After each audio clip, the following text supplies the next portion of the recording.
His words swept across all the barbarian cultivators' heart like a hurricane. Their greed for the treasures and excitement about the official posts entirely vanished.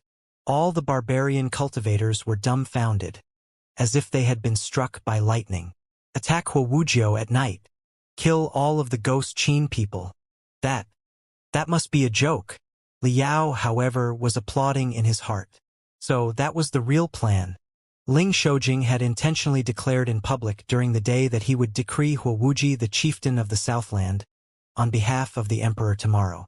Then he threw a party at night, where everybody enjoyed themselves, and announced, as if it were real, that a test would be held in the next 3 days to select qualified warriors. Everything that he did was a trick to fool the enemy into thinking that he truly meant to fight the Ghost Qin people in the 100 Victories Great Arena. But in fact, he had never intended to play a game in any arena since the very beginning. The appeasing ambassador of the 5th Prefecture of the Southland of Sorcerers had one and only one idea, which was to execute the barbarians and the hostile soldiers who defied the emperor's will and settle everything cleanly once and for all. Liao could feel the determination and domination of the central dynasty from Ling Shoujing's decision. That was the right thing to do. How could an affair of national importance be decided in the arena? And not just one game in the arena but more than 100 in a row? Only psychos would do such a thing. Liao's estimation on the intelligence of the leadership of the ancient sages sector was more or less improved. The real barbarian cultivators, however, were thinking otherwise.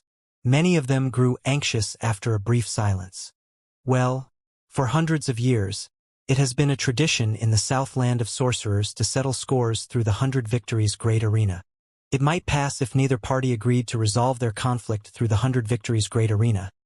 But now that the agreement has been made, it does not seem appropriate to assault before the game starts, does it? We are going to be punished by the ghosts who were killed on the 100 Victories Great Arena.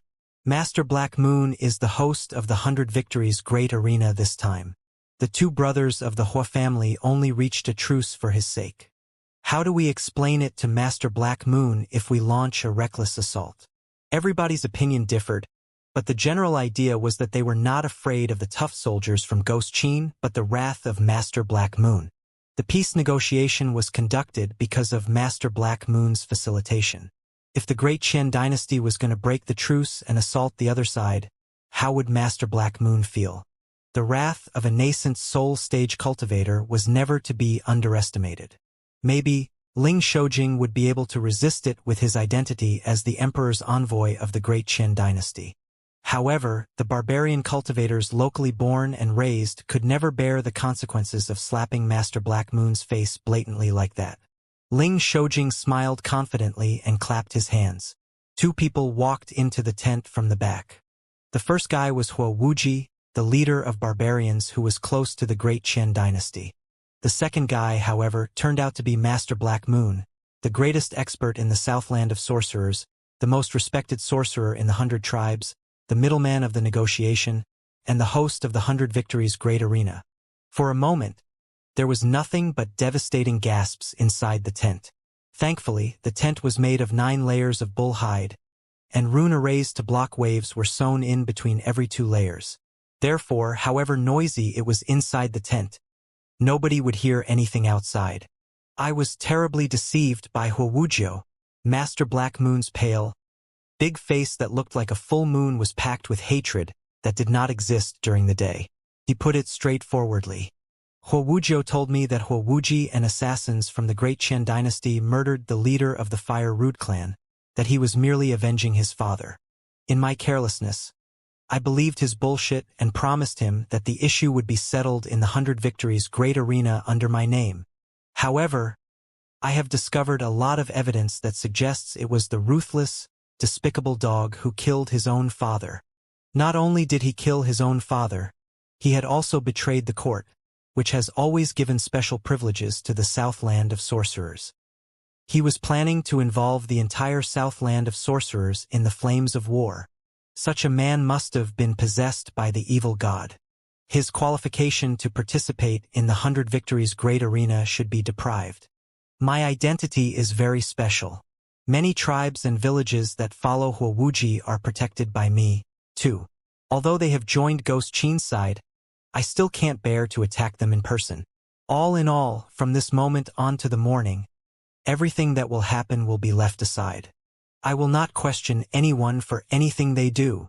Master Black Moon glanced at everyone coldly after saying that, as if he were still angry. He then exited from the back of the tent. Very soon, his aura had entirely disappeared. It was another old and cunning fox, who was hoping to watch the two tigers fight while doing nothing. They could decide who the final winner was either through the arena or through assaults before the games. Everything was fine as long as his interests were not harmed. But his promise overjoyed all the barbarian cultivators. What Ling Shoujing said next made their blood boil even harder. They were all roaring in excitement.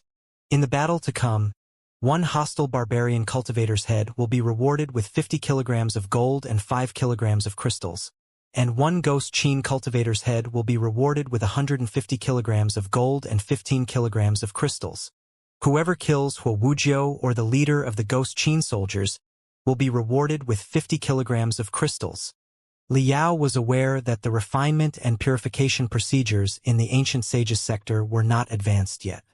Most of the crystals they used were the raw minerals that contained tremendous impurities. Even so, it was still quite shocking for crystals, which were often measured in grams, to now be presented in loads of dozens of kilograms. When the reward was good enough, there would certainly be someone brave enough. Also, Ling Shoujing had thoroughly planned beforehand. Even Master Black Moon was vaguely on their side. Therefore, the barbarian cultivators all felt that the assault would be a sure success. At that moment, the morale was higher than ever. The 68 barbarian cultivators that Ling Shoujing selected were the most simple-minded ones of all in the first place. After all the promises and temptations, they had almost turned into crazy, ravenous tigers. But Ling Shoujing felt that it was not good enough yet. He had buckets of Empyrean drunk wine delivered again. This time, Liao tasted a certain exhilarant in the wine. It was similar to incendiary, which Feng Yuzhong's pirate gang liked to inject to the space pirates before a battle. Such drugs could stimulate the nerve endings, accelerate the secretion of adrenaline, and trigger the potentials of one's soul. After drinking the delicious wine that was mixed with excitants, the barbarian cultivators all had bloodshot eyes and forgot all their concerns. They looked like hungry ghosts that had come back to life. An hour later, it was the darkest moment before dawn and also the time when people were sleeping most tightly. Wuji's camp was already filled with snores, but some of the energetic barbarian cultivators were still drinking, singing, and laughing as if they were still enjoying the party. A team of cultivators, who had covered their spiritual energy and their body with the Night Stalker cloaks, however, left the camp quietly and lunged at the opponent's camp after bypassing the Fire Rude clan's town. There was nothing but silence in Wuji's camp, too. Now that the deal had been made that everything would be settled through the 100 Victories Great Arena 3 days later, the barbarian and Ghost Qin cultivators on Wuji's side were naturally taking a good rest to prepare themselves. There were only a few torches around the camp. Under the firefly-like light, it could be seen that several tough-looking Ghost Qin cultivators were still awake. However, they were from the northern prairies, which were accompanied by freezing wind all year around, and they were highly unused to the hot, damp, smoky forests of the Southland. Tortured by the mosquitoes and bugs, they were all drowsy, and their jaws would drop to the ground now and then. The night assault was like a crocodile enshrouded in mud when it crept out of the swamp without a sound toward the prey under the cover of darkness. When it was 100 meters away from Wuji's camp, the crocodile split into 5 smaller, agiler vipers. To this moment, Wuji's camp was still peaceful and quiet, as if they never dreamt that the Emperor's army would ambush them in disregard of the deal. Ah! Suddenly, a miserable scream tore apart the quiet night sky and opened the curtain on the brutal assault. Boom! Boom! Boom! Boom! The Tai heart-stabbing grenades were exploding in Wuji's camp non-stop, blowing many tents as well as the soldiers inside into the sky. Ling Shoujing, with the experts of the Black Tiger Iron Guards, went on a rampage inside Wuji's camp, setting fire, killing, and trampling. Ling Lan-yin, the female cultivator, was rushing forward unstoppably on her own. The barbarian cultivators, befuddled by the high reward, were like unchained tigers. They were 100 times more ferocious than during the day. While the 3 lanes pushed forward, many barbarian soldiers were killed when they were still sound asleep, and the entire camp was on fire. It was on the brink of destruction. Ling Shoujing, Ling Lanin, and the barbarian cultivators met again at the center of the camp without any trouble like 3 arrowheads. The battle had progressed so well that it almost felt creepy. To this moment, most of the victims that they had killed were ordinary soldiers and generals. They had not met a single barbarian cultivator under Wuxia's command. Ling Shoujing and Ling Lanin vaguely smelt the scent of schemes. However, the barbarian cultivators on their side were too bloodthirsty to care about that. Wuxia's main tent is right ahead. Let's go! Dozens of barbarian cultivators roared and lunged into the most glamorous tent of all. However, it was not the sound of blades colliding as they expected, which echoed, but a huge explosion. While smoke was popping up, the entire tent fell into a giant pit, in which green flames were dancing into many ghost hands, entangling the barbarian cultivators and burning them alive. Woo woo woo woo. The wolf-bone horn was blown in the forests of the Southland of Sorcerers, in the same breathtaking and blood-freezing way as it was blown on the dark cloud prairies in the north. Pa! Pa! Pa! Pa! Fireworks were shot to the sky like cannonballs, glowing and illuminating the land as if it were daylight. The black tiger iron guards that Ling Shoujing had brought with him and the female cultivator Ling Lanin had nowhere to hide at all under the pale brilliance. Lights and shadows were shaking in the obscure forests around. Horses and wolves were roaring. The ghost Qin knights whose number they could not predict had surrounded them. We've been tricked. Ling Shoujing and Ling Lanin looked at each other in bewilderment. With everything coming this far, it was obvious that Ghost Qin's people were prepared for their assault. This was clearly a trap. Go southwest. Ling Shoujing was an experienced general, both adept at planning and fighting. He saw through the weak part of the opponent's siege and made the decision quickly. With the cover of his daughter's flying swords, he led the night assault team southwest. However, when they were about to leap out of Wuxia's camp, intimidating howls echoed from the woods in the southwest. Then, dozens of round balls, spurting green sparks, were thrown toward them. Watch out! Ling Shoujing and Ling Lanin had thought that it was magical equipment such as grenades that the enemy tossed at them. They hurried to activate their spiritual shield. The light flowed out, and all the black tiger iron guards were covered. The items were blown away by the spiritual shield and rolled on the ground, but they did not explode because they turned out to be grimacing heads. The mystic rays around the heads seemed to boast a certain preservation technique. Although the wounds below the heads were dry, indicating that they had been chopped off a while ago, they seemed to have just been taken away from the necks. The faces were still as vivid as when they had been alive. Even the devastation inside the eyes could clearly be seen. Although they were not grenades, they had stirred the mind of the warriors of the Great Qian dynasty better than 100 grenades would have. Senior brother. Greatly disturbed, Ling Lanin, the female cultivator, could not help exclaiming. Who else could the head in front, which was illuminated by the ghostly fire around it clearly, belong to if not her senior brother, thunderous straight swordsman Lu Chongxiao, who was the best expert in the younger generation of the Purple Pole Sword sect and had already advanced into the nascent soul stage. The Black Tiger Iron Guards of the Ling family were nominally responsible for the mission to the Southland of Sorcerers, but in fact, the mission was backed by the Purple Pole Sword sect. The Purple Pole Sword sect had sent out Ling Lanin, a sword cultivator at the peak of the core formation stage, to join her father's army on the surface. In secret, the young expert, thunderous straight swordsman Lu Chongxiao, as well as 100 elites of the Purple Pole Sword sect, had set up ambushes next to the Sorcerer's River, ready to assassinate the experts of the Ghost Qin's reinforcements when they were unprepared.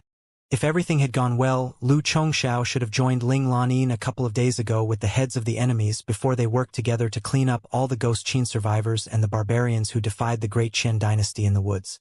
However, Ling Lanin had lost contact with Lu Chongxiao following their last correspondence half a month ago. She had never expected that she would meet her senior brother in such a way. Thunderous straight swordsman Lu Chongxiao, one of the youngest cultivators in the nascent soul stage, bulged his unfocused eyes and stared at Ling Lanin helplessly against the spiritual shield. His eyes that were almost dry were filled with shock, fear, devastation, and desperation. They were exactly what Ling Lanin was feeling at that moment. Somebody laughed from where the heads had been tossed.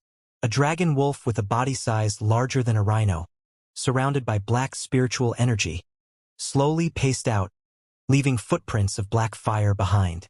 On the back of the dragon wolf was a giant more than 2 meters tall whose eyes looked like two bells. For most of the giants more than 2 meters tall, if they happened to be heavy, they would easily give the feeling that they were unintelligent. This guy, however, had a square face and a pair of broad eyes that were as sharp as lightning and filled with the immeasurability of a deep ocean. His face was utterly devoid of the features of barbarians. Even his hairstyle was the fashion of the central plateaus. Had it not been for the 10 or so gold rings hanging on his ears, he would have made a standard warrior of the great Qin dynasty. His arrival made Ling Shoujing and Ling Lanin's hearts fall into an icy hole thousands of meters deep where nobody could pick them up. Han Yuantai, the Regent Han Bailing's brother, the leader of the Behemothtic Eagle unit, and the renowned expert of the cultivators from the Dark Cloud Prairies, has come in person. Ghost Qin had a different system from the Great Qin dynasty. In the Great Qin dynasty, cultivators lived, trained, and got engaged in activities under the fundamental communities as sects. Except for the few unaffiliated cultivators, almost all the cultivators belonged to a certain sect. Even the officials in the court were restrained by their respective sects, too, and had to bear the interests of their sect in mind. Without the support of a sect, no politician or businessperson would be able to get things their way. There had been some scattered sects on the Dark Cloud Prairies in the beginning. However, after Han Bailing's unstoppable rise, he had reformed the system by annihilating the few sects and grouping all the cultivators in Ghost Qin into 8 units. As a result, all the cultivators on the Dark Cloud Prairies were drafted into an iron army. There were no more sects or free, unaffiliated cultivators. The only people that existed were the bloodthirsty warriors who traded military credits for training resources. The cultivators on the Dark Cloud Prairies were classified into 8 units.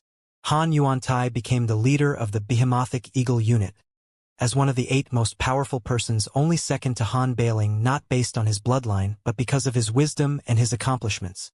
He had already been a famous expert in the nascent soul stage decades ago. Right now, he was at least above the middle level of the nascent soul stage.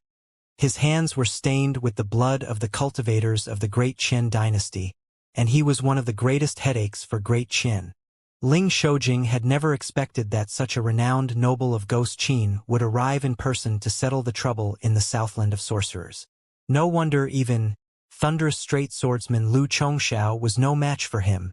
Ghost Qin has attached such importance to the Southland of Sorcerers that the Lord of the Behemothtic Eagle unit has come here at risk in person. Ling Shoujing's face was pale, his former calmness nowhere to be seen.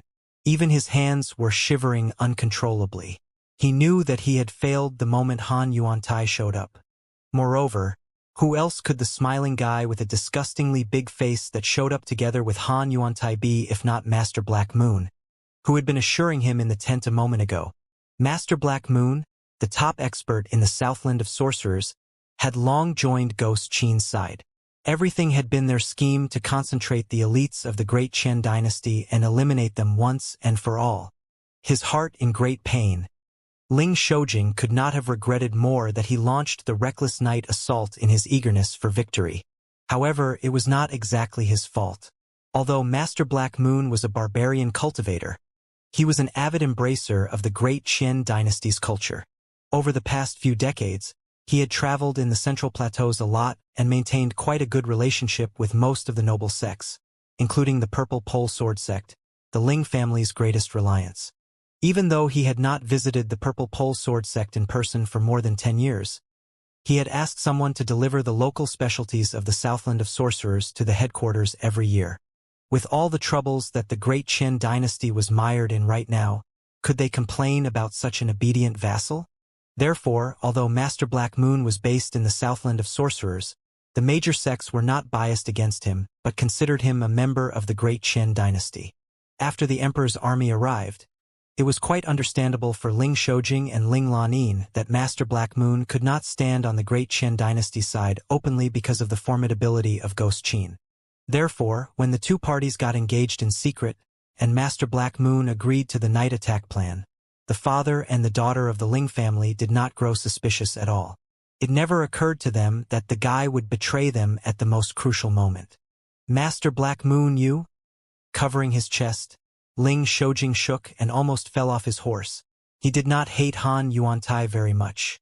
The two of them were enemies in the first place, and he had to admit his failure when his scheme was not as extraordinary as his enemies. But he was seething with fury because of Master Black Moon's betrayal.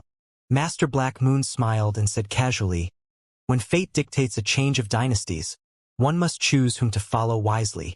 What is your anger about, my dear ambassador?" "Why?" Ling Lanin clenched her bluish flying sword and ground her silver teeth. The female cultivator was not angry at what had happened but shocked at Master Black Moon's preference to the stinky barbarians on the dark cloud prairies over the cultivators of the Great Qin dynasty. "Master Black Moon, the Great Qin dynasty has never wronged you. We have never held any prejudice against you because you are from the Southland or what you did in the past. We embraced you and regarded you as a fellow cultivator." How could you do that?" Ling Lanin was so enraged that her head was dizzy. She almost did not know what she was talking about. "If you had made up your mind to defect, you and Han Yuantai would have been more than enough to kill us all. Why did you draw us to this place through such ploys? Is this your intentional humiliation?" She was too young and had been training in the Purple Pole Sword sect after all. Despite her high cultivation, her mind was rather simple. She did not understand Master Black Moon's reason, but her father was smart enough to see through it instantly. It was true that Master Black Moon and Han Yuantai, two nascent soul stage cultivators, could have killed the father and the daughter, both in the core formation stage, and all the Black Tiger Iron Guards without much trouble. However, the Southland of Sorcerers belonged to the Great Qin dynasty on the surface after all. After hundreds of years, many tribes kept part of their loyalty to the Great Qin dynasty out of habit. If violent approaches had been adopted, the locals might have succumbed to them on the surface, but it would have been impossible for them to earn the people's sincere trust. The Southland of Sorcerers was a rainforest area with an extremely complicated terrain. Even the ordinary people were as deft and disobedient as monkeys. When they crawled into the woods, it would be an awfully arduous task to find all of them without missing any, even for a core formation stage cultivator or a nascent soul stage cultivator. Therefore, Master Black Moon, Han Yuantai, and Wuxia had set up the trap and deceived Ling Shoujing to break the sacred tradition of the 100 Victories Great Arena, first through such a shameless plan as a night assault. If the filthy approach worked out, and Wuxia as well as the Ghost Qin soldiers who conspired with him were all executed, the 100 tribes of the Southland of Sorcerers certainly would not have any complaints. But now that the approach did not work out, things were getting rather awkward. Han Yuantai and Master Black Moon wanted much more than to simply kill them. They also wanted to diminish the Great Qin dynasty's influence in the area through the incident.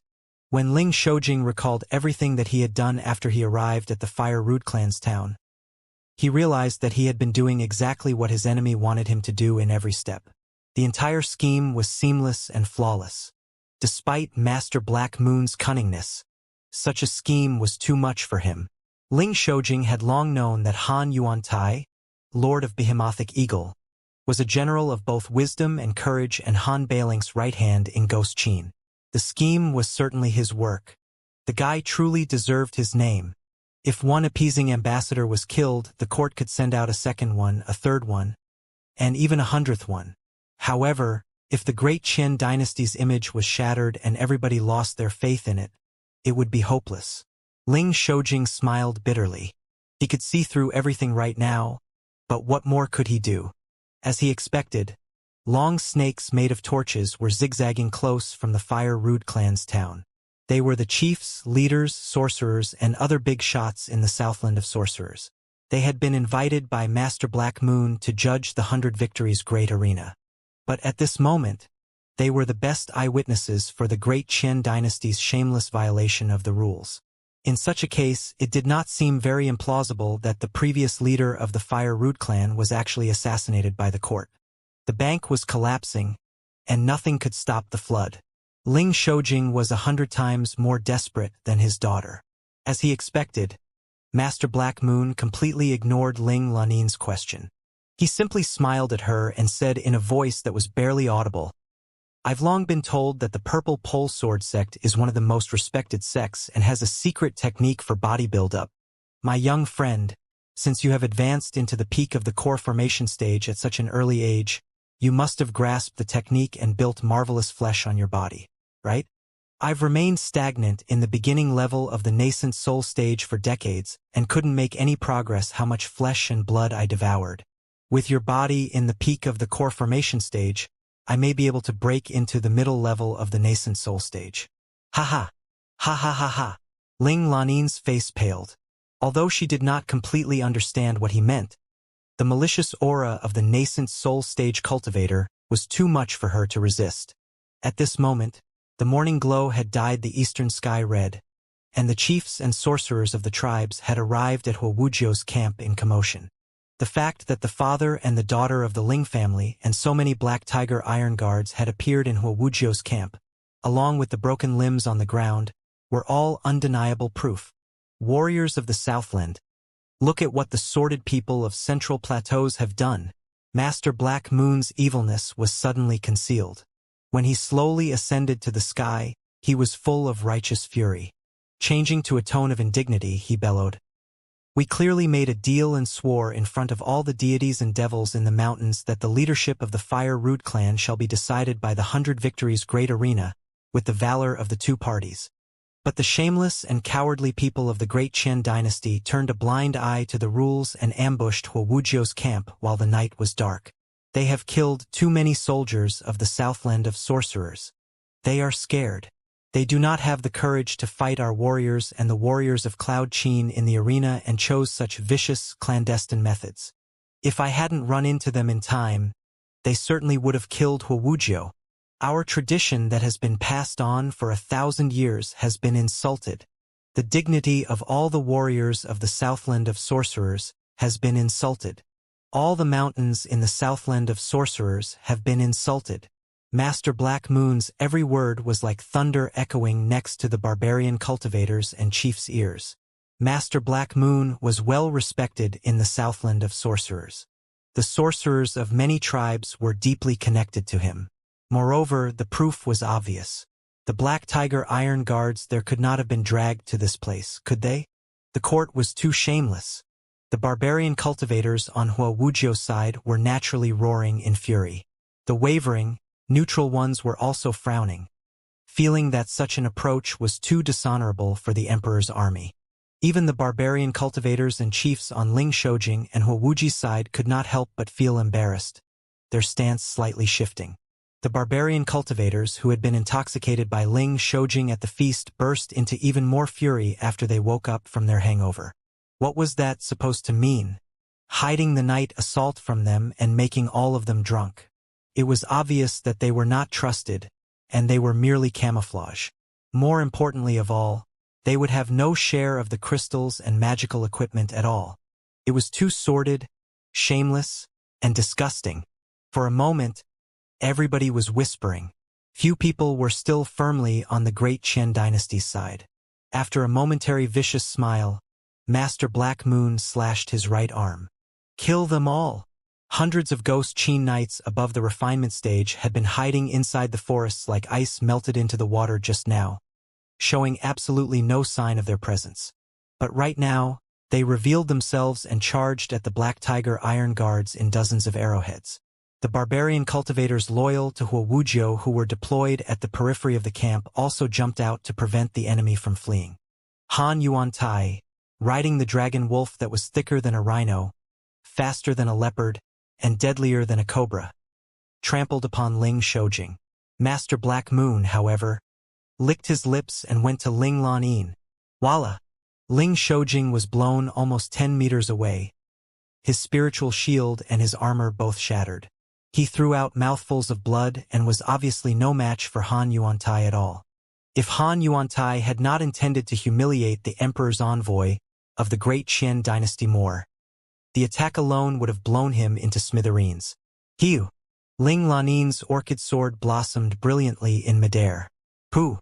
A cluster of black air condensed into the shape of a crescent moon and cut the orchid flower in half easily. Ripples that looked like halos spread out and swallowed all the sword auras. There were 2 nascent soul stage cultivators on the enemy side, while there were heartbreakingly 1 cultivator at the beginning level of the core formation stage and 1 at the peak of it. It was a game without any suspense. Ling Shoujing, Ling Lanin, and all the Black Tiger Iron Guards were grasped by desperation.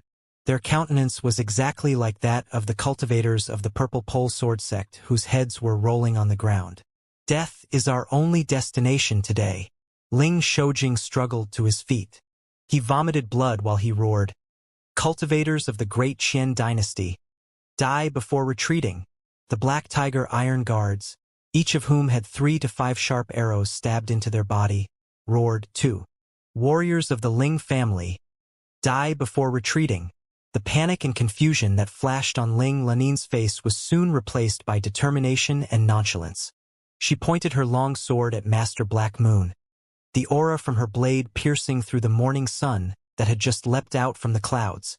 Master Black Moon burst into laughter and, stepping on the ground, thrust himself toward Ling Lanin, as unpredictably as the moon in the clouds. The game of lions versus rabbits was about to be concluded, when Han Yuantai, the emotionless noble from Ghost Qin, suddenly lost his composure. "Watch your back!" he shrieked in alarm, utterly losing the calmness of a nascent soul stage cultivator. He was even more nervous than Ling Shoujing when Ling Shoujing first saw him.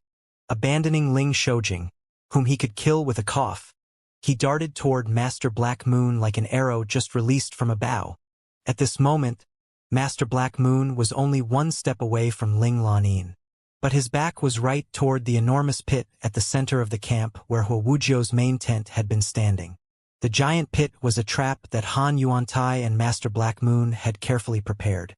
A lot of grenades, lethal oil, and poisonous fire had been planted inside, which had killed dozens of barbarian cultivators who were loyal to the great Qian dynasty in a row just now. With the dead bodies of the barbarian cultivators as fuel, the green, ghostly fire did not die down even to this moment. Instead, it was burning even more violently when Master Black Moon jumped over the pit to attack Ling Lanin. The green, ghostly fire was dancing unpredictably as if it were alive. Weird chuckles echoed deep inside the fire, while 2 fiery tentacles as thick as boas extended out, one slashing at Han Yuantai and the other moving to Master Black Moon without a sound. Pa! Han Yuantai did not dodge at all when he crashed into one of the 2 tentacles, raising glamorous shockwaves. Then, after a few weird noises, the Lord of Behemothic Eagle from the dark cloud prairies screamed most miserably and fell backward while he scratched his face. As it turned out, the seemingly empty fire actually contained long needles that were thinner than hair. Han Yuantai had thought that it was an attack of pure spiritual energy.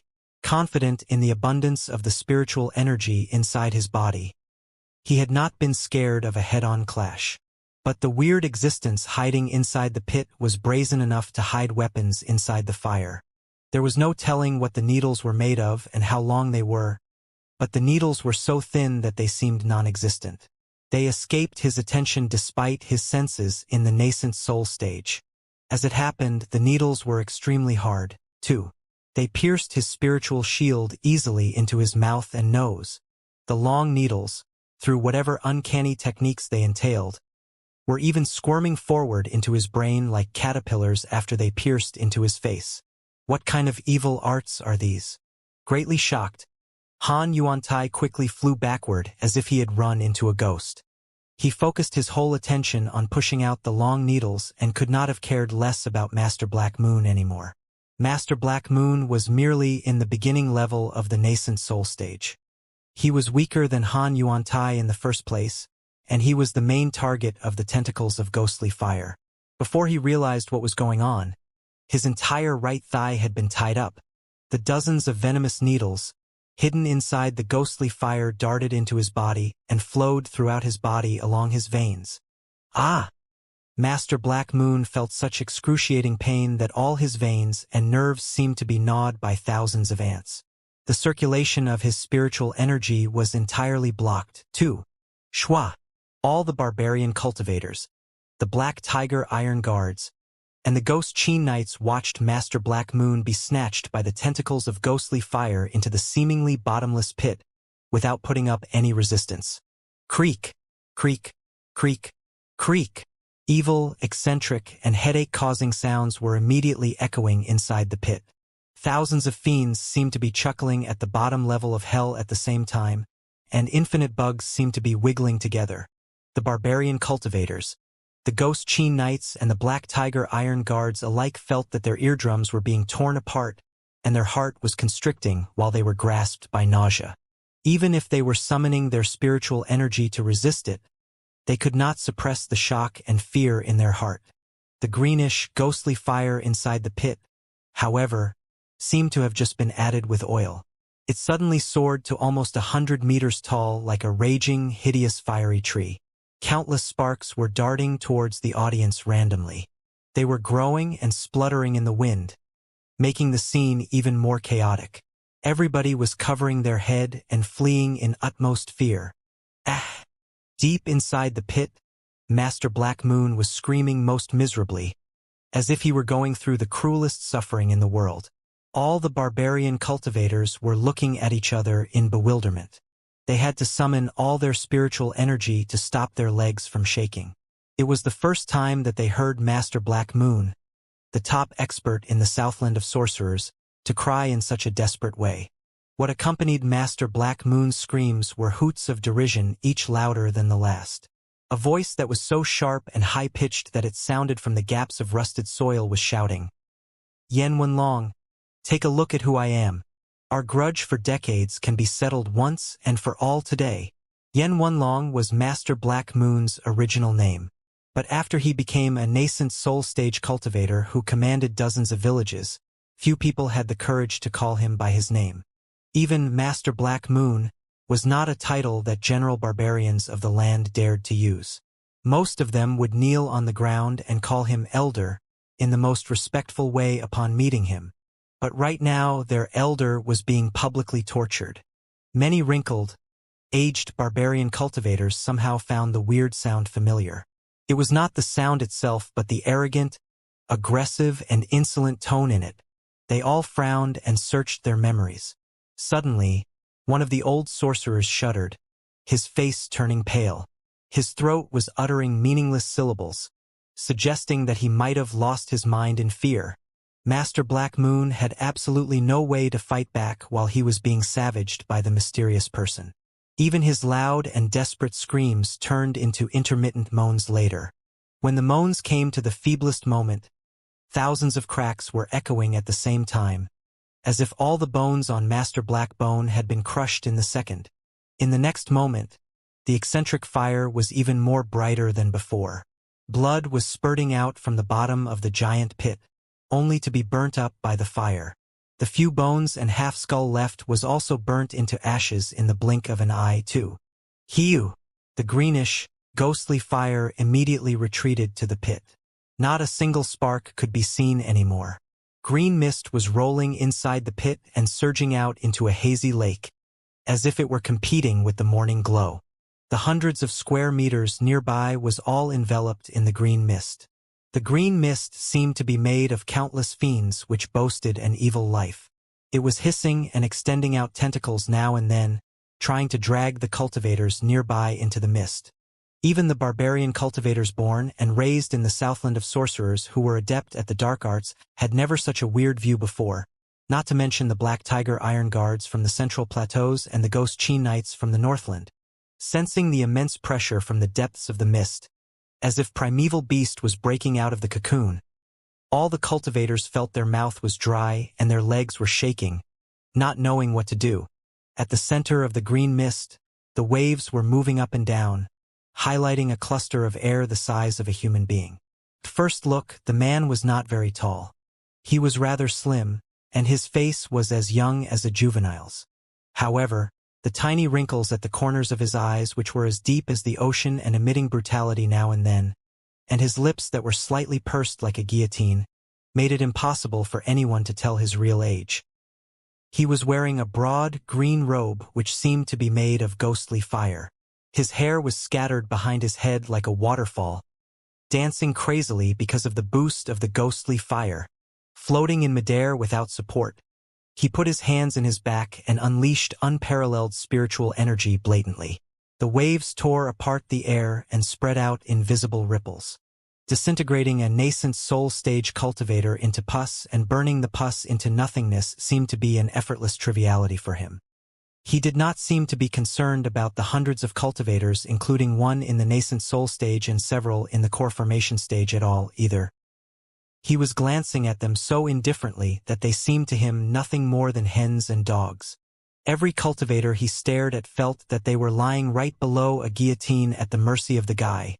Many barbarian cultivators emboldened themselves to observe the newcomer in secret, only to discover that the tiny green birthmark at the center of the guy's eyebrow, which was like a green speck at the beginning, was gradually occupying the upper half of his face like a drop of ink that was dripped on a piece of paper into the shape of a green vulture under the boost of his spiritual energy.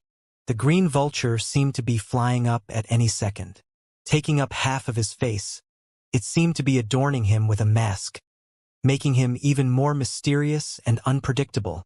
The extremely evil appearance made all the barbarian cultivators' heart race. One after another, they recalled a name that had been gone for decades and yet still kept them awake at night today. Spiritual Vulture. Before they thought of the guy's name, he had already pounced towards Han Yuan-Tai, the other nascent soul stage cultivator on the spot, like a rapacious vulture. Hardly had Han Yuan-Tai plucked the venomous needles on his face out when he sensed the pressure of spiritual energy, which was even more immense than his own. He couldn't be more appalled. But he truly deserved to be one of the top experts on the dark cloud prairies. After a bellow, he chose to attack instead of dodging. He picked up a unique weapon which was embedded with dozens of wolf fangs and looked like both a saber and a saw, and his spiritual energy spread out into a winged enormous wolf. Who? The enormous wolf made of spiritual energy was as vivid as a real one. Flapping its wings, it lunged towards the mysterious newcomer. Creak! Creak, creak, creak. The green mist that surrounded the mysterious newcomer was screeching in a noise that made everyone's teeth sour. Almost 10 slender arms suddenly popped up from the green mist, half of which snatched the wolf and the other half attacked Han Yuan-Tai. The same move. Han Yuan-Tai was both shocked and infuriated. This time, he finally perceived that hundreds of venomous needles were hidden inside the claws made of the ghostly fire. What magical equipment is this? So sordid and vicious. Although he had seen through the enemy's technique, the venomous needles contained inside the ghostly fire were integrations of the attacks of spiritual energy and the attacks of magical equipment. They were erratic and quite hard to deal with. Han Yuan-Tai was greatly troubled. He could only focus his full attention in distinguishing the needles inside the ghostly fire so that none of them would reach him. Right then, suddenly having an ominous feeling, he moved towards the left by force, all the bones, all his body uttering cracking noises. The saber in his hand, however, broke into 2 halves without a sound. The fracture was as smooth as a mirror, without the slightest dent. A mica threat which was 10 times thinner than the needles just flashed past his face. Had he reacted less promptly, it would have been his wrist instead of his saber that was cut off by the mica threat just now. At this moment, he was already jumping up and down in a flurry, while his enemy was smiling with the hands in the back, apparently not doing his best. Where does this monster come from? And what's this vicious weapon? Han Yuan-Tai felt like crying. He roared to himself in his heart. The Ghost Qin Knights were fearless of death. Seeing that their general was in danger, they roared and, urging the dragon wolves, charged at the enemy together.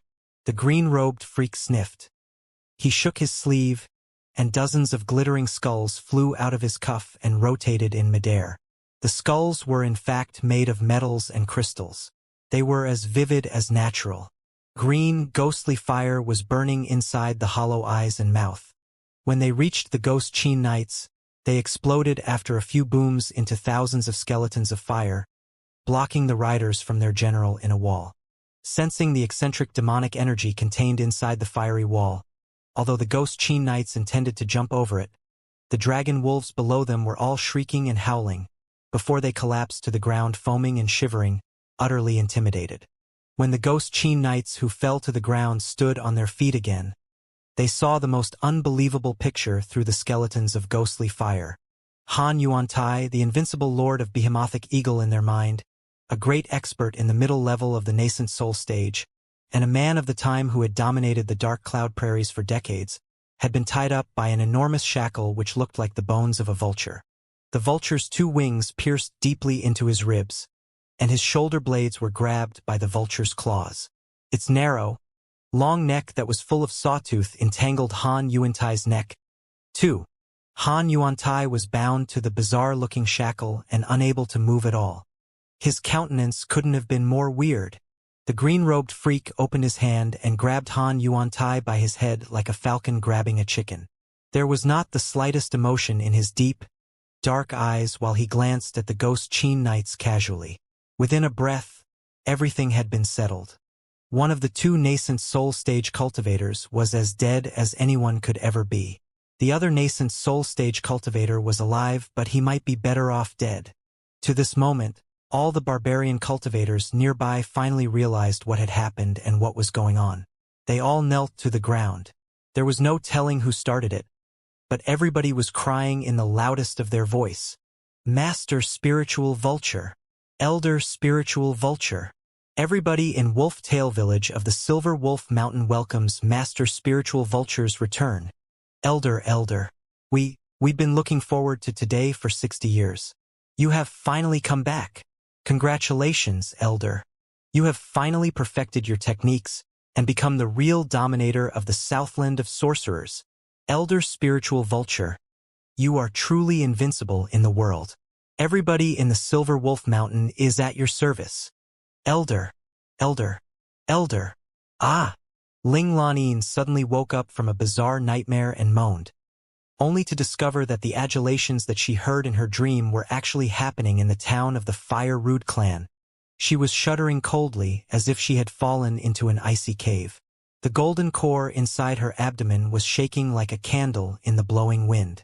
She breathed for a long time before it occurred to her that she was not in Wuxio's messy camp, but in the Fire Rude clan's town. She was safe for now, but she did not know how long her safety could last. For Ling Lanin, everything that had happened in that short day was as long as a nightmare that she could not wake up or free herself from. Just 2 days earlier, she had been a center of public attention, a rarely seen prodigy in training, and an orchid angel that everybody adored. She had been born and raised in the Ling family, a noble family in the Great Qin dynasty. Although she was a female, she had never been neglected by her family because she had revealed her talent for training very young. Instead, she had been given even more resources than the males of her family were. She had lived up to her family's expectations, too. At the age of 12, she had already distinguished herself and gotten officially recruited by the Purple Pole Sword Sect, her family's reliance. Ever since then, her path of cultivation had been smooth and unstoppable. After several decades, she had grown into one of the youngest cultivators at the peak of the core formation stage in the Purple Pole Sword Sect and even in the entire Great Qin dynasty. Ling Lanin had always been confident in herself. She believed that nothing in this world could not be resolved by her orchid sword. Although it was her first field mission off the mountain, she had not thought too much of it because her targets were merely a bunch of ignorant barbarians. Moreover, she was just a support. Her senior brother, thunderous straight swordsman Lu Chongxiao, was the man to make the calls. What was there to be worried about? It had never occurred to her that everything changed after only one day. Her senior brother, as well as the elite swordsman in her sect, had been beheaded. Master Black Moon, who had always been a close friend to the cultivators from Central Plateaus, had defected. The enemy had sent out such an important person as Han Yuantai, the Lord of Behemothic Eagle. To make matters worse, at the life and death moment, A creepy, wicked master spiritual vulture jumped out of nowhere. What was happening? Ling Lanin had completely lost her cool. It was not until then that she realized how weak and vulnerable she actually was despite her indifference and condescension on the surface. Lanin. Right then, Ling Shoujing, her father and the appeasing ambassador of the 5th prefecture of the Southland of Sorcerers, heard the sound and walked in after knocking on the door. Ling Lanin had been training in the Purple Pole Sword sect for decades and hardly went back home. She and her father were rather emotionally distant. Also, after she advanced into the peak of the core formation stage under everybody's adulation, she had slowly changed her attitude and begun to respect her father, who was only in the beginning level of the core formation stage. She had believed that she was the true pillar of the Ling family. When they were on their way south, her father had been quite courteous and respectful due to her identity as a cultivator in the peak of the core formation stage, too, which added to her arrogance. But at this moment, with everything being more chaotic than ever, Ling Shoujing, a Class 2 official of the court, showed his calmness and wisdom. While Ling Lanin was still panicking, he had recovered from confusion quickly and started studying the new situation, hoping to save the lost cause. Ling Lanin hurried to greet her father and ask, "Father, what's the situation outside?" They were now under house custody in the Fire Root clan's town. No one was to leave the town without Master Spiritual Vulture's permission. Although the barbarian guards outside of the house could not stop them, the father and the daughter did not dare act recklessly when they thought of Master Spiritual Vulture's cruel methods at the blood-stained dawn. Right now, we cannot tell who's friend and who's foe. Everything is still ambiguous. I have asked Yuan Wu to officially meet Master Spiritual Vulture and see what he plans to do. Yuan Wu has always been the smartest one of them all. He should be reporting to us soon. There's no need to fret, my child. Ling Shoujing waved his hands and drank from the pot of cold tea on the table. It was obvious that the Class 2 official of the court was not as calm as he appeared to be. What he plans to do? Ling Lanin was still at a loss. Thinking for a moment, she asked in self-comfort. But Master Spiritual Vulture killed Master Black Moon brutally and beat Han Yuantai up the moment that he appeared in the morning. It should be a sign that he's on the court side, shouldn't it? Ling Shoujing was amused. Pondering for a moment, he explained, "You didn't know his backstory, so it's understandable that you made such a conclusion. Master Spiritual Vulture was a person of the older generation who was active almost 80 years ago. He also spent most of his time in the Southland of Sorcerers and never went to the Central Plateaus. Therefore, it is perfectly normal that you young folk never heard the stories of his ruthless past." Ling Shoujing sighed and described Master Spiritual Vulture's past doings to his daughter. The female cultivator was gasping nonstop the whole time. Master Spiritual Vulture and Master Black Moon hate each other's guts. It is said that Master Black Moon found an opportunity to kill Master Spiritual Vulture because he wanted his junior brother's share of their Master Elder 5 Despair's heritage. With a bitter smile, Ling Shoujing said, "But it appears now that Master Spiritual Vulture wasn't really killed. He might have gone through other fortuitous incidents. All in all, he trained himself in seclusion for decades and finally grasped marvelous arts recently. So, he came back to Master Black Moon for revenge. He was hiding inside our army. He even held back the pain when the trap was activated while he was waiting for the chance to finish his senior brother Master Black Moon in one attack. Although the brutal man did kill Master Black Moon, it was purely for a personal grudge. He is not necessarily on the great Qian dynasty's side. If he had killed Han Yuantai, his stance would have been very clear, but Han Yuantai was merely wounded and captured. So, there's still a lot of suspense. A brutal barbarian from almost 100 years ago. Ling Lanin found it hard to believe. Then, how come he looks so young? There are many evil spells and arts in the Southland of Sorcerers, Ling Shoujing said. A lot of uncanny things may have happened during his decades of seclusion. It is also possible that he has possessed someone's body or even built a new body from scratch on his own. The brutal man was a rarely seen expert at the peak of the core formation stage in the Southland of Sorcerers 70 years ago.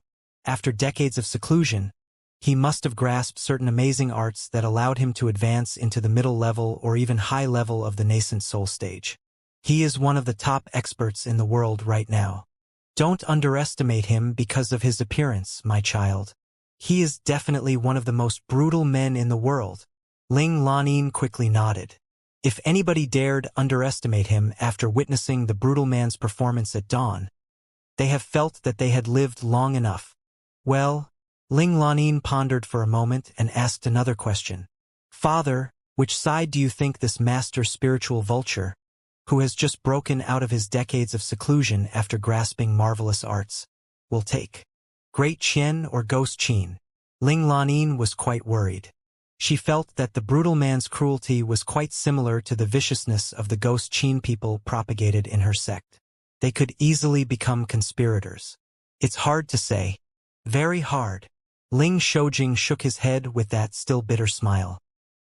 He is a man of the older generation who has been gone for decades after all. He hardly visited the Central Plateaus, too. We know little about Master Spiritual Vulture's personality and habits. Moreover, the man is cruel, petty, wicked, and utterly unpredictable. He does everything just because he wants to. He is an out-and-out maniac. The man is 10 times more difficult to predict than Master Black Moon. Nobody knows which side he will take for what reason. Or maybe, he will take neither side and simply act on his own to please himself. However, my child, for the great Qian dynasty, for the Ling family, and for the Purple Pole Sword sect, we must try everything we can to make the guy join us. Well, there was obvious resistance on Ling Lanin's pretty face. The Purple Pole Sword sect was a righteous sect. The ideology to serve justice and help the weak was believed in by everyone. She was naturally resistant to brutal barbarians who bordered between eccentric and evil such as Master Spiritual Vulture. My child, we are in the middle of a great crisis. You must bear the big picture in mind. Ling Shoujing sighed and said solemnly, I know that you certainly won't see eye to eye with Master Spiritual Vulture simply because of his cruel and sordid style. In fact, do you think that I want to deal with such a barbarian? However, he has proved that his cultivation is almost immeasurable by suppressing 2 nascent soul stage cultivators instantly purely on his own. How much trouble can such an unparalleled expert cause if he chooses to join Ghost Qin's side instead of the great Qian dynasty? Moreover, his brutality was already well known in the Southland of Sorcerers decades ago, and today, he has cruelly tormented Master Black Moon, the top expert in the Southland of Sorcerers, in front of everyone, awing all the local tribes. It is very possible that his attitude will decide the attitude of the entire Southland of Sorcerers. The attitude of the Southland of Sorcerers concerns the life of the 1,000 people in the Ling family and the continuity of the entire Purple Pole Sword sect. I believe that your master must have explained it to you already before you left for the mission. Right? Conflicted, Ling Lanin nodded rather helplessly. Everybody in the court was gloating and waiting for us to humiliate ourselves on our trip to the Southland of Sorcerers.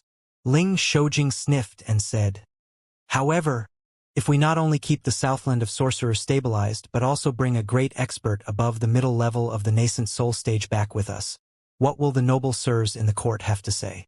Will they have any reason to punish the Ling family or to appropriate the Purple Pole Sword sect? Ling Lanin hesitated, with confusion beaming out of her beautiful eyes.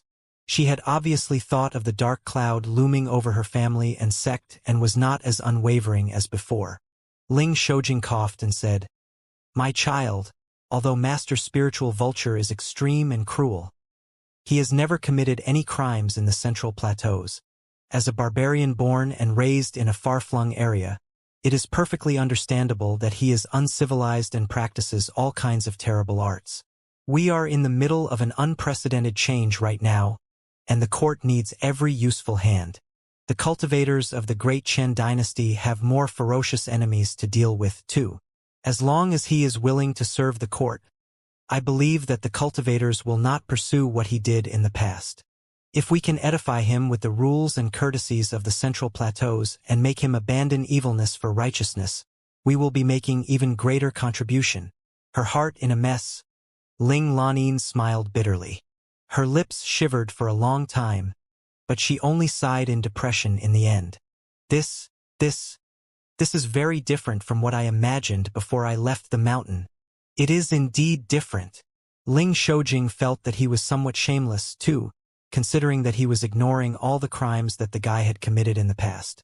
However, in the middle of the turbulence, even a core formation stage cultivator could only drift along with the current.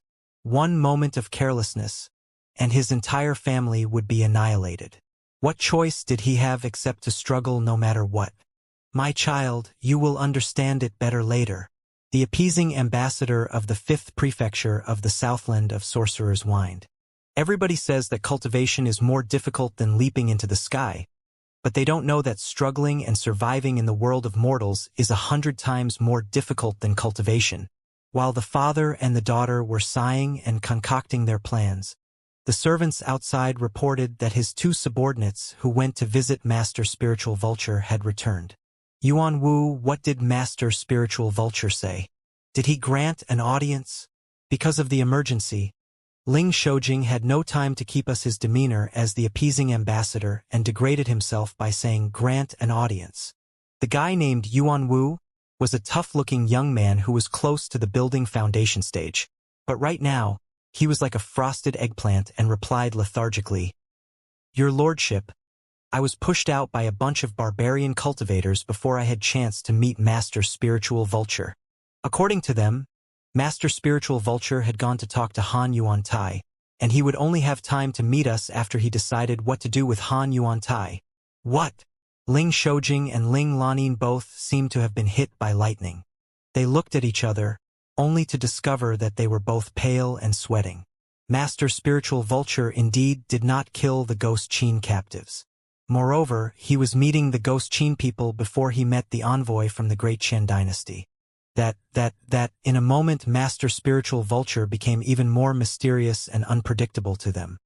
At the center of the Fire Rude Clan's town, there was a great house in the popular style of the Central Plateaus. The place used to be the residence of the leader of the Fire Rude Clan. The wall was high, the yard was vast, and the floor was paved with green bricks. There was also a pond in the backyard, filled with lotuses and fish and surrounded by willows and bamboos.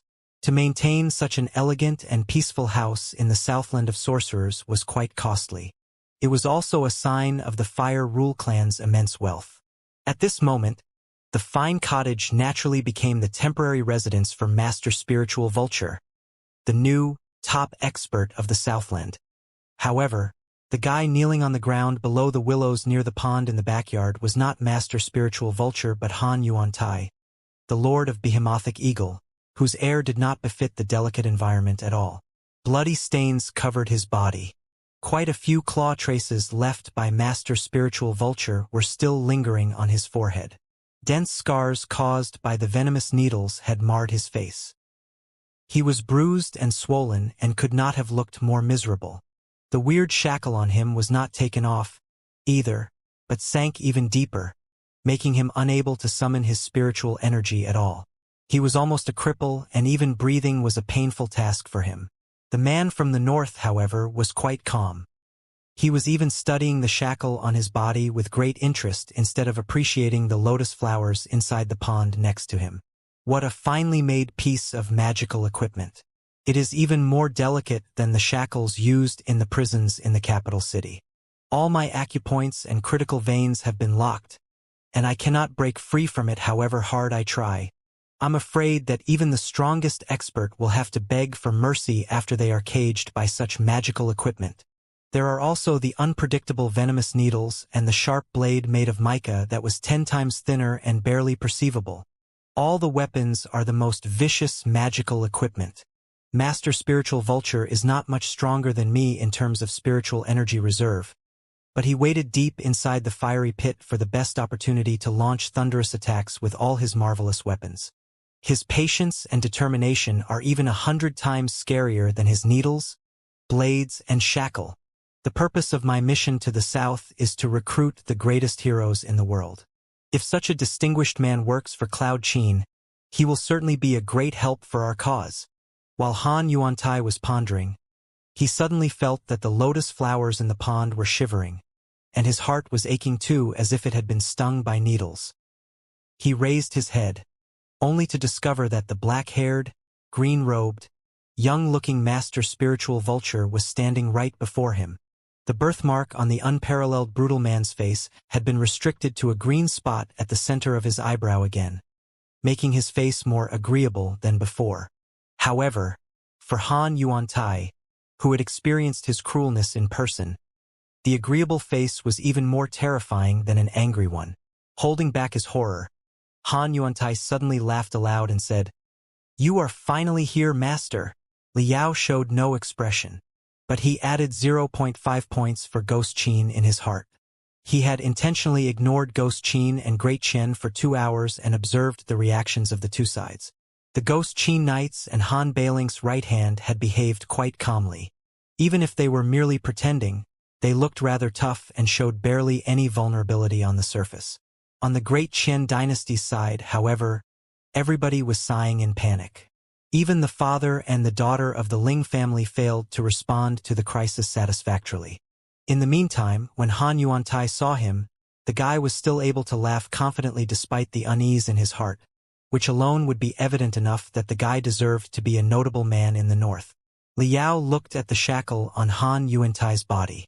The shackle had been made with the ancient refining techniques in the 100 Smelting clan based on the mechanism of the venomous scorpion bone-biting shackle.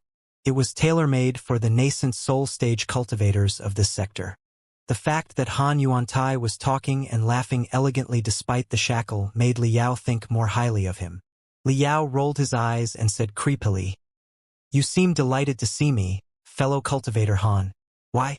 Are you not scared that I'm here to kill you? You must be joking, master spiritual vulture. If you wanted me dead, you would have killed me in the morning instead of waiting until now." Han Yuantai put on a brilliant smile despite the blood on his face and said confidently, "Master spiritual vulture, you were already a great expert in the Southland of sorcerers 100 years ago. However, the ignorant people often considered you a bloodthirsty and temperamental guy and are terrified of you. They couldn't have been more wrong." "Oh." Liao eyed Han Yuantai up and down and chuckled. "Are they not? I did kill a lot of people in the past." "Of course they are wrong," Han Yuantai said solemnly. "Those that you killed in the past were all associated with your enemy. If they were not eliminated, they would have caused more trouble later. It was all about removing any potential threats and definitely not slaughtering the innocent. After you killed those people, master, you immediately stopped and announced your threat to the cultivators in the Southland of sorcerers, stating your boundary and your retaliation methods. As a result, you lived in peace for decades without being disturbed by anyone. During those decades, as long as nobody harmed your interests, you never killed anyone again. It is obvious that you are a wise, prudent man who knows when to attack and when to retreat. You are certainly not the impetuous, bloodthirsty barbarian that others think you to be. What happened this morning is yet more evidence. Although you savaged and killed Master Black Moon in the cruelest way, it was only because of your grudge in the past. As for the visitors from Cloud Qin, although you seemed to be beating us heavily at that time, you didn't actually kill any of us.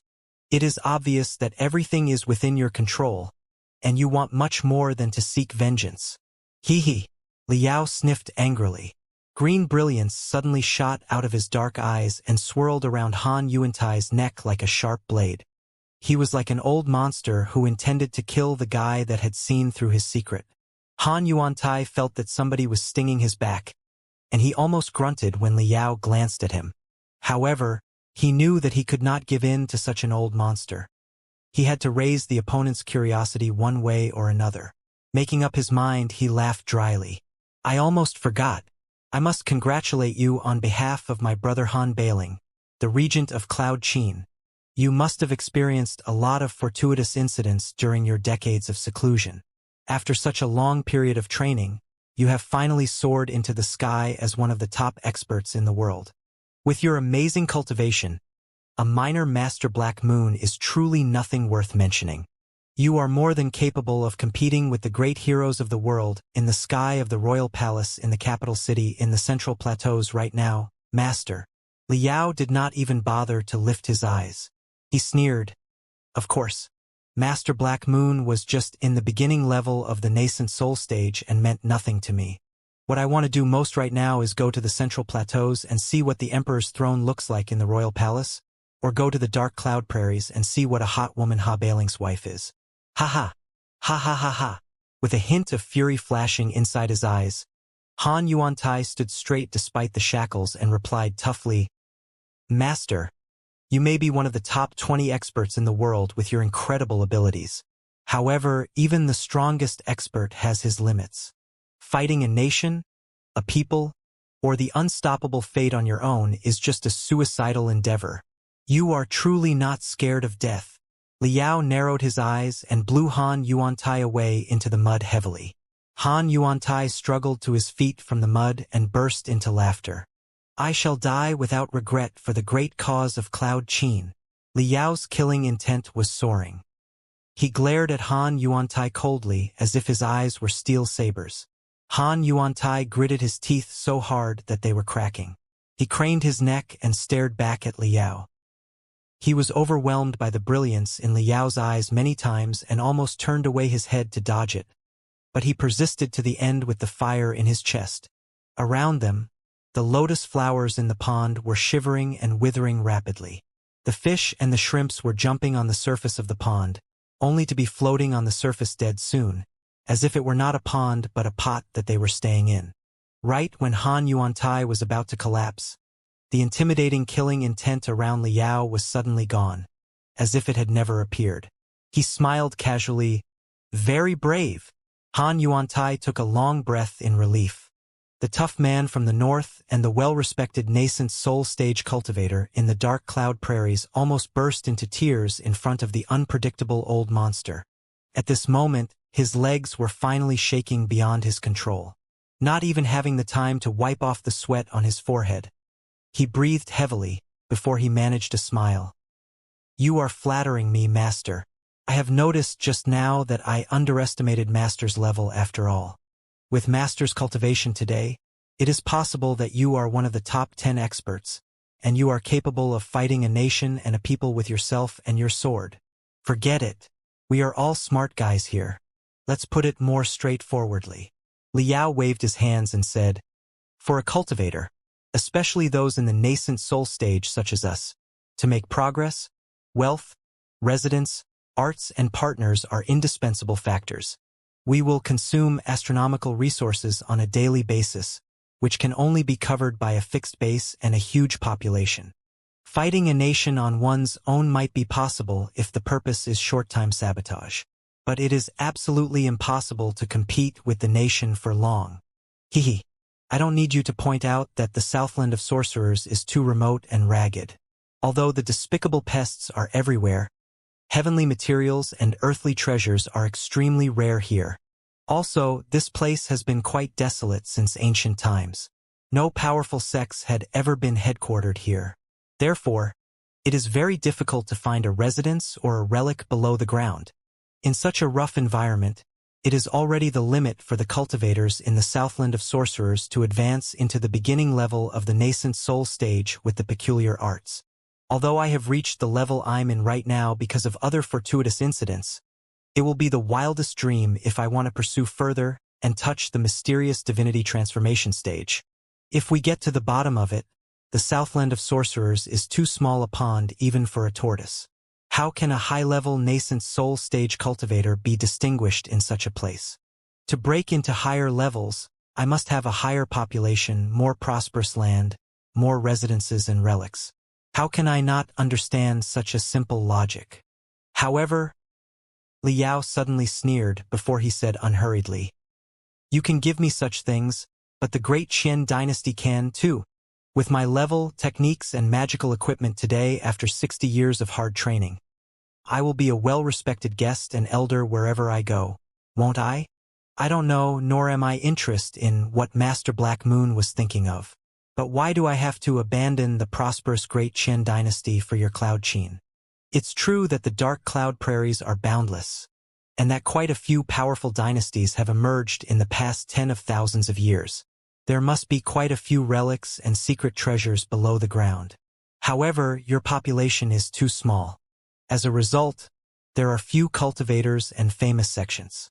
I'm told that your Regent Ha Bailing is now carrying out his reform, annihilating all the sects. Ha! In the entire Dark Cloud Prairies, there is not a single sect. Isn't it a joke? In comparison, the Great Qian dynasty is prosperous and has a long history.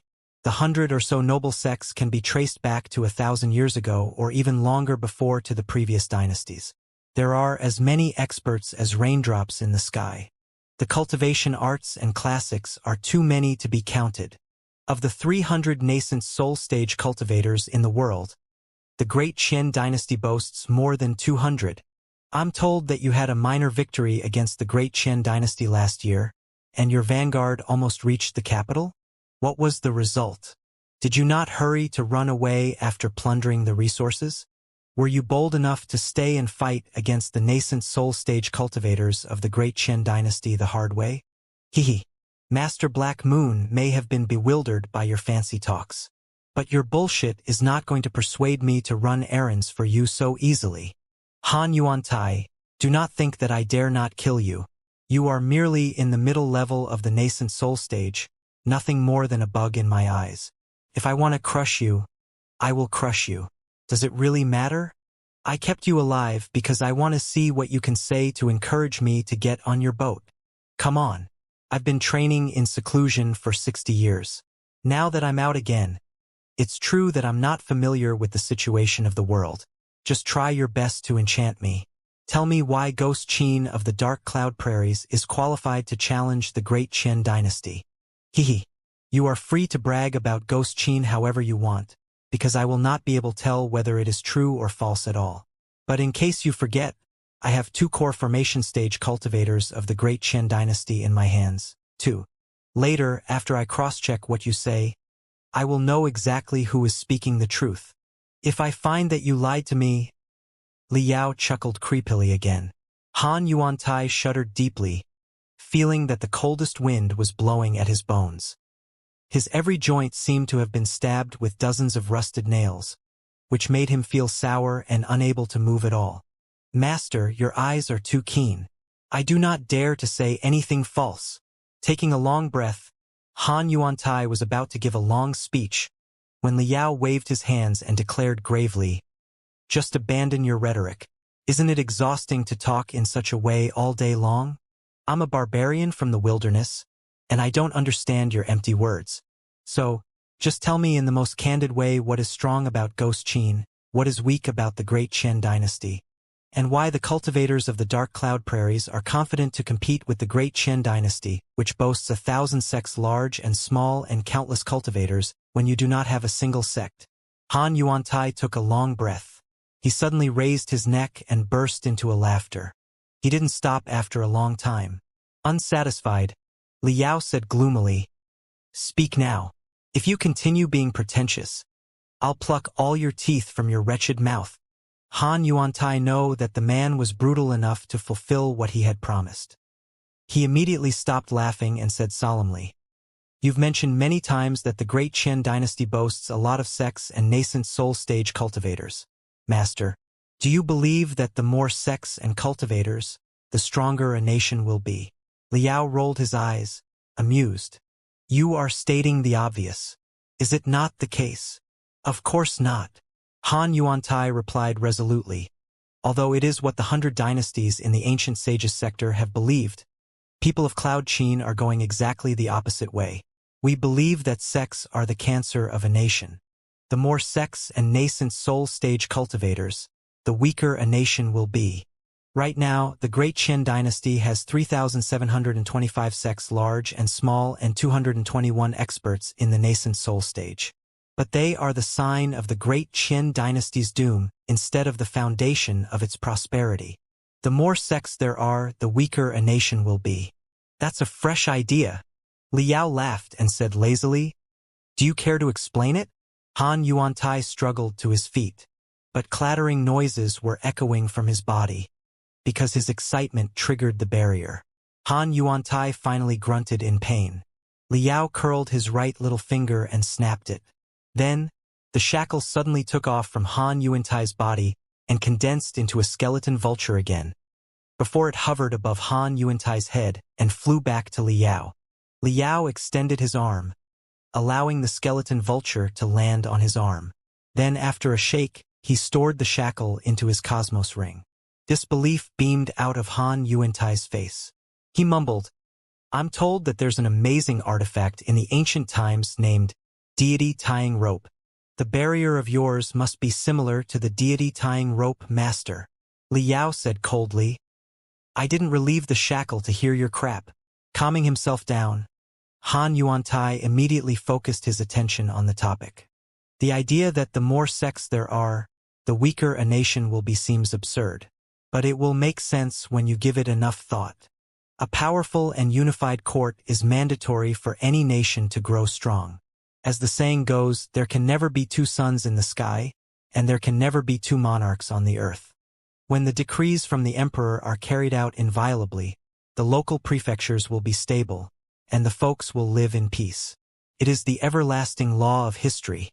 But the cultivation sects, especially the noble sects which have been passed on for thousands of years, and which boast unparalleled influence in the local area with their nascent soul-stage cultivators, seriously undermine the authority of the court and the emperor. When decrees are issued from different leaders and when internal strife never ends, to the extent that the local people of an area only know a certain sect, a certain noble family and a certain nascent soul-stage cultivator, but not the court and the emperor, how will such a nation not decline and perish? For the hundreds of dynasties in the ancient sages sector in the past tens of thousands of years, no matter how peaceful, prosperous, and unstoppable they were in their heyday, they would be corrupted by the cancer eventually and came to their doom. The cancer of the dynasties is untreatable. How can the great Qian dynasty survive it today? Master Spiritual Vulture, you asked me just now on what basis Cloud Qin is fighting the entire great Qian dynasty. Hehe. If the great Qian dynasty is truly a solitary, gapless nation, we will stand absolutely no chance. But in fact, the so-called great Qian dynasty is not a real nation at all. It is just a puppet and an empty shell, enshrined by the cultivation sects which each have their own intentions for their own interests. There is not such a nation as Great Qian at all.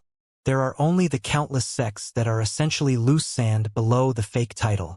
The Great Qian dynasty is a seemingly ferocious beast whose internal organs have in fact been emptied by the maggots and rats. What is left is but the skin on the surface now. After a tiny blow of air, it will fall apart and collapse. When the giant beast collapses, the maggots and rats hiding inside its body will only flee in panic and search for the next host. They will never live and die together with the beast. Liao never thought that Han Yuantai, as an outdated person and a barbarian in the eyes of the central dynasty, had such a sharp insight on the relationship between the cultivators and the nation. Also, the man's mind was very clear besides his bravery. He indeed deserved to be the right hand of Han Bailing, the magnificent dominator of Ghost Qin. He was the first sign of the formidability of Ghost Qin as a force and its leader Han Bailing. With a smile of derision, Liao said coldly, "You are exaggerating it, aren't you? Cultivation sects have existed for as long as cultivators have. It's been the tradition for 100,000 years. Are they all unworthy as you claimed?" "They are exactly so unworthy," Han Yuantai declared. "It was exactly because the cancer named cultivation sects has been attached to the nation over the past 100,000 years that almost 100 dynasties replaced one another, causing infinite tragedies. Let's leave the history aside and focus the Great Qian dynasty's rise 1,000 years ago. Before Great Qian, the world was in blood and chaos for hundreds of years.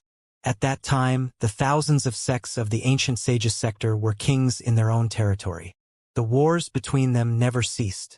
Not just the ordinary people, even the cultivators' death rate was unbelievably high. It would not be overstating to say that none of the people at that time were confident to see the end of a day in the morning.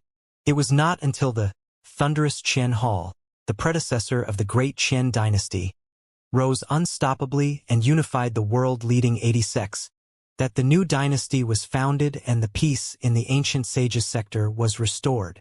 However, the peace was merely temporary. The world was unified by the thunderous Qian Hall and the 8 sects together.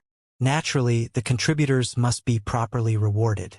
At that time, countless sects and cultivators who disobeyed the great Qian dynasty could be swallowed. After clearing all the opposing forces, the ruling class lived in peace for hundreds of years with the resources that the dissidents left. However, during the hundreds of years, because of the peace and prosperity, the number of cultivators grew exponentially. Cultivators' longevity is always as impressive as their ambitions. None of them are willing to be below someone else. When a senior brother and a junior brother in a sect are on par with each other but have certain conflict, they will often establish their own branches to avoid the conflict and to expand the influence of their original sect. Just like that, after hundreds of years, the 80 sects under the thunderous Qian Hall continued branching. Many unaffiliated cultivators in the world founded their own sects, too. Gradually, they have evolved to the almost 4,000 sects today. Liao sniffed. The more cultivation sects, the better. What's wrong about that? There will be nothing wrong if there are infinite resources. After a bitter smile, Han Yuantai said, but there are only limited spiritual energy and treasures in the world. One more cultivator means a reduction in every cultivator's share, and every newly founded cultivation sect will add to the pressure of the nation. Although the cultivators of the great Qian dynasty seem to be stronger and stronger, they are in fact approaching their doom fast. According to the rules established when the great Qian dynasty was established, the emperor and the cultivators shall reign the world together. Cultivation sects have countless privileges. We don't need to talk about the powerful sects such as the Purple Pole Sword sect. Let's just take a medium-sized, regular sect for example. Such a sect often boasts hundreds of core disciples and 10 times more non-core ones. It may occupy hundreds of thousands of acres of the finest farmland. The folks that are attached to the sect can be more than 100,000 households. According to the rules, cultivation sects have little responsibility in tax and labor service. Once the cultivation sects claim the farmland, it will be difficult for the nation to levy the tax. If a folk becomes a disciple of a certain sect, or if they are a relative of a disciple of the sect, it will be difficult to force them to serve in the army or carry out other duties when the cultivation sect is on their back. Such a cultivation sect, after rooting in a certain place for hundreds of years, will monopolize all the powers in the local area. From the local officials to the local celebrities, everybody will be a disciple of the cultivation sect. The rules of the sect will even replace the law of the nation. Also, thousands of fearsome warriors, who are not engaged in any kind of production activities but focused in building up their body and grasping new techniques, pasture on the cultivation sect, which make it even more like an independent kingdom. Such independent kingdoms hide their properties in the most stunning ways, resist the court's orders to levy tax or to draft soldiers, and often demand privileges from the court under the pretext of famines or natural disasters. What are they if not unhelpful, blood-sucking cancer? When the great Qian dynasty was just founded, there were only 80 such cancers, and the nation was still healthy enough to bear them. But right now, the cancers are getting greater and great and even giving birth to smaller cancers. They are more and more vicious in stealing the nation's wealth, and they care less and less about the consequences.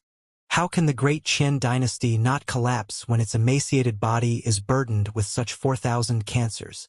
Liao's eyes glittering for a moment before he said coldly, if someone from Ghost Qin such as you sees through it so clearly, why do you think the emperor of the great Qian dynasty turns a blind eye to it? Didn't you say that the thunderous Qian Hall the emperor belongs to was the greatest sect in the past? Can they not come up with any solution to eliminate the cancers? Han Yuantai smiled and shook his head. The emperor, which should be the supreme authority in the world, naturally wouldn't be happy to see so many disobedient cancers who act on their own in his territory. However, it is more than difficult to eliminate the cancers. It's true that the thunderous Qian sect was the most powerful sect 1,000 years ago, but its best was to compete with 20 cultivation sections. If the other 80 sects joined their hands, there would be nothing the thunderous Qian sect could do about them. That was why the thunderous Qian sect had to, however unwillingly, cooperate with the 80 cultivation sects and found the great Qian dynasty together, The Great Qian dynasty was more like an alliance of the 81 sects of the ancient sages sector than a nation. The so-called emperor was nothing more than the leader of the alliance. When the Great Qian dynasty was just founded, the contradiction between the thunderous Qian Hall, which the emperor represents, and the local sects was not very intense yet, and the two parties were still able to live in peace for hundreds of years. But when the contradiction escalated after the local sects expanded beyond control, the thunderous Qian Hall had declined and lost the capabilities to rectify the situation.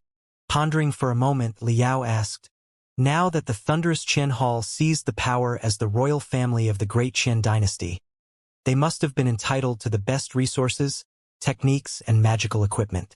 When the local sects were expanding, the royal family should be growing stronger, too. Why was it declining?" Han Yuantai said in a smile. "It's understandable that you do not know this, master. There are mainly 3 reasons for the royal family's decline.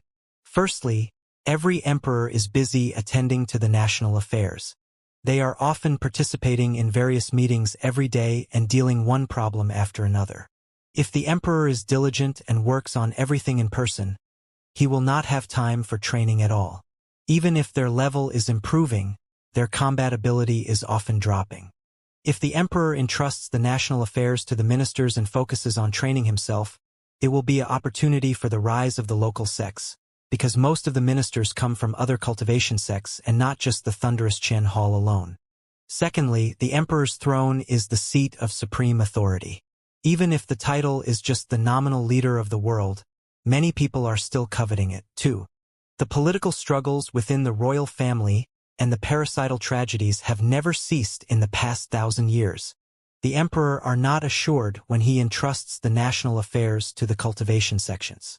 But he will be less assured if he entrusts the task to his brother or the other disciples of the thunderous Qian Hall.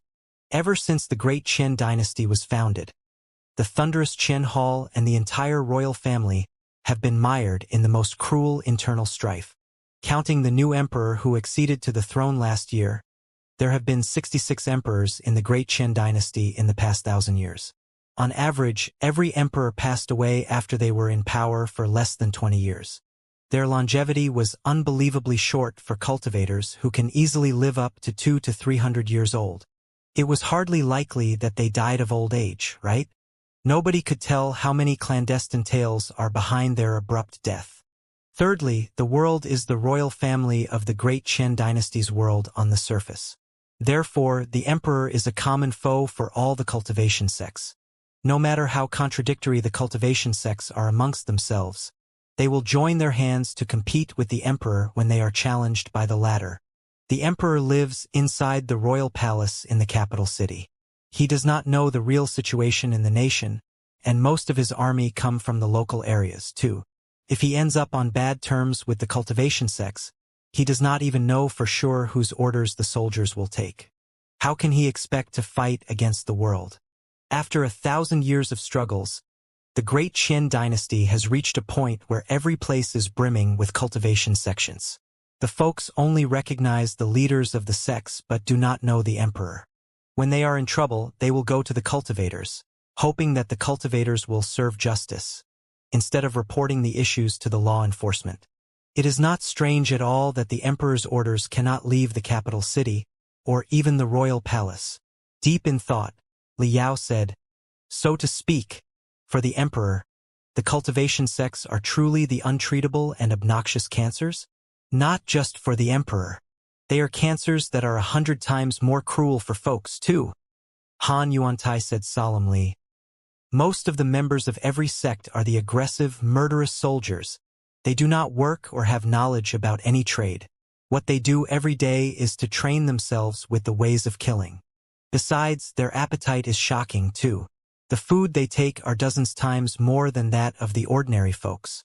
To feed a cultivator who does not have a job and who practices his techniques all day long, even if he is only in the refinement stage, it will still require almost 100 peasants to slog in their farmland day and night. Moreover, the cultivators cannot be just satisfied with food. They also demand the entertaining facilities, the crystals and minerals, and the marvelous pills and medicines. Therefore, when the cultivators and cultivation sects of the Great Qin dynasty expanded crazily like mushrooms after a rain, their exploitation on the folks was even harsher. The folks who were affiliated to the cultivation sects couldn't live on any longer. The more Liao heard, the more surprised he became. He observed Han Yuantai up and down carefully. Before his dialogue with Han Yuantai, and especially when he suppressed two nascent soul-stage cultivators easily, no matter how he reminded himself, he could not help but look down on the ancient cultivators and feel too confident about himself. He even found it difficult to consider his trip a perilous mission like his adventure in the Blood Demon sector. Instead, he felt that he was having fun in an ancient cultivator theme park.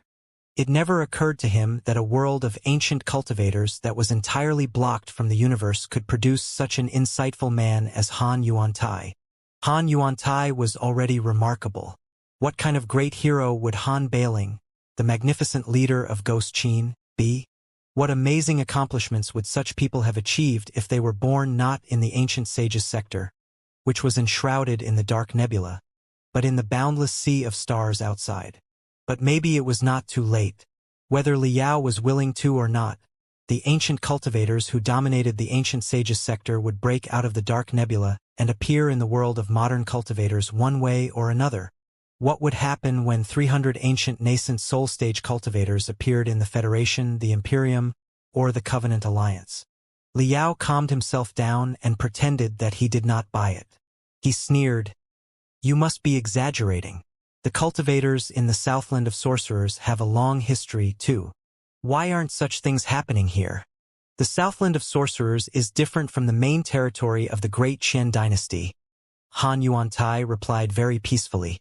"With all due respect, Master, the Southland of Sorcerers is still in an underdeveloped phase. There are few cultivators in the first place, and the sects here are mostly small with a membership of 10 or so people. Take your Master Elder 5 Despairs, for example. He only had 2 disciples, and he lived in a residence deep inside the mountain. He never had a high demand for the villages and tribes nearby. Also, despite the unfavorable climate in the Southland of Sorcerers, the yields of farmlands here are high enough for the ordinary people. If they are left with no choice, they can always feed on bananas if crops cannot be grown. Therefore, while the rest of the world is plagued by wars and famines, the Southland of Sorcerers is a unique, peaceful place." Liao was rendered speechless for a moment. Although Han Yuantai was from the northern prairies, he truly had a lot of general knowledge about the world. The Southland of Sorcerers was a typical tropical and subtropical rainforest. It seemed unlikely for a prosperous civilization to develop here. But if the locals did not have a high requirement on their living conditions, it was easy for them to survive by feeding on the bananas, cassava, and jackfruit. Therefore, although most of the barbarian cultivators looked ugly and creepy, even if they took one person for food every day, they would be eating only 300 to 500 in a year. But it was nothing unusual for 1 million people to be killed in a famine caused by a great war. Therefore, it might be inappropriate to judge a regime superficially. Liao sighed to himself and raised his eyebrows. Is the rest of the Great Qin dynasty different? Of course. For ordinary people, the environment in the Great Qin dynasty's main territory is much harsher than in the Southland of Sorcerers. Han Yuantai replied unhurriedly. There are 100 times more cultivators in the Great Qin dynasty than in the Southland of Sorcerers.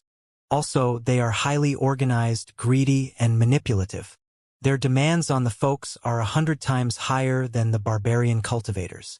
In the states of the Great Qin dynasty occupied by the cultivation sects, even including the fertile land of honey and milk in the southeast, the folks are merely struggling to survive under the oppression of the cultivation sects. Really?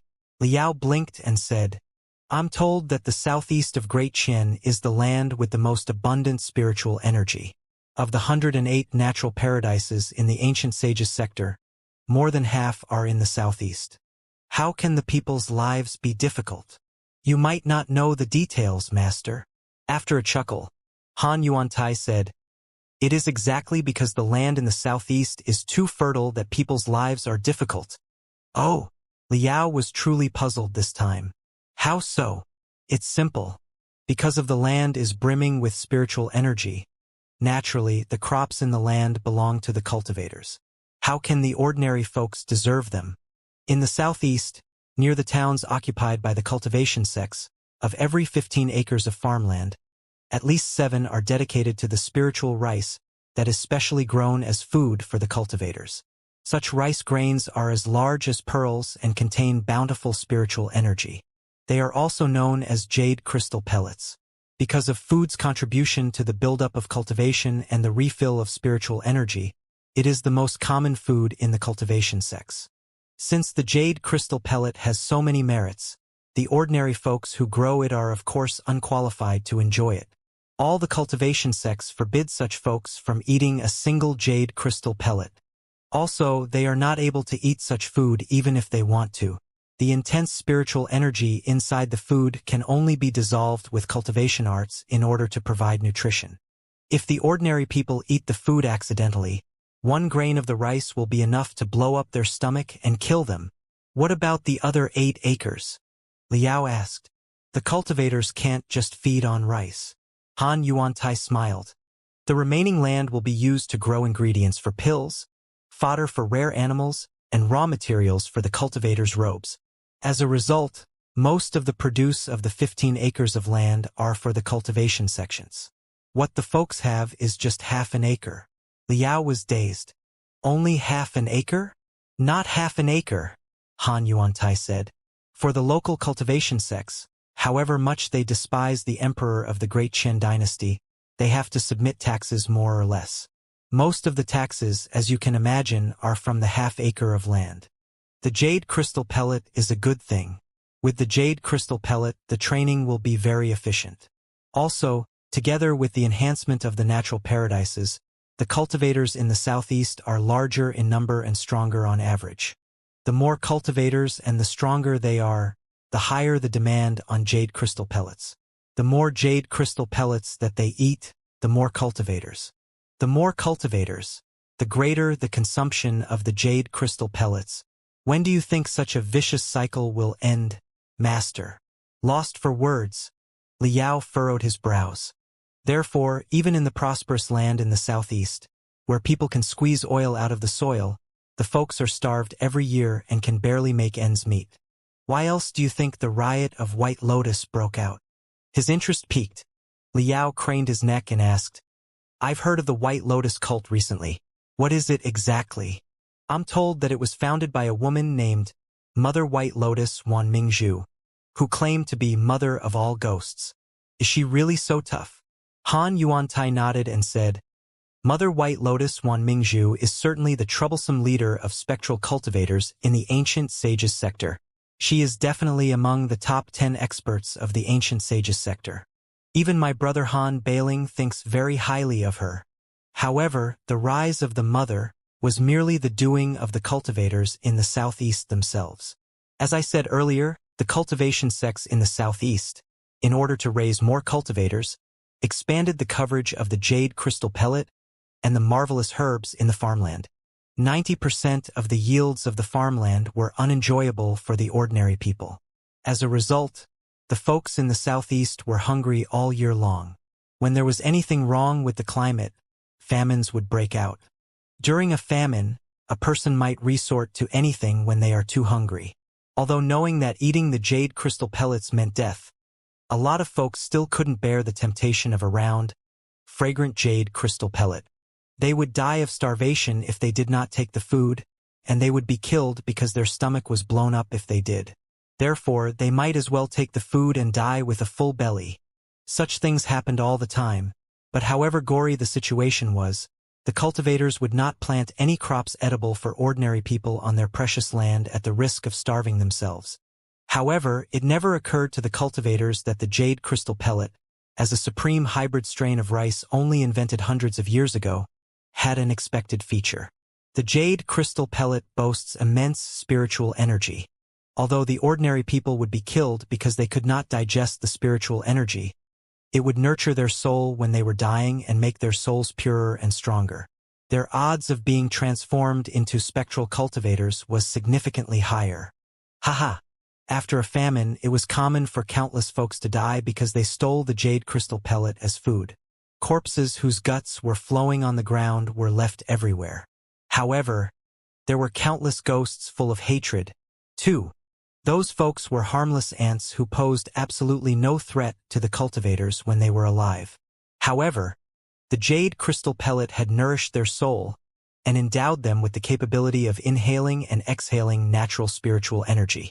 Also, because of their miserable death, their hate often lingered on in their soul, turning them into very troublesome, haunting ghosts.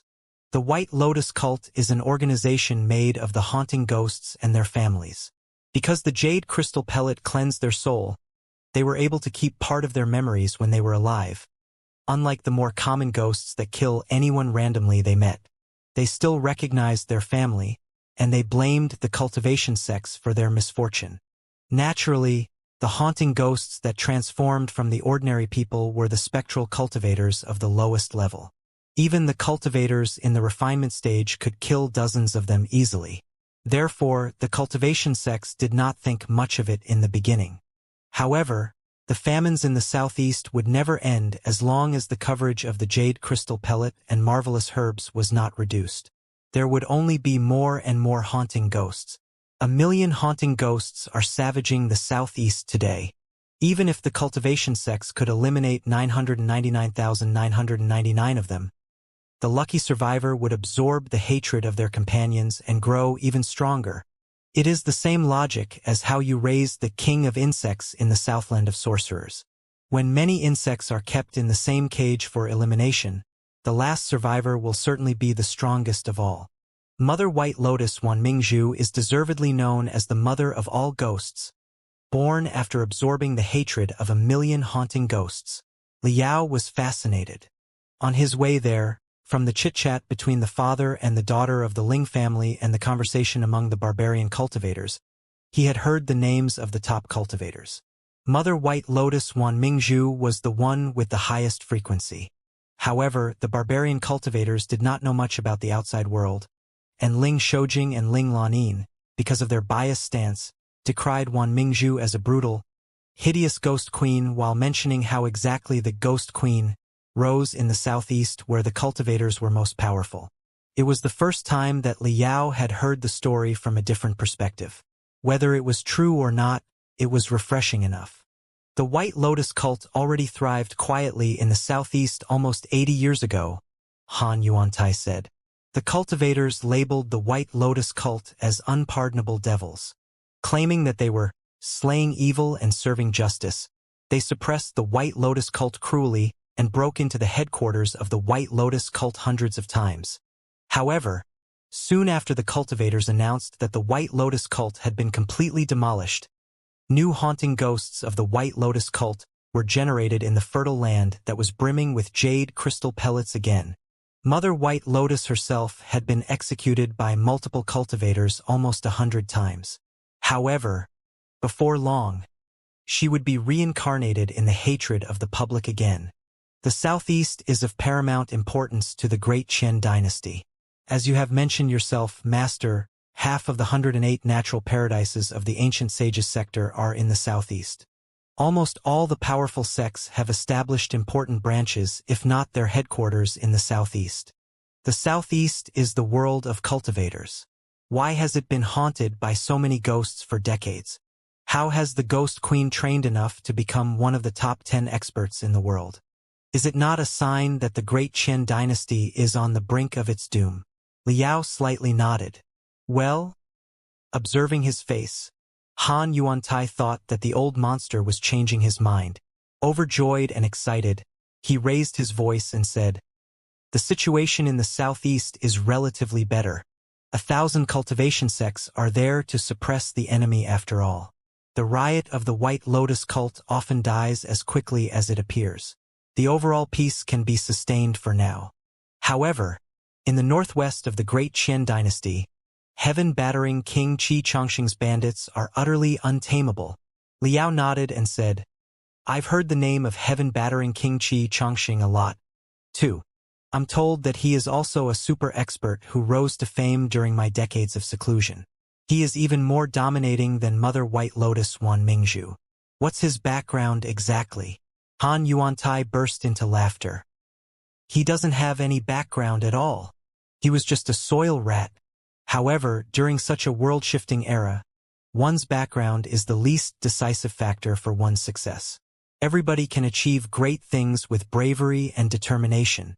The northwest of the Great Qian dynasty used to be the center of the ancient sages sector 100,000 years ago. Dozens of ancient dynasties thrived around the place, but after such a long time, the hundreds of thousands of years of consumption have almost drained all the spiritual energy. It is now a poor and desolate land with barely any resources. The folks in the southeast are still qualified to be exploited by the cultivation sects, but in the northwest, they do not even stand a chance to be exploited because there is barely any land, however infertile it is, in this area. Of all the barren land, the relatively acceptable part is all under the control of the cultivation sections. Not the slightest scrap of land will be shared with the ordinary folks. A lot of folks starve even when the climate is ideal. You can imagine how serious the famines are when there's a natural disaster. When there's a famine, the peasants are forced to leave their homes and gather into locust-like mobs. If they plunder any food in their foray, they will survive one more day. When they are too hungry, they are even bold enough to attack the headquarters of the cultivation sects, and even lunge at the mighty nascent soul-stage cultivators. The hungry folks in the southeast boast some combat ability after they are transformed into haunting ghosts by the jade crystal pellets. Li Yao sneered. But the northwest peasants have no access to the jade crystal pellets. Do they? Then, what can a million ravenous peasants do to the impenetrable cultivation sects and the marvelous cultivators? Han Yuantai nodded heavily. That's exactly what the court and the cultivators thought in the beginning, master. Therefore, for decades, their attention was focused on the White Lotus cult in the southeast. After all, however many homeless peasants there were in the northwest, they were still ordinary people. Ordinary people attacking the headquarters of the cultivation sects was like eggs hitting rocks. It's just a joke. However, it would appear that the Great Qian dynasty is truly doomed because the most bizarre things happened. The northwest of the Great Qian dynasty was the earliest prosperous place in the ancient sages sector.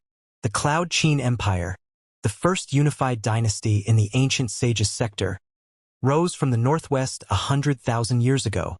Dozens of dynasties and countless traditional sects had been headquartered in the northwest.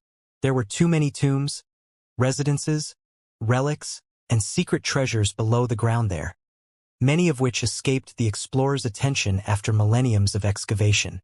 Therefore, quite a few people in the northwest lived in ancient tombs, residences, and relics. The grave robbers are known as soil rats. The ancient tombs, especially those of high-level cultivators, were often deployed in the best terrain, secured by special rune arrays. The magical equipment of the tomb owner was often buried together with them, too.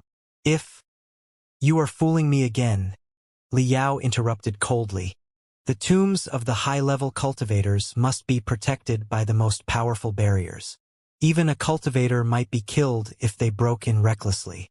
How can an ordinary grave robber come and go freely?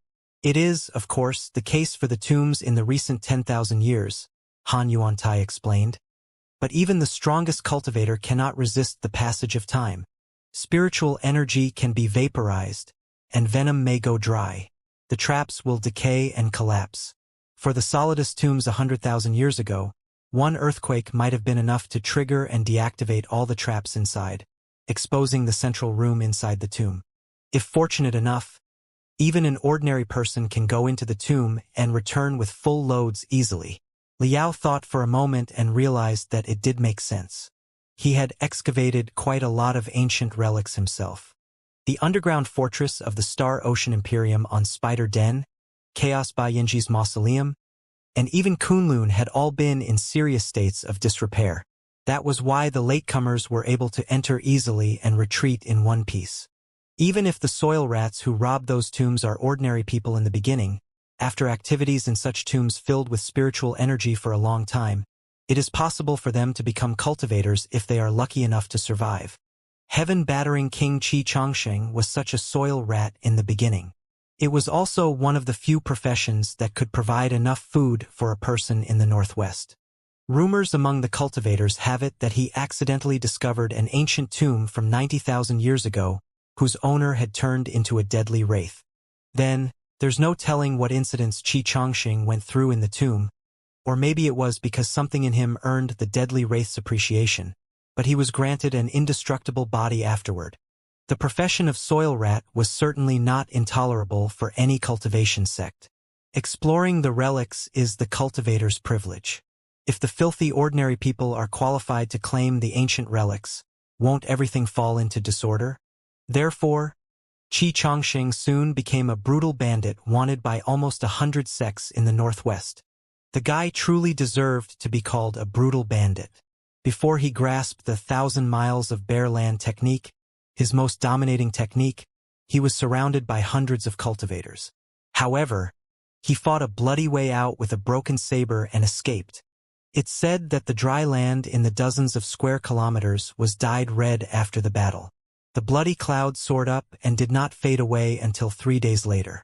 It was truly a breathtaking battle. After breaking out of the siege, Xianxia decided that he should pursue further. He summoned all the soil rats in the northwest and joined the army of the homeless peasants. The soil rats who earned their living in the ancient tombs certainly had their own expertise. Their participation significantly improved the capabilities of the army of the homeless peasants. After countless sacrifices, they were finally able to break into the headquarters of the first cultivation sect. Everything became easier after the headquarters were broken into. The homeless peasants claimed all the crystals, magical equipment, herbs, heavenly materials and earthly treasures, and cultivation arts in the cultivation sects. A lot of cultivators were captured by Xianxia too. Xianxia intentionally kept the low-level disciples in the sect alive and asked them to mince the high-level cultivators in the sect into pieces and eat the flesh. Even if the high-level cultivators had already been killed by Xianxia, the disciples were still forced to cut up their flesh and eat it. Whoever disobeyed the order would be minced immediately, and their flesh would be divided between everyone. 2. Slaying their seniors and even swallowing their seniors' flesh were the greatest felonies. Nobody could save the low-level cultivators. Henceforth, the low-level cultivators could only work for Xianxia because they would not be embraced by any cultivation sect. In the meantime, he released false messages and pretended that he was still attacking the cultivation sect, attracting the other sects to reinforce it. While keeping the homeless peasants in the headquarters as bait, Xianxia led the low-level cultivators who had just joined him and ambushed the headquarters of the reinforcing sects when they had dispatched their available forces to save the sect being attacked. After another cultivation sect was breached, he did exactly the same. The captives were divided into 2 parts. The low-level cultivators were asked to surround the high-level cultivators and join his gang after they committed the unpardonable felony. After they joined the gang, they were coerced into attacking the nest of the 3rd cultivation sect without any breaks. Just like that, the army of low-level cultivators under Xianxia's command snowballed and swept across the entire northwest. When the cultivators who reinforced the first sect finally annihilated all the homeless peasants that he had intentionally left there, Xianxia had already broken into the nests of 12 cultivation sects. By plundering the crystals, magical equipment, cultivation arts, and low-level cultivators, he turned the previous mob into a brutal army of cultivators, the heaven-battering army. Although knowing that Han Yuantai could have been exaggerating, Liao was still quite shocked by the rise of heaven-battering King Xianxia. None of the guys who raised a storm of blood in the world were easy to deal with. This is about the situation right now. The White Lotus cult is thriving in the southeast, and the heaven-battering army is raging in the northwest. Cloud Qin is also threatening from the north. The great Qian dynasty is already shaking despite its ostensible magnificence. At such a moment of life and death, the cultivators of the great Qian dynasty still do not change. They are too addicted to their internal strife to join their hands to revive great Qian. With the great enemies around, are the cultivators of the great Qian dynasty still busy dealing with each other? Liao frowned harder. Great enemies? Holding back his laughter, Han Yuantai asked, "If I may ask you, Master, Who do you think the greatest enemy for the cultivators of the great Qin dynasty is? Liao pondered for a moment and replied, "There cannot be two monarchs. If I were the emperor, I would certainly not tolerate the local magnates who develop their sects into independent kingdoms. Therefore, the emperor of the great Qin dynasty is the greatest enemy for the cultivators of the great Qin dynasty." Han Yuantai shook his head. "The White Lotus cult and the heaven-battering army are causing trouble in southeast and northwest." Liao tried again. "If they work together, it's possible that they can split the nation apart. They are the archenemies of the cultivators of the great Qin dynasty." Han Yuantai shook his head again. "Are you saying that Ghost Qin is the greatest enemy for them?" Liao asked angrily. Han Yuantai shook his head and laughed.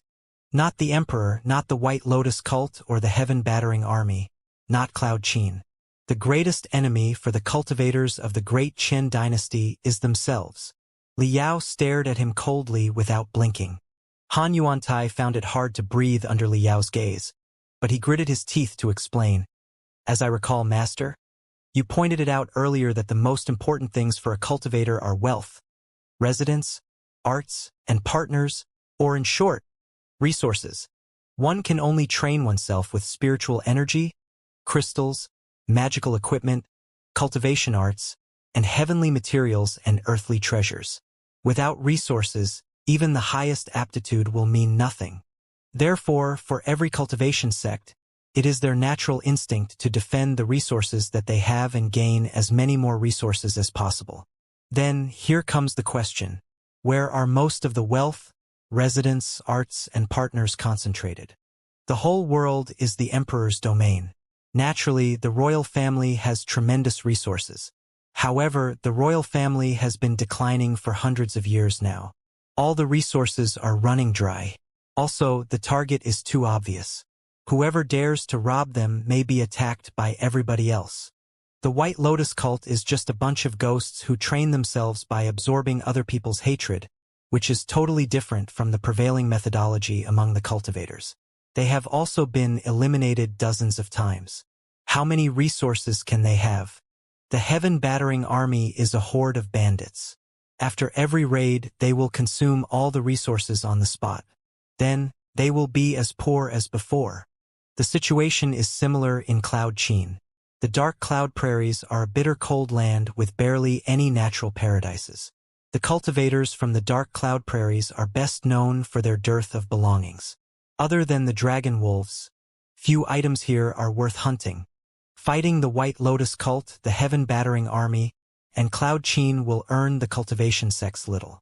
After fierce battles, even at the risk of sacrificing a few core formation stage cultivators or nascent soul stage cultivators, they may get nothing in the end. So why bother? Some people do risky businesses, but no one will do unrewarding businesses.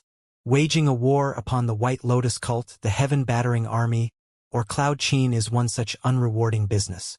Therefore, the cultivators from the noble sects of the great Qin dynasty will never consider us as targets unless we are asking for their trouble. You know what I'm getting now, Master, don't you? The majority of the wealth, residences, arts, and partners in the entire ancient sages sector lie in the hands of the noble sects. For the cultivators of the great Qin dynasty, 80 sects split the wealth, residences, arts, and partners in the beginning. Naturally, their days were happy and carefree. But right now, almost 4,000 sects are splitting the same wealth, residences, arts, and partners. There are more wolves, but there is less meat. It is not hard to imagine what a bad relationship those sects are in. Therefore, despite the ostensible peace, the cultivators of the great Qin dynasty are fighting each other in the most brutal way in secret. Since they claim to be noble sects, Liao said solemnly, how can they fight each other in the most brutal way? They cannot just rob other people of their treasures, can they? Cronyism, vilification, frame up.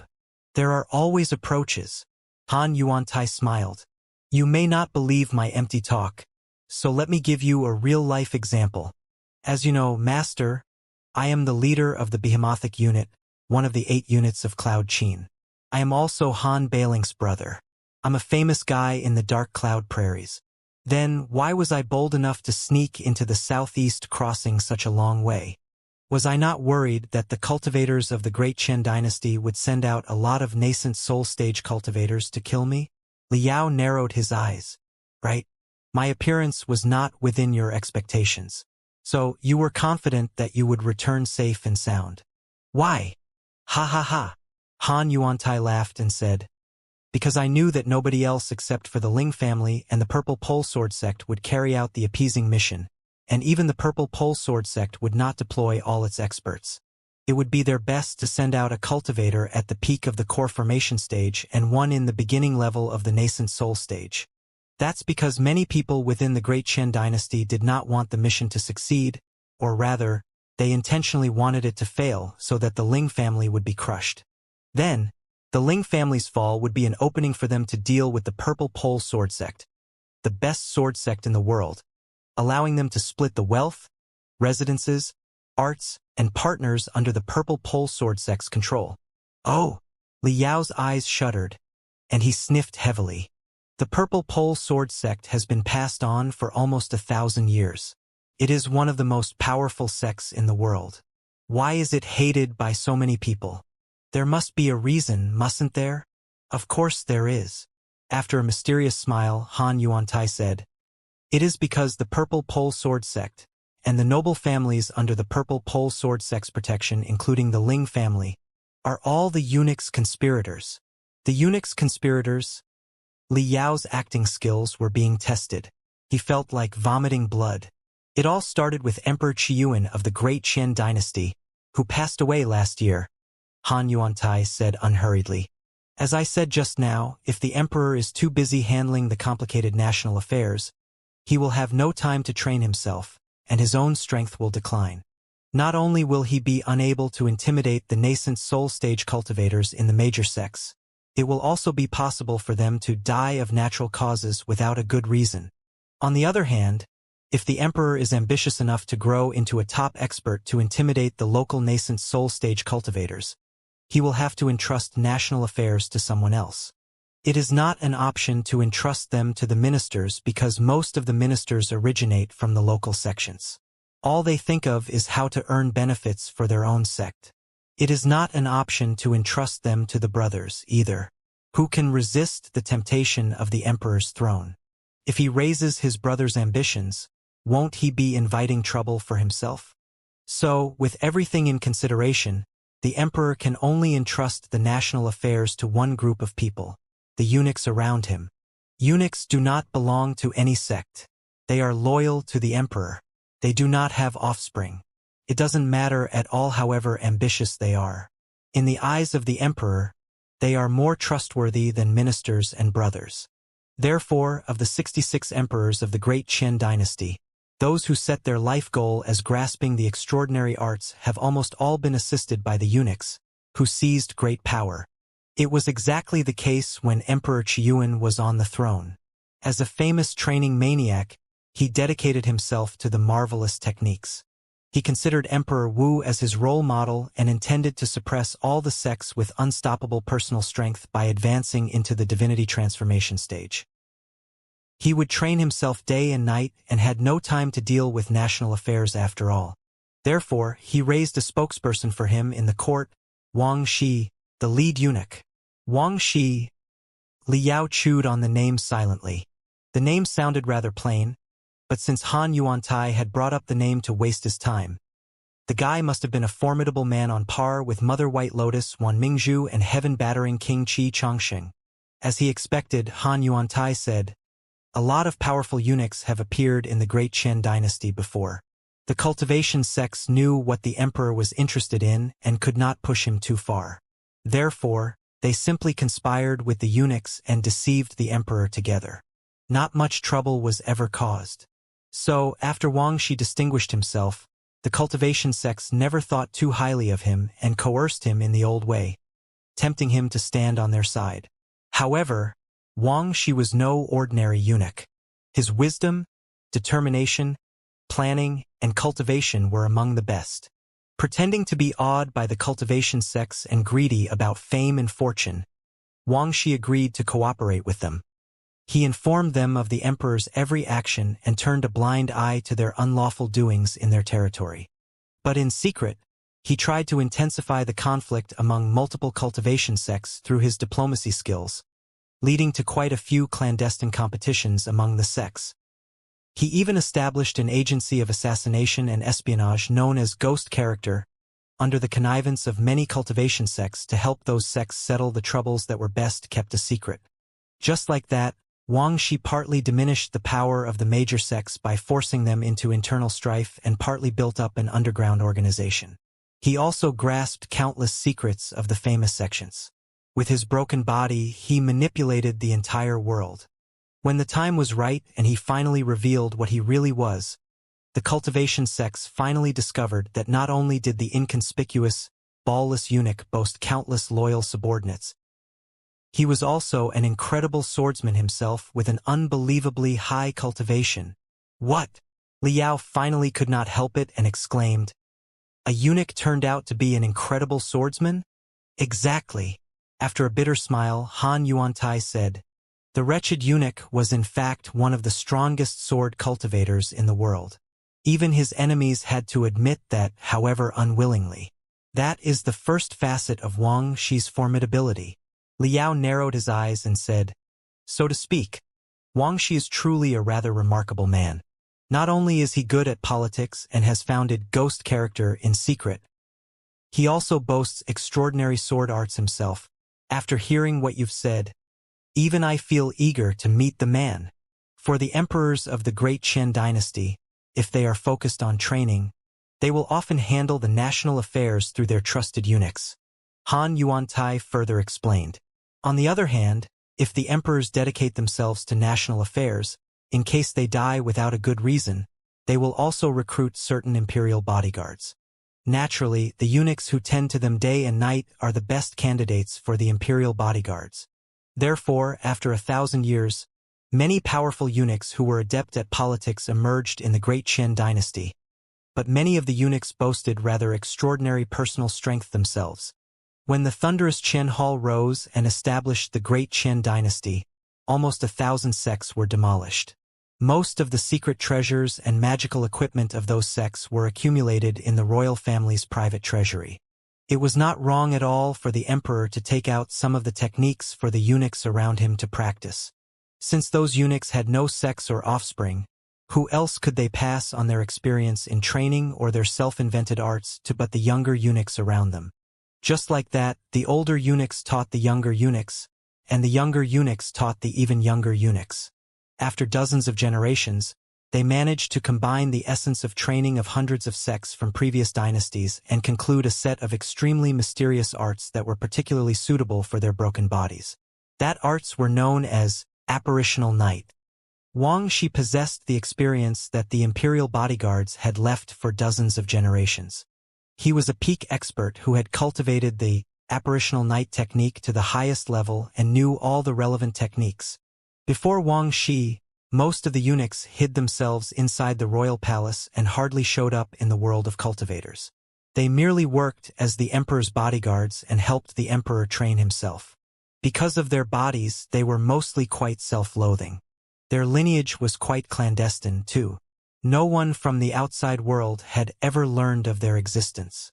It was not until Wang Shi rose to power that the many cultivation sects learned of the existence of apparitional night and realized how strong the eunuch experts inside the royal palace were. Wang Shi had hidden his claws and teeth for decades and behaved obediently toward the cultivators of the great Qian dynasty for a simple purpose, which was to instigate trouble among the cultivators, diminish the capabilities of the major sects, and even make the nascent soul-stage cultivators kill each other or pursue the tantalizing immortality. Eventually, the emperor would be able to be the real master of the world. Liao laughed. So, Wang Shi was a loyal man? Han Yuantai sniffed. He might have been loyal to Emperor Qiyuan, and part of his purpose was achieved, too. But as a result, the cultivators of the great Qian dynasty were divided, and the conflicts among them were more intense than ever, which created a great opportunity for the White Lotus cult, the heaven-battering army, and Cloud Qin. If we think that way, was Wang Shi a loyal subordinate or a great villain? Heaven only knows. Liao thought for a moment and realized that it did make sense. If the emperor intended to gather power, he would have to weaken the local sects. But if the local sects were too weak, the entire Great Qin dynasty would be dying. It was a move that would bring as many losses as gains and should not be employed easily.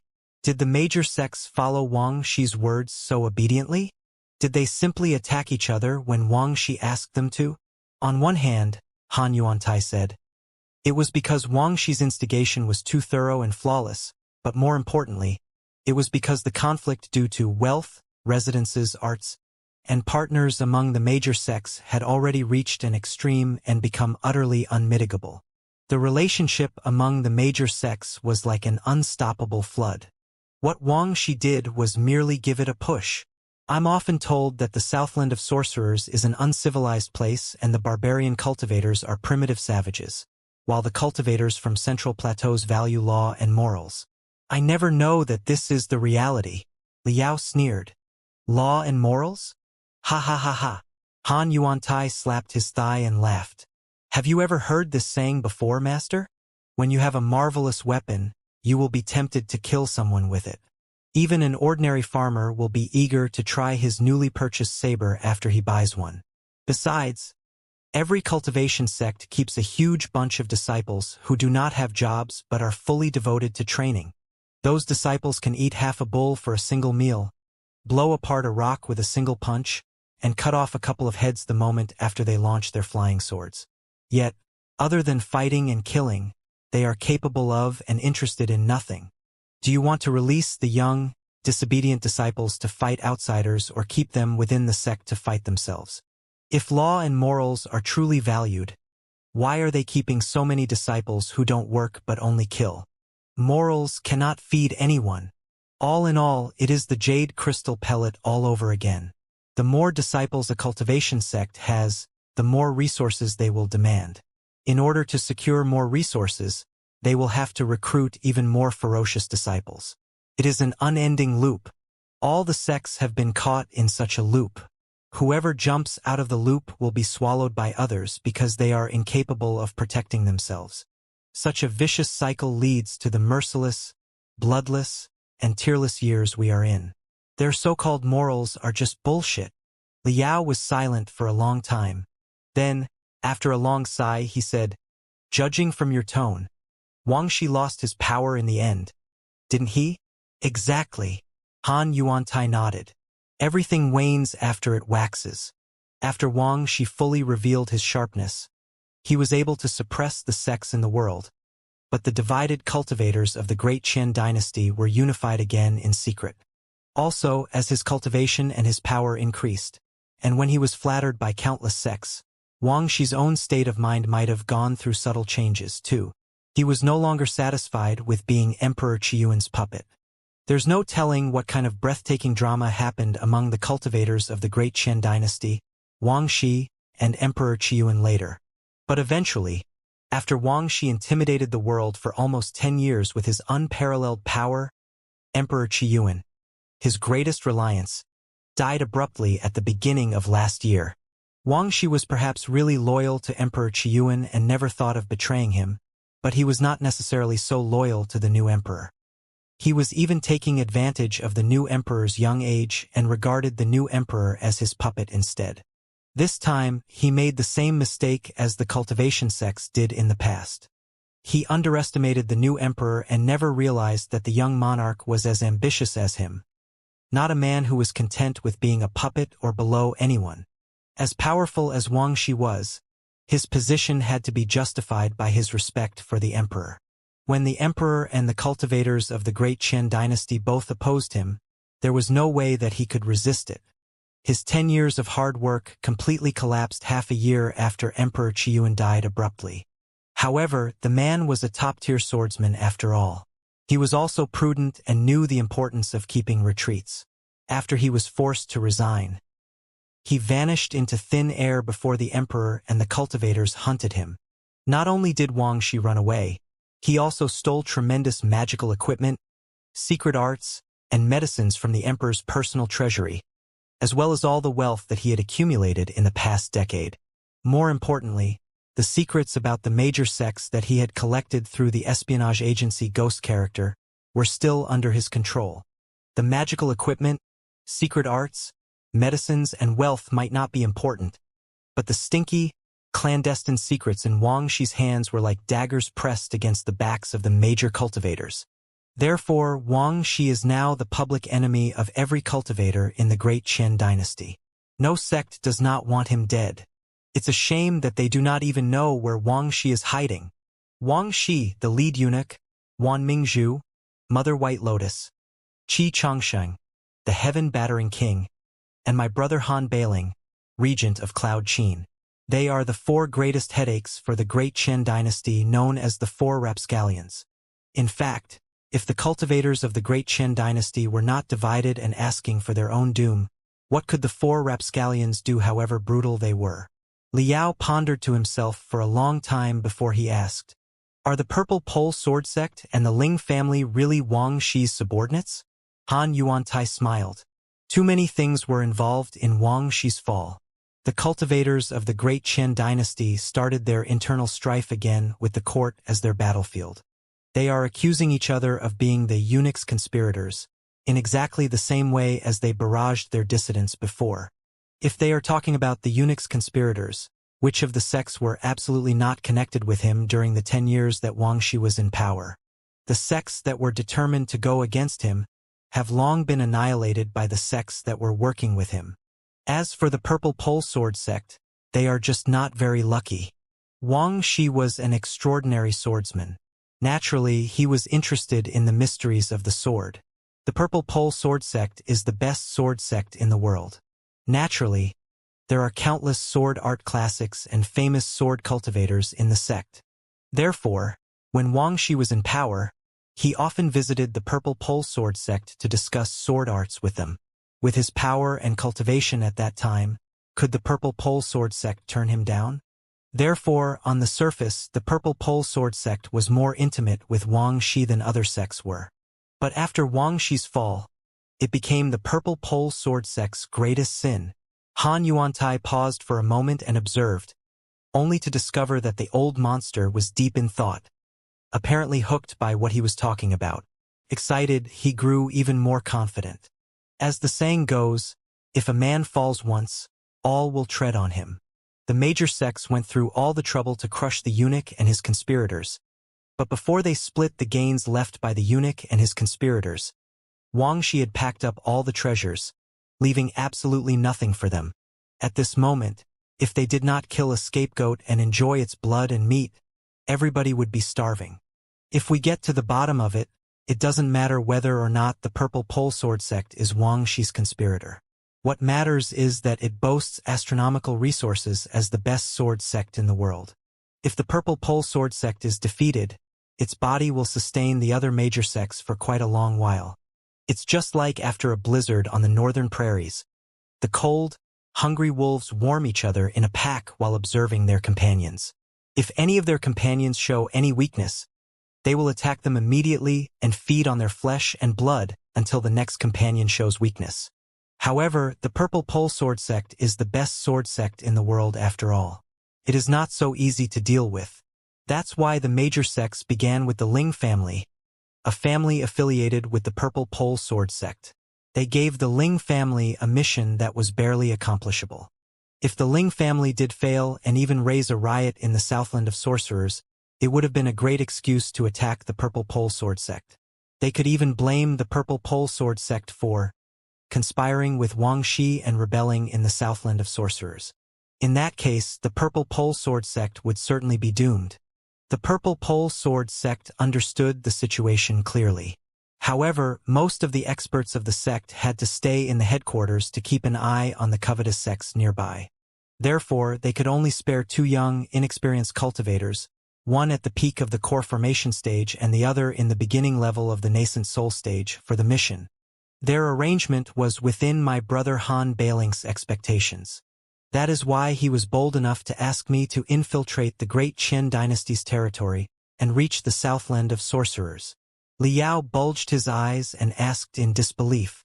Even the issues of national importance can be taken advantage of for the conflicting sects.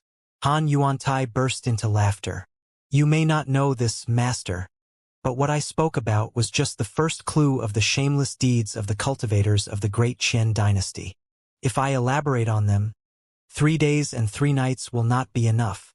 Not just a tiny southland of sorcerers. Do you think that the White Lotus cult, the heaven-battering army, and even Cloud Qin are not backed by the major sects? What? Liao rose in utmost shock. What's to be surprised at? Han Yuantai replied matter-of-factly.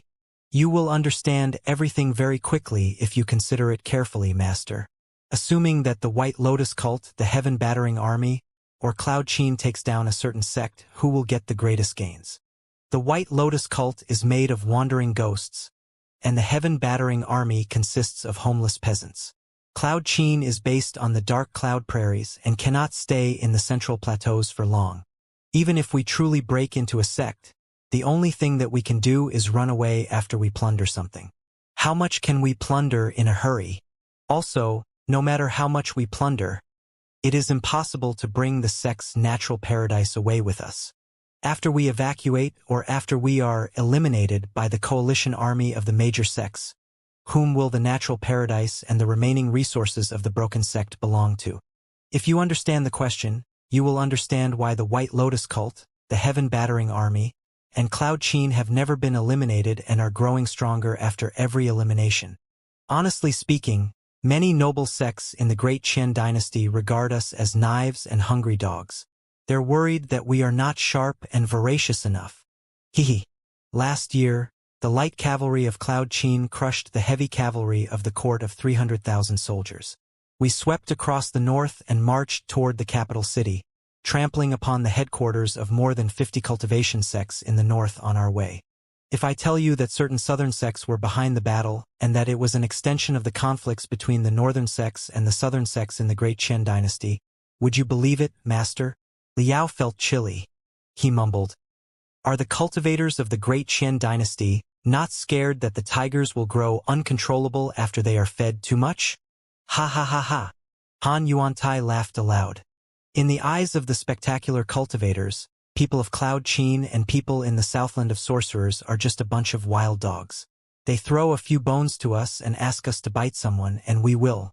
We are quite useful tools. Are we tigers at all? Liao was rendered speechless. Master! Seeing that the timing was appropriate, Han Yuantai beamed with sincerity and declared, Heed my words! All the cultivators of the great Qian dynasty are shameless, cunning, pretentious, and treacherous. A great expert growing up in the jungles in the southeast who has been secluded for training will absolutely be no match for them in terms of schemes and deception. The great Qian dynasty is a dirty swirl right now. Should you get involved, you will not even know how you get killed. Liao glanced at him and smiled. We are finally getting back to the main topic now, aren't we? You are belittling the great Qian dynasty with all your talk about dynastical cancer, public hatred, and internal strife. Is Ghost Qin of the dark cloud prairies any different? Is it able to cure the cancer? Of course. Holding his head high, Han Yuantai replied confidently, Cloud Qin is not at all similar to Great Qian. We are unifying all the cultivators with the 8-unit system, the most advanced system in the history of the ancient sages sector. There were few sects in the vast northern prairies in the first place. They were never too strong. After my brother Han Bailing unified the tribes in the prairies as per the arrangement of fate, he understood the principle that cultivation sects are the cancer of a nation with his unparalleled wisdom. Therefore, he swept across the dark cloud prairies with iron and blood, uprooting the few sections. He restrained all the shamans, priests, and unaffiliated cultivators with military rules and classified them into 8 units. Behemoth Eagle, Black Tortoise, Blue Dragon, Crimson Phoenix. When the 8 units are combined, they make a well-organized army where every order is executed without fail. Why do we call ourselves Cloud Qin? The ignorant folks of the great Qian dynasty say that we are intentionally looking for an awesome ancestor to justify ourselves. Hehe. They are too short-sighted to understand our ambitions. We are, of course, the descendants of the Cloud Qin Empire in the past. However, It is not their bloodline that we have inherited but their spirit. The Cloud Qin Empire was the first magnificent dynasty to end the chaotic battles among the thousands of sects and unify the entire ancient sages sector 100,000 years ago. How did they achieve that? Through the inviolable rules that all cultivators were bound by. All the cultivators of Cloud Qin were taught to focus on national fights and not personal ones. They were strictly forbidden from internal fights. Once discovered, both parties involved in the fight would be punished. Then, all the Cloud Qin cultivators were divided into 20 levels. Each level corresponds to a certain quantity of training resources that was larger than the last levels. It was not one's cultivation but one's military credits that mattered during the classification. Even a nascent soul stage cultivator was not entitled to any crystals if they had not earned any military credits. They would still be despised by other cultivators. Even a cultivator in the low level of the refinement stage would receive the most resources from the nation regardless of their aptitude, as long as they made great contributions in the battles against other forces. As a result, the whole of Cloud Qin became a super sect and an invincible army, which was the foundation of the Cloud Qin Empire's cause to unify the world. It's a pity that the Cloud Qin Empire in the past never really realized the harms of the cultivation sections. They only discouraged the cultivation sects from growing within the empire but never eliminated them. After the empire was established and the world was at peace, the leadership eased their wariness and rewarded the cultivation sections.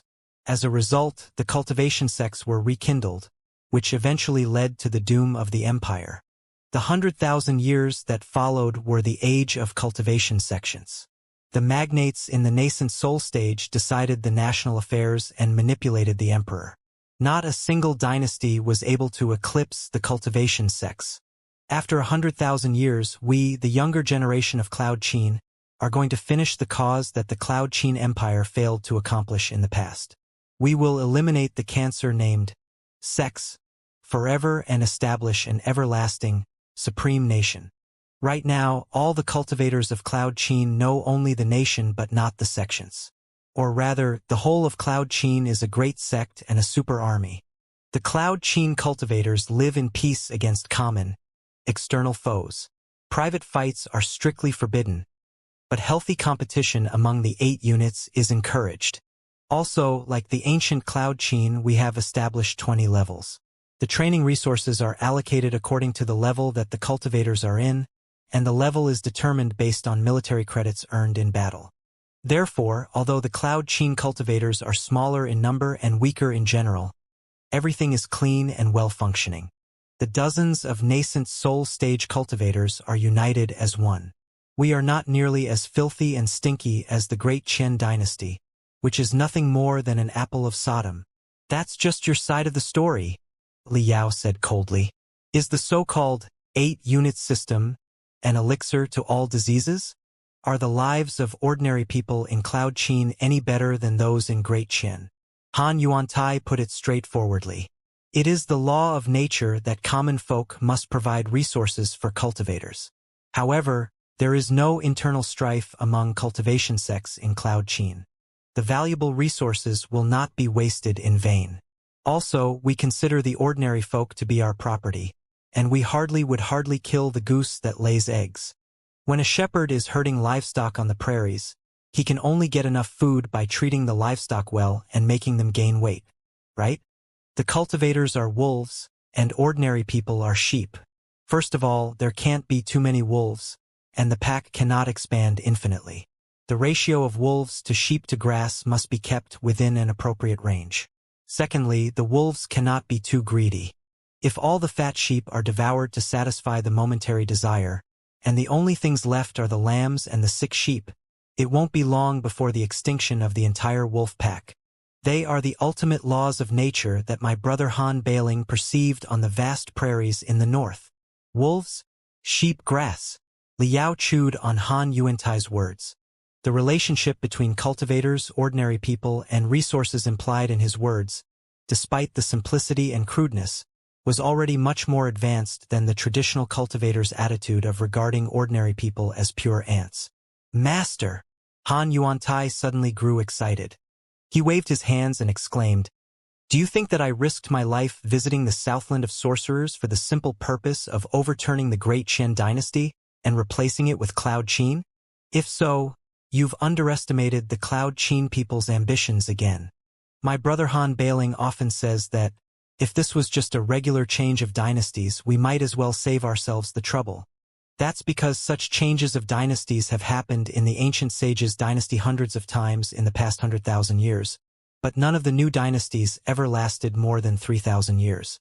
Even the most vigorous dynasty, after 1,000 years of ups and downs, would eventually decay and corrupt until it fell to dust one day. Every dynasty thrived under a different name in a different era, but the process of their rise and decline has almost always been the same. First of all, the world was in chaos, and the sects grew independent. The strong preyed on the weak, leading to ruthless slaughters. The population of ordinary people and cultivators plummeted. When the population of cultivators dropped to a certain point where their demand on the resources could be satisfied, the conflict among them was mitigated. They understood the importance of compromising and cooperation again. Eventually, a unified and stable dynasty was established. However, in the unified and stable dynasty, the cultivators, having no external threats, began to reproduce exponentially. Also, because of their longevity, their population became larger and larger, and their demand on the sources rocketed higher and higher until it was too heavy a burden for the burden, just like present day. Therefore, the world fell into chaos again, marking the start of another cycle. So, my brother Han Bailing wants much more than overthrowing Great Qin. What he wants, and what everyone in Cloud Qin wants, is to completely destroy the sect system and establish a powerful country where there are no sects or internal strife, where all cultivators are united and train themselves under the planning of a national government, and where the world will be at peace for another 100,000 years and even longer. Master, this is an unprecedented cause in the history of the ancient sages sector. If an extraordinary man like yourself does not devote himself to such a glorious enterprise, what has he practiced his techniques for? Liao's eyelids were bouncing. He rolled his eyes for a long time before he said coldly, "So to speak, the cultivators of Cloud Qin are a super army with strict military rules. Even a nascent soul stage cultivator will be restrained by the rules and cannot live a free life, right?"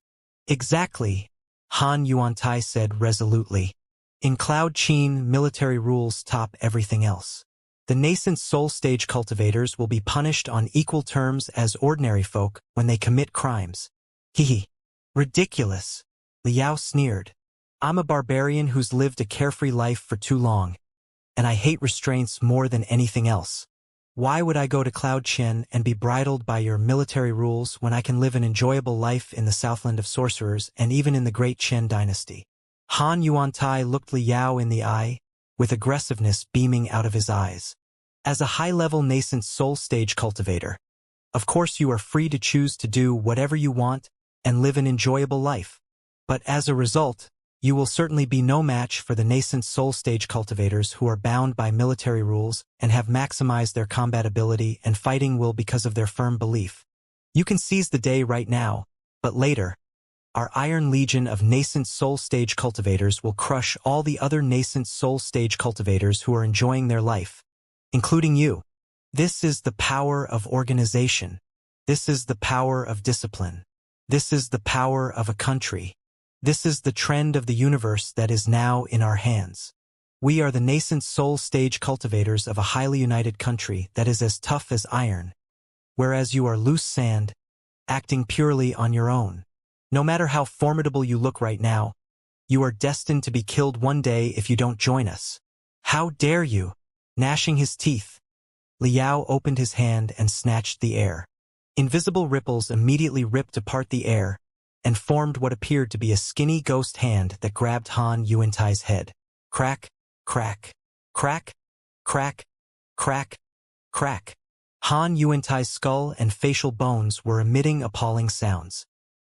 His face was bleeding and could not have appeared more twisted.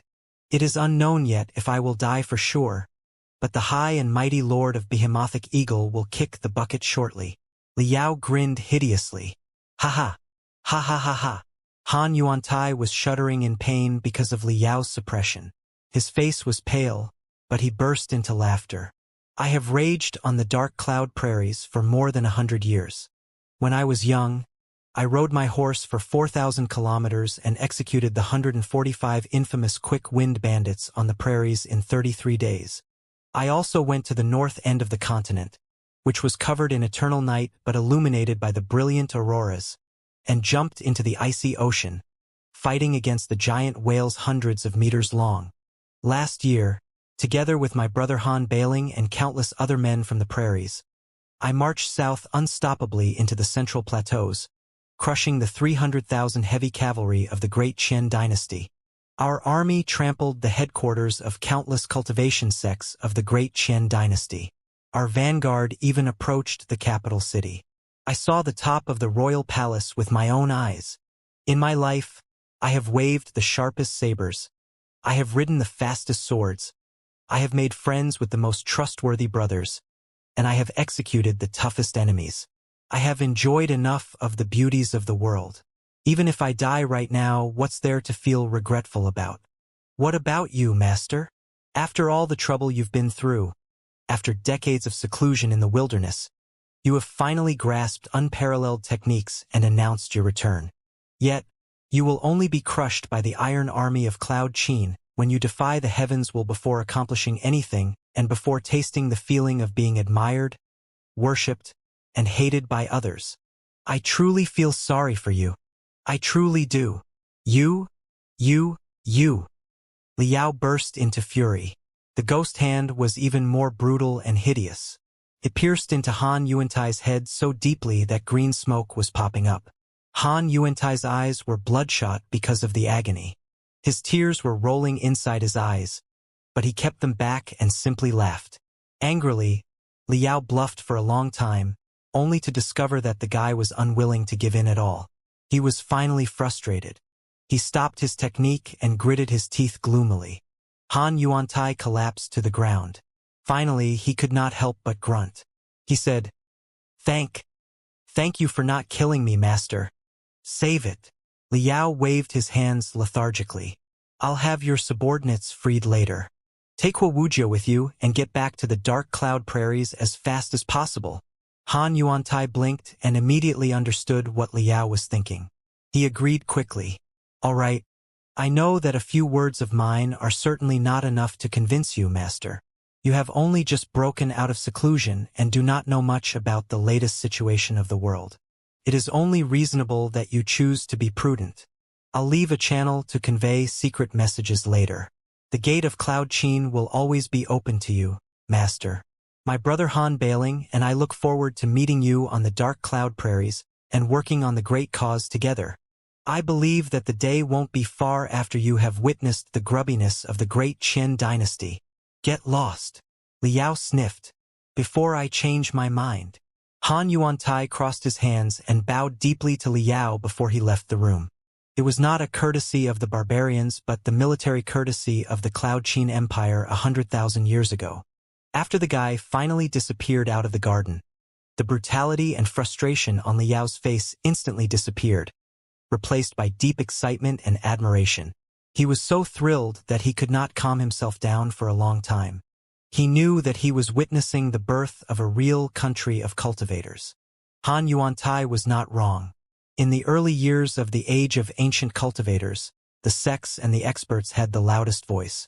Not just the nascent soul stage cultivators and the divinity transformation stage cultivators, even the insignificant cultivators in the refinement stage and the building foundation stage often disobeyed the law and disregarded the authority of the court. At that time, although there were dynasties and empires on the surface, they were not real countries but alliances of tribes disguised as countries. The so-called dynasties that were brimming with cultivation sects were often plagued with serious conflict. The efficiency of collecting and utilizing resources was extremely low. The ability to summon forces was extremely weak. Also, as the population of cultivators boomed, the dynasties would inevitably come to their decline. Liao had learned from the history books that, in the last years of the age of ancient cultivators 40,000 years ago, the ancient cultivators in the 3,000 sectors, after experiencing dozens if not hundreds of replacements of dynasties in their respective world, all came to the understanding that cultivation sects were the cancer of a nation. They realized that only through rules and by being highly organized could they maximize resource utilization efficiency, so that the changes of dynasties could be avoided forever. From then on, almost all the worlds of ancient cultivators merged the disorganized sects in different ways and embarked on the path of centralization. After all the sects were combined, almost every world of cultivators had one large, solid force left. The name and form of the forces might have been different. Some were known as dynasties and some called themselves empires. Some of them even inherited the old names of certain sects or guilds. However, such regimes were completely different from the dynasties and sects in the past. After all, the cultivators were united under law and their control extended from the pivot of power to the bottom-level towns. The authority of the country and the power of organization had overwhelmed the personal combatability of the top experts. The control and mobility in such regimes was 100 times higher than in the era of conflicting sects. They were the prototypes of the modern countries of cultivators. However, the path is not going to work out after all. Liao observed with mixed feelings. Han Yuantai was confident that the new Cloud Qin would live in peace and prosperity forever after destroying the incurable cancer, the conflicting sections. But that was impossible. Even in the best-case scenario, where the cultivators that belonged to a country were so united that they did not have any conflict and the resource utilization efficiency had been maximized, there was still a fundamental problem that they could not address. The problem was that the cultivators in the ancient age were mostly bottomless holes. While they were consuming tremendous resources, they were not offering any product that was of use to society. How many crystals, medicines, and heavenly materials and earthly treasures would a cultivator consume from the time that their spiritual root was awakened to when they advanced all the way to the core formation stage, the nascent soul stage, or even the divinity transformation stage? How many folks, how much land, and how many natural paradises would need to be occupied to provide the resources that the cultivators needed? After swallowing so many resources and growing into unparalleled experts, what could the cultivators provide for society? As far as Liao knew, the ancient cultivators, even those from noble sects, often attached great importance to personal combatability and mocked professions that could not improve their combatability, not to mention the immoral, evil cultivators. When the cultivators were serving justice and slaying evils, if getting to the bottom of it, the main product that they provided for society would be their combatability. When the only produce that most of the elites of a world could provide after swallowing the majority of resources was combatability, the overall combatability would certainly be superfluous.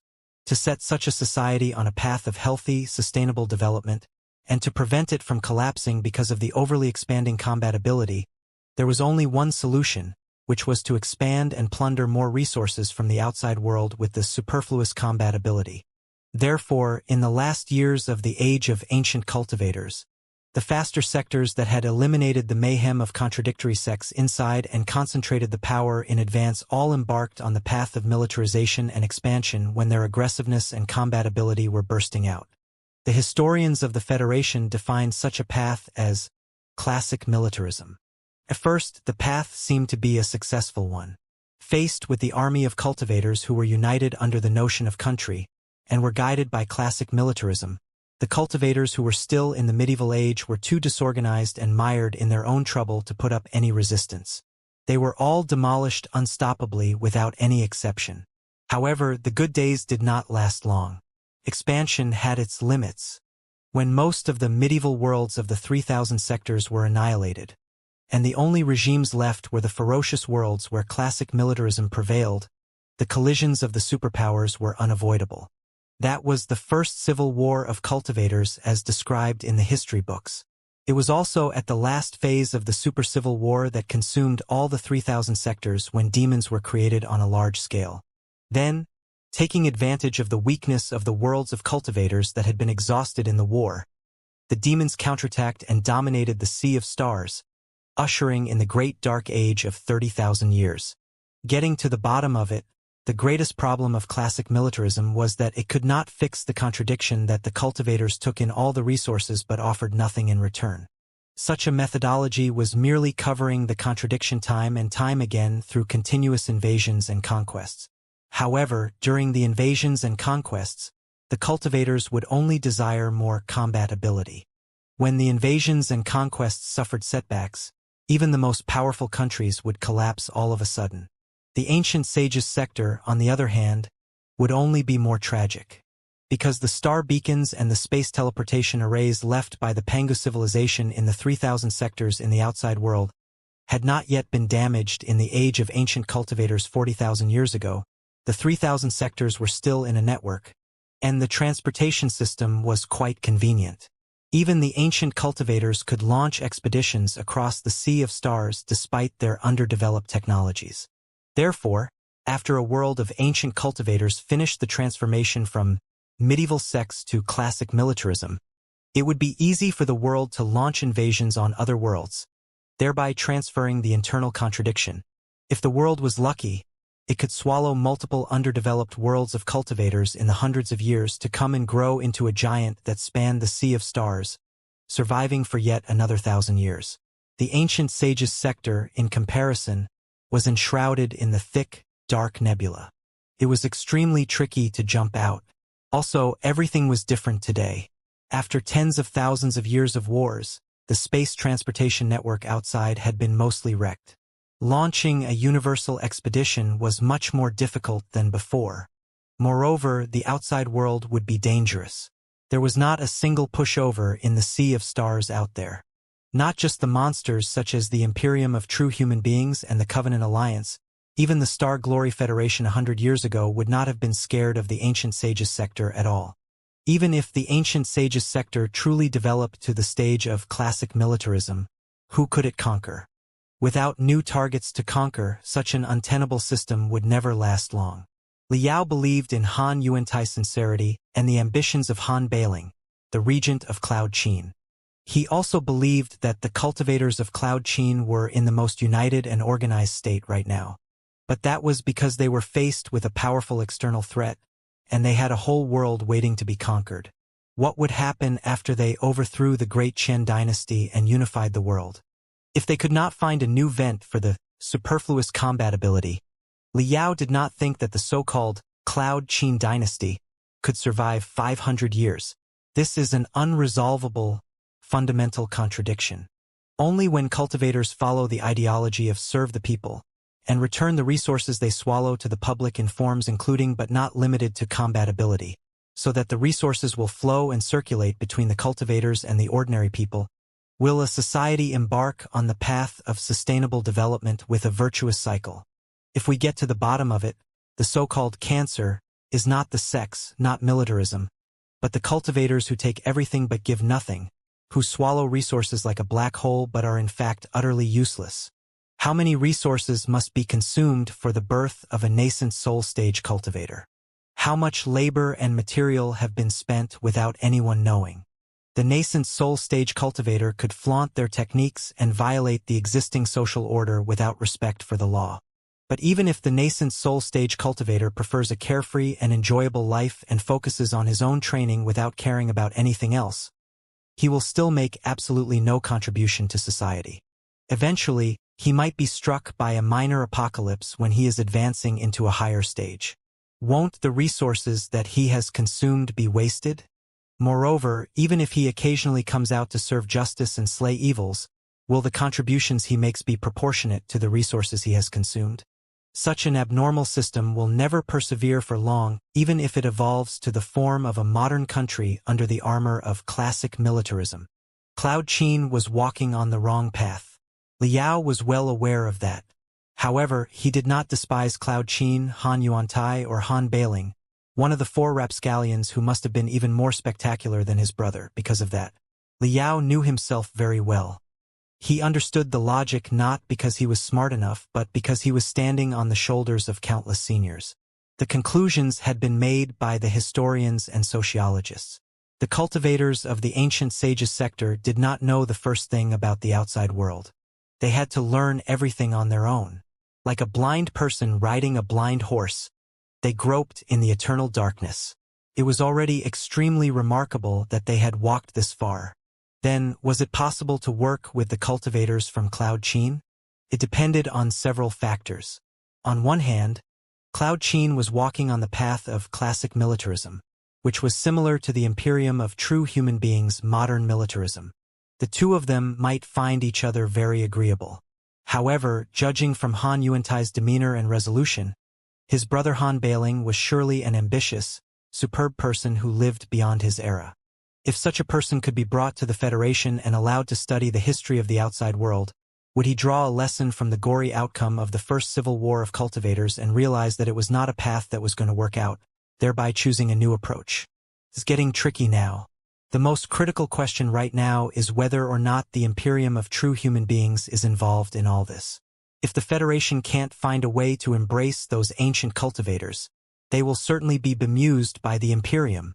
If I were a scout who discovered the ancient sage's sector, I definitely would have selected Han Bailing as my primary target of communication after I learned the situation in this world.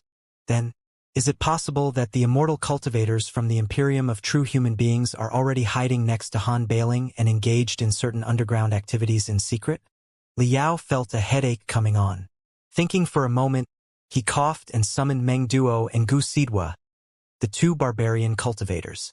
The fat barbarian cultivator and the slim one, after discovering his identity as Master Spiritual Vulture, were so frightened that they almost shit their pants. They could barely stand on their feet. Kneeling on the ground, they begged for his mercy. Naturally, Liao was not interested in picking on small fries such as themselves. After all, he had grown quite familiar with the two guys recently. He knew that they had done nothing unacceptable and their reputations in the Southland of sorcerers were not bad. So, he had employed them as his temporary servants. Bring me the father and the daughter of the Ling family. Very soon, the uneasy Ling Shoujing and Ling Lanin appeared in front of Liao. Let's not waste each other's time. Instead of waiting for the newcomers to bow to him, Liao waved his hands and said straightforwardly, I've spoken with Han Yuantai just now and learned the basic situation already. Tell me about it. What exactly do you want? And what can you offer in return? Ling Shoujing, the appeasing ambassador of the 5th prefecture of the Southland of Sorcerers, and his daughter Ling Lanin, a cultivator at the peak of the core formation stage, looked at each other. They were not sure what was on the mind of the petty, cruel, and temperamental monster, or what he and Han Yuantai had talked about.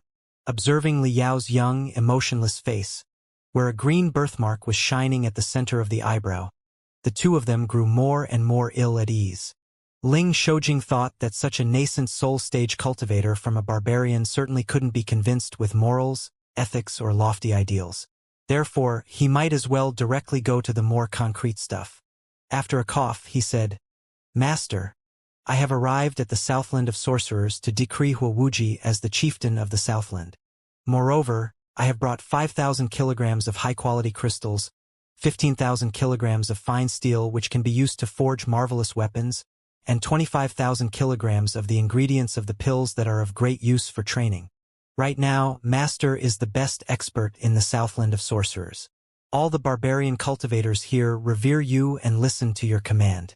So, it will be the best if Master helps allot the items on behalf of us. Unmoved, Liao sniffed and said, Anything else? Hesitating for a moment, Ling Shoujing gritted his teeth and said, This isn't really what we expected in the beginning. If truth be told, Master, all the items were prepared for Master Black Moon. What level was Master Black Moon in? The beginning level of the nascent soul stage. Master's cultivation, on the other hand, must be at least in the high level of the nascent soul stage, isn't it? The gifts are indeed a disrespect for Master's identity and cultivation. After I deliver to the court the message that Master has returned with your incredible techniques, the court will certainly not wrong such an unparalleled expert like yourself, Master. The gifts will be at least double of what I just said. Liao was still emotionless. He said casually, Okay. Ling Shoujing was even more confused about what the old monster really wanted. Gritting his teeth, the Purple Pole Sword Sect is the best sword sect in the world. Countless sword arts and marvelous weapons are stored there. If Master is willing to join the Great Qian dynasty, the techniques and the magical equipment will all be open to you, right? Noticing Liao's apparent lack of interest, Ling Shoujing thought of something and said in excitement, With Master's cultivation right now, it is not entirely unlikely for you to be nominated as an important official in the court or a leader of a major state. If Master is interested. Seeing that Liao was not interested in cultivation arts, magical equipment, pills, or crystals, he thought that Liao, as a barbarian cultivator, lived in the Southland of Sorcerers in boredom for too long and wanted to be an official. Liao was rather amused. He was not sure whether he should sigh or curse. Great Qian and Cloud Qin might be on par with each other. But the gap between their envoys were too huge. Han Yuantai was talking about ideologies, beliefs, ambitions, and future with him, while Ling Shoujing was talking about crystals, pills, techniques, magical equipment, and such. If it were the real barbarian cultivator master spiritual vulture who hadn't seen anything better, he might have been allured by the tens of thousands of kilograms of crystals and pills. However, for Liao, who was connected with the most powerful forces of the Heaven's Origin sector, the Blood Demon sector and the Flying Star sector, and who had seen the best things in the world, there was only one thing that he wanted to say: don't talk about money with me. It's too tawdry. Liao was too impatient to listen any longer. He waved his hands and said, I always find the mundane affairs in the mortal world too boring. It doesn't matter whether Hua Wuji or Hua Wujiu is the chieftain of the Southland. Let's just get it over with. What else do you want? It's done. Ling Shoujing was quite excited. Now that the old monster gave his consent that Hua Wuji, who was close to the Great Qian dynasty, could be the chieftain of the Southland, it was indicative enough that the guy hadn't reached a satisfactory deal with Han Yuantai yet, and that the Southland of Sorcerers were still under the command of the court. Having accomplished the greatest purpose of his mission despite the setbacks all the way, Ling Shoujing exhaled in great relief. He continued, other than that, the situation in the Great Qian dynasty is sort of, I've heard a lot of things from Han Yuantai. There's no need to phrase it. Staring at him, Liao said coldly, you can say straightforwardly that the Great Qian dynasty is half dead with troubles everywhere. You must not believe in Han Yuantai's overstatement, master. Ling Shoujing grew anxious. Those people from Ghost are as cunning as foxes and as brutal as wolves. Have they ever spoken anything true? Right now, there are indeed some riots in the Great Qian dynasty, and the Northern Territory isn't in the most peaceful state. However, the Great Qian dynasty has weathered through all kinds of vicissitudes for 1,000 years. We are too well-founded to be knocked over by a few spindrifts. Of course, now that the world and the people are plagued by riots, rebellions, and evil beings, it is the time for cultivators such as to stand up and rescue the folks from the cataclysm. If the Southland of Sorcerers could provide 50,000 soldiers and 500 cultivators whom Master will command to the north. With a feigned smile, Liao said, you want us to give you a troop of 50,000 soldiers, who will leave the warm and comfortable forests for the freezing north, where they will fight bloody battles against the cavalry of Ghost Qin that has just left the court's army with a crushing defeat last year.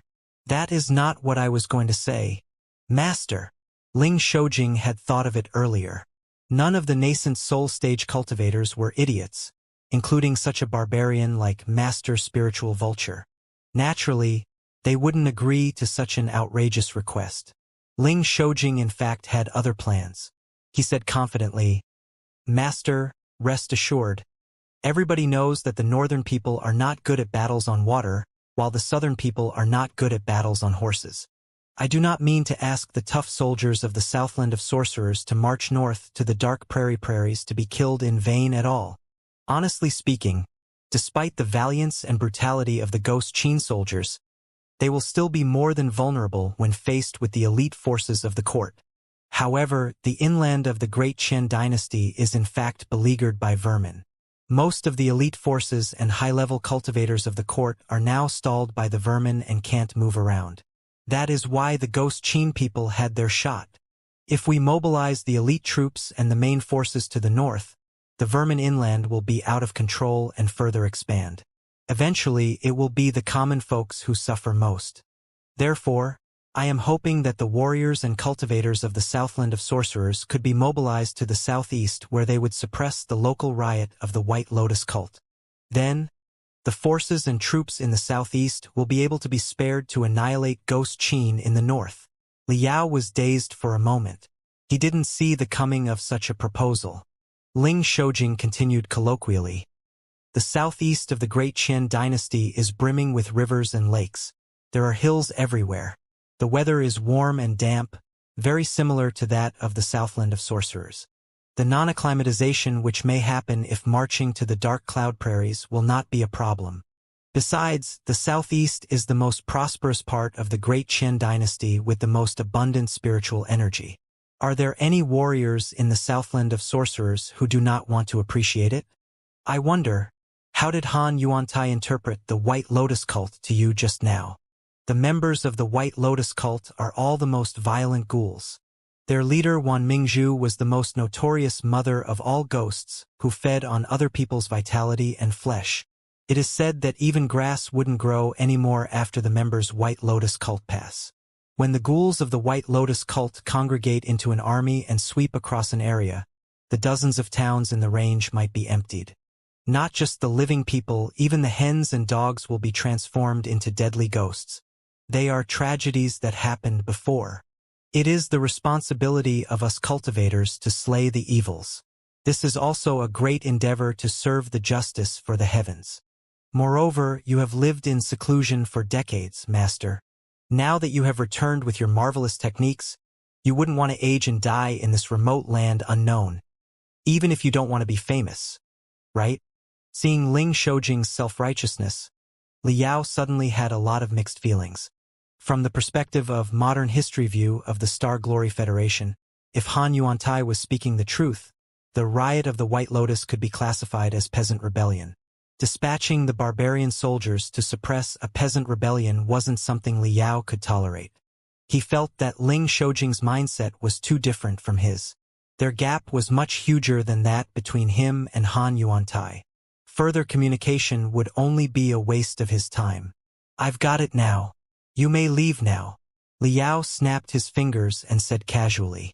Ling Shoujing was dazed for a moment, not knowing why the old monster suddenly changed his attitude when he appeared friendly just now. However, he did not dare to say anything anymore, fearing that the old monster might grow angry. Also, the old monster did not turn down the proposal on the spot either, so there was still room for negotiation. Therefore, he simply bowed deeply and was ready to leave with his daughter. Wait, Liao suddenly said. You can go, but your daughter stays. Ling Shoujing almost tripped himself over. Cold sweat was immediately popping up on his forehead. Ling Lanin opened her lips in a shiver, too. Well, my daughter. Under Liao's glare, Ling Shoujing lost his calmness and did not know how he should respond. Ling Lanin, on the other hand, was rather confident. Taking a long breath, she soon calmed herself down and said in a low voice, Rest assured, Father. Master Spiritual Vulture is a well-respected senior who has been famous since 100 years ago. Will anything happen to me now that he is here? Liao smiled and said, Your tongue is rather sweet, kid. Rest assured. Although I'm not anything close to well-respected, I wouldn't go so far as to make things difficult for a young fellow at the peak of the core formation stage, such as yourself. I'm told that you are one of the most distinguished disciples of the Purple Pole Sword sect in the past decades. I keep you here only because I'm interested in certain issues about the Purple Pole Sword sect. The father and the daughter looked at each other, more or less relieved. On second thought, although Mater Spiritual Vulture was best known for his ruthlessness, he never struck anyone as a lecherous man. Besides, he had to consider the reputation of the Purple Pole Sword sect after all. It was unlikely that he would piss off the Purple Pole Sword sect just for momentary pleasure, right?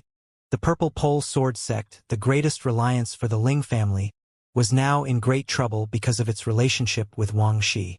Such an old monster would certainly be a great help if he gave a hand.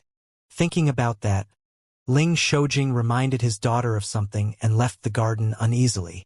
Calming herself down, Ling Lanin bowed to Liao again. What do you want to know about our sect, Senior? I'll certainly not keep anything from you. With his hands behind his back, Liao paced about unhurriedly before asking, 100 years ago, before I advanced into the nascent soul stage, I did not know much about the cultivators of the Great Qian dynasty. The Purple Pole Sword Sect claims to be the best sword sect in the world. So, the disciples in your sect surely all practice flying sword arts, right? It was almost a meaningless question. Would the disciples of a sect whose name was Purple Pole Sword Sect train themselves with the arts of rods and sticks? Ling Lanin, however, did not dare to show any derision in front of the old monster. She replied dutifully, "You're right, master. The disciples of the Purple Pole Sword Sect are mostly focused on flying swords. Some of them use sabers and spears as their magical equipment. 2. In general, all the weapons are regular ones. Few of them domesticate insects and beasts or forge flags as weapons like the cultivators in the Southland of Sorcerers do. The Purple Pole Sword Sect has 100,000 disciples and 5,000 imperial swordsmen that are all top experts whose sword auras could reach the sky. There are also 6 nascent soul stage cultivators. Their skills are even more incredible. Ling Lanin had almost said that there were 7 nascent soul stage cultivators in the Purple Pole Sword Sect. But then she realized that Thunderous Straight Swordsman Lu Chongxiao, one of the nascent soul stage cultivators, had already passed away.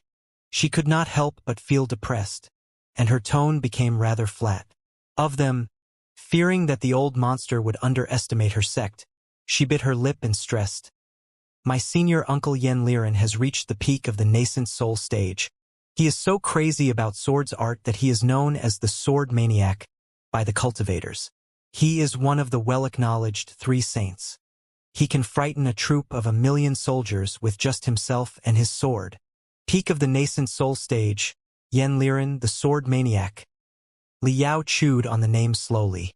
Putting it aside for a moment, he asked, "All right, since the Purple Pole Sword Sect has 100,000 disciples and 5,000 imperial swordsmen, and you certainly have even more vassal families, where do your flying swords come from when there is such a high demand? Do you forge them yourselves? Or do you purchase them elsewhere?" "We forge them ourselves." It was not a secret, so Ling Lanin replied truthfully, "The Purple Pole Sword Sect, as the best sword sect in the world, has a very high demand for swords and sabers. Many flying swords are declared to be total losses on a daily basis just because of the disciples' training. How can we purchase them elsewhere?"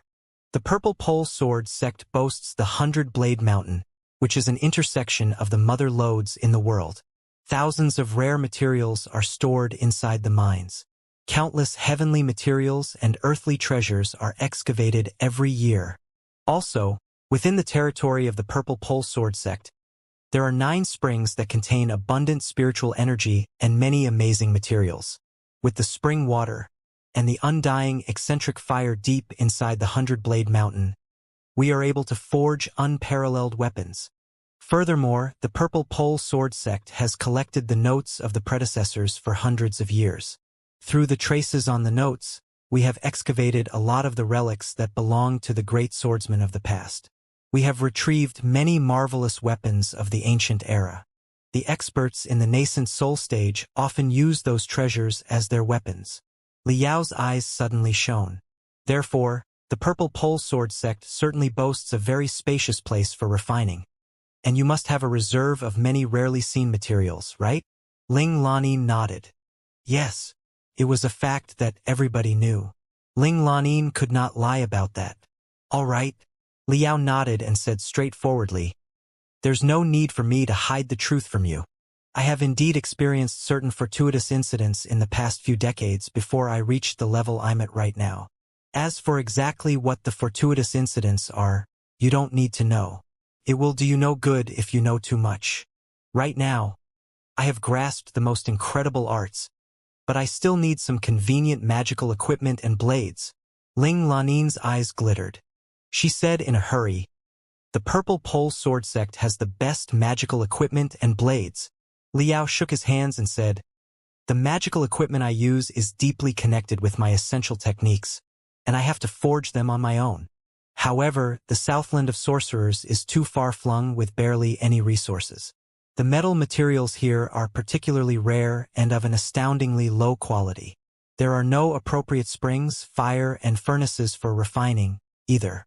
Since the Purple Pole Sword Sect has everything I need, I am wondering if I can rent a place for refining from the Purple Pole Sword Sect and borrow your springs." fire, metal resources, and heavenly materials and earthly treasures, which are needed for my magical equipment. Is this against your rules? So that was on the old monster's mind. Ling Lanin took a deep breath, and she replied in delight, "Absolutely not. We will all be honored by your presence. The flying swords produced by the Purple Pole Sword Sect are not just for the use of our disciples in the first place. Many of them are sold to other sects. Even several powerful troops of the court, including the Imperial Guards, mostly used the sabers and swords manufactured in the Purple Pole Sword Sect. Many high-level cultivators think exactly the same as you do, Master. They are unwilling to utilize the magical equipment made by others, but their own sect is short of a place suitable for refining or certain critical materials. Then, it is not unusual for them to rent a place in the Purple Pole Sword Sect, buy the necessary materials, and build their own magical equipment. The Purple Pole Sword Sect has always had a high reputation in that regard. Not only can we offer the rarest materials in the world and the best place for refining, we even have the servants, blacksmiths, and weapon testers that you may need during the refining. Before, during, and after production, no information about what you are working on will ever be leaked out. Whatever magical equipment you have in mind, Master, it will be your best option to come to the Purple Pole Sword Sect. There isn't a second sect that can surpass the Purple Pole Sword Sect in that regard." Liao nodded. In fact, on his way there, he had basically figured out through eavesdropping that the Purple Pole Sword Sect was the largest arms group of the Great Qian dynasty and a super amalgamation of weapon businesses and mining businesses. That was why he was patient enough to talk with Ling Lanin for so long. Liao was indeed in need of certain magical equipment, but it was the components of star beacons that he needed instead of flying swords for battle. When Liao set off from the Heaven's Origin sector, he had brought a high-level star beacon and numerous backup components in the storage space of Spark. However, countless accidents had occurred during the 100 years on his journey. He had wasted a lot of components on the star beacon to maintain Spark during his narrow escape from the dual star system. Furthermore, the thickness of the dark nebula and the weirdness of the cosmic dust there were far beyond his anticipation. Judging from the results of a few experimental transmissions, the signals did not travel very well inside the dark nebula. Therefore, for safety reasons, Liao had to fully maintain and strengthen the star beacons to ensure that the signals were shot back to his hometown through four-dimensional space instantly. Then, the components to make the space gate would be sent back to him and assembled by him in order to achieve the seamless connection between the two worlds. The maintenance and the construction of the star beacons could be done in the satellites of the planet or even outer space. But just as even the most experienced cook could not make food without ingredients, Liao had to prepare the components that he needed first. It was refining in a real world instead of a virtual game. Throwing some minerals and expecting the product was impossible. Liao had received pertinent training before he took off. He knew all the maintenance and strengthening plans. Technologically speaking, it was not a difficult task. However, by rough estimation, there were 122 materials that he did not carry or did not carry enough of in his cosmos rings. Also, since he was going to refine the components through ancient techniques, the quality of the cooling liquids and the fire would directly affect the quality of the final product. It was impossible for him to produce the components of the most precise, modern magical equipment in the jungles of the Southland of Sorcerers where there was absolutely no refining industry. The ancient sages sector did not have a sect whose sole business was refining, such as the 100 Smelting Clan. Therefore, an amalgamation of weapon businesses and mining businesses such as the Purple Pole Sword Sect would be his best choice. Also, Liao had taken one other thing into account. The Purple Pole Sword Sect had become a prey that all other cultivators coveted because of its relation to Wang Shi's case. It also might have something to do with the high profits of the weapon business, which aroused the greed of others. However, the Purple Pole Sword Sect was a deeply rooted super sect after all. There were 6 nascent soul stage cultivators, one of whom was even at the peak of it. It was unlikely that they would wait to be killed. Then, tensions and even conflicts would very likely break out between the Purple Pole Sword Sect and the other sects in the Ancient Sages sector. If Liao intended to rise to fame under the identity of Master Spiritual Vulture, in the shortest amount of time without raising any suspicion, so that he could make acquaintance with the core, high-level cultivators of the ancient sages sector, this would be the best starting point. No matter which force he decided to cooperate with in the end, and even if he had other plans and rejected all other forces, he had to repair and strengthen the star beacons. Therefore, he had to pay a visit to the Purple Pole Sword sect to get access to the rare metal materials and produce a batch of appropriate components. If he could observe a full outbreak of sword maniac Liren, a cultivator at the peak of the nascent soul stage, along the way, he would be able to have a chance to evaluate the top compatibility of the ancient sages sector, which would be even better. Then, Liao thought of something else. He asked, "You said just now that your senior uncle Liren is one of the 3 saints of the great Qian dynasty. Who are the other 2? My senior uncle Liren's sword arts are unparalleled in the world," Ling Lanin said. "He is the well-acknowledged sword saint." "Ha!" Liao interrupted her. "Just now, Han Yuantai told me that the lead eunuch Wang Shi's sword arts were truly unparalleled in the world, and that he was the best swordsman of the ancient sages sector. Why is your story different?" "Nonsense!" As if she was greatly insulted, Ling Lanin's pretty face suddenly flushed. She raised her voice and said, Wang Shi is just a eunuch with a damaged body. Also, he has committed the most vicious wrongdoings. How is he qualified to be called unparalleled? My senior uncle is the strongest swordsman of the ancient sages sector. Sword maniac Liren was the best warrior of the Purple Pole Sword sect. For the cultivators who were dedicated to the sword arts, Liren was their most admirable idol that nobody could smear. Hearing that Liao was putting an unpardonable eunuch above her senior uncle, she screamed without considering anything. It was not until she blurted those words out that she realized whom she was talking to. Her face immediately paled, and her sweat was dripping down. Her own life did not matter, but if she infuriated the old monster, it might be a disaster for her family and even her sect, in which case she would never forgive herself. Thankfully, after observing secretly for a while, she did not find any sign that the old monster was bursting into fury. His eyes that were as dark as the throats of an animal glanced at her up and down before he grinned. Han Yuantai said that the Purple Pole Sword sect was one of the eunuch's conspirators. So, are you not with Wang Shi? Why do you think so little of him? Who is the eunuch's conspirator? Ling Lanin was more than angry, but she did not dare to lose her temper again. She controlled her voice and managed to explain. The Purple Pole Sword sect is a noble sect that has a history of almost 1,000 years. Our rules are strict and the moral standard is high. The very first lesson that a master teaches their disciple is that we must serve justice with our swords. How could we ever hang around with scoundrels such as Wang Shi? It's just that my senior uncle sword maniac Liren is a man who is utterly dedicated to his sword. Except for sword arts, he does not care about anything in the world. As for Wang Shi, he was more or less an expert in sword arts. Knowing that my senior uncle's sword arts are the best in the world, he came to visit my senior uncle to discuss sword arts many times. My senior uncle was quite lonely as an expert. It wasn't easy for him to find an opponent who was on par with him. When he was too excited, he couldn't care less about who his opponent actually was. Just like that, my senior uncle and Wang Shi made a deal of meeting annually. The two of them would spend 10 days discussing and competing in sword arts every year. For a couple of years, they even traveled around the beautiful scenic spots together, allegedly in search of battlefields suitable for their fight.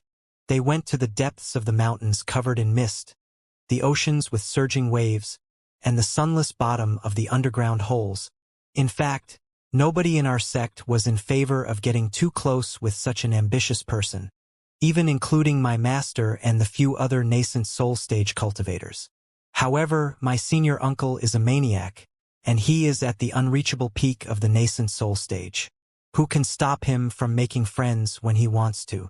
All in all, my senior uncle was involved with Wang Shi for 7 years. No matter how hard we tried to cover it up, their relationship gradually became known to all the other cultivators. However, I can swear that my senior uncle and Wang Shi were just discussing the sword arts. They were not connected at all except for the sword arts. Claiming that we are the eunuch's conspirators is a false and shameless accusation. Narrowing his eyes, Liao sneered. Were they really not connected otherwise? Ling Lanin blushed. She coughed and said in a low voice, "A few years back, when Wang Qi was in power, he was the one to decide exactly which sect the weapons of the court's troops would be purchased from. At that time, it happened that the Imperial Guards, the Kailan Army, and a few other strong troops were changing their gears on a large scale and purchasing new blades and magical equipment. The Purple Pole Sword sect secured quite a few fat orders. However, the Purple Pole Sword sect is the best sword sect in the world. The blades and magical equipment that we produce are the best in the world. Even without my senior uncle's relationship with Wang Xi, those orders still would have been ours. But right now, other sects won't let it go and smear us, labeling us as Wang Xi's conspirators."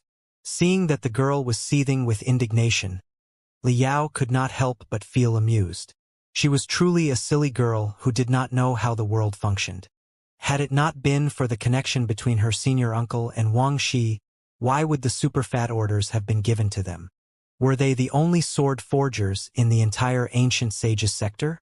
On the other hand, the Purple Pole Sword sect must have swallowed the military purchase orders that should have belonged to other sects by taking advantage of the personal relationship between sword maniac Yanliren and Wang Xi.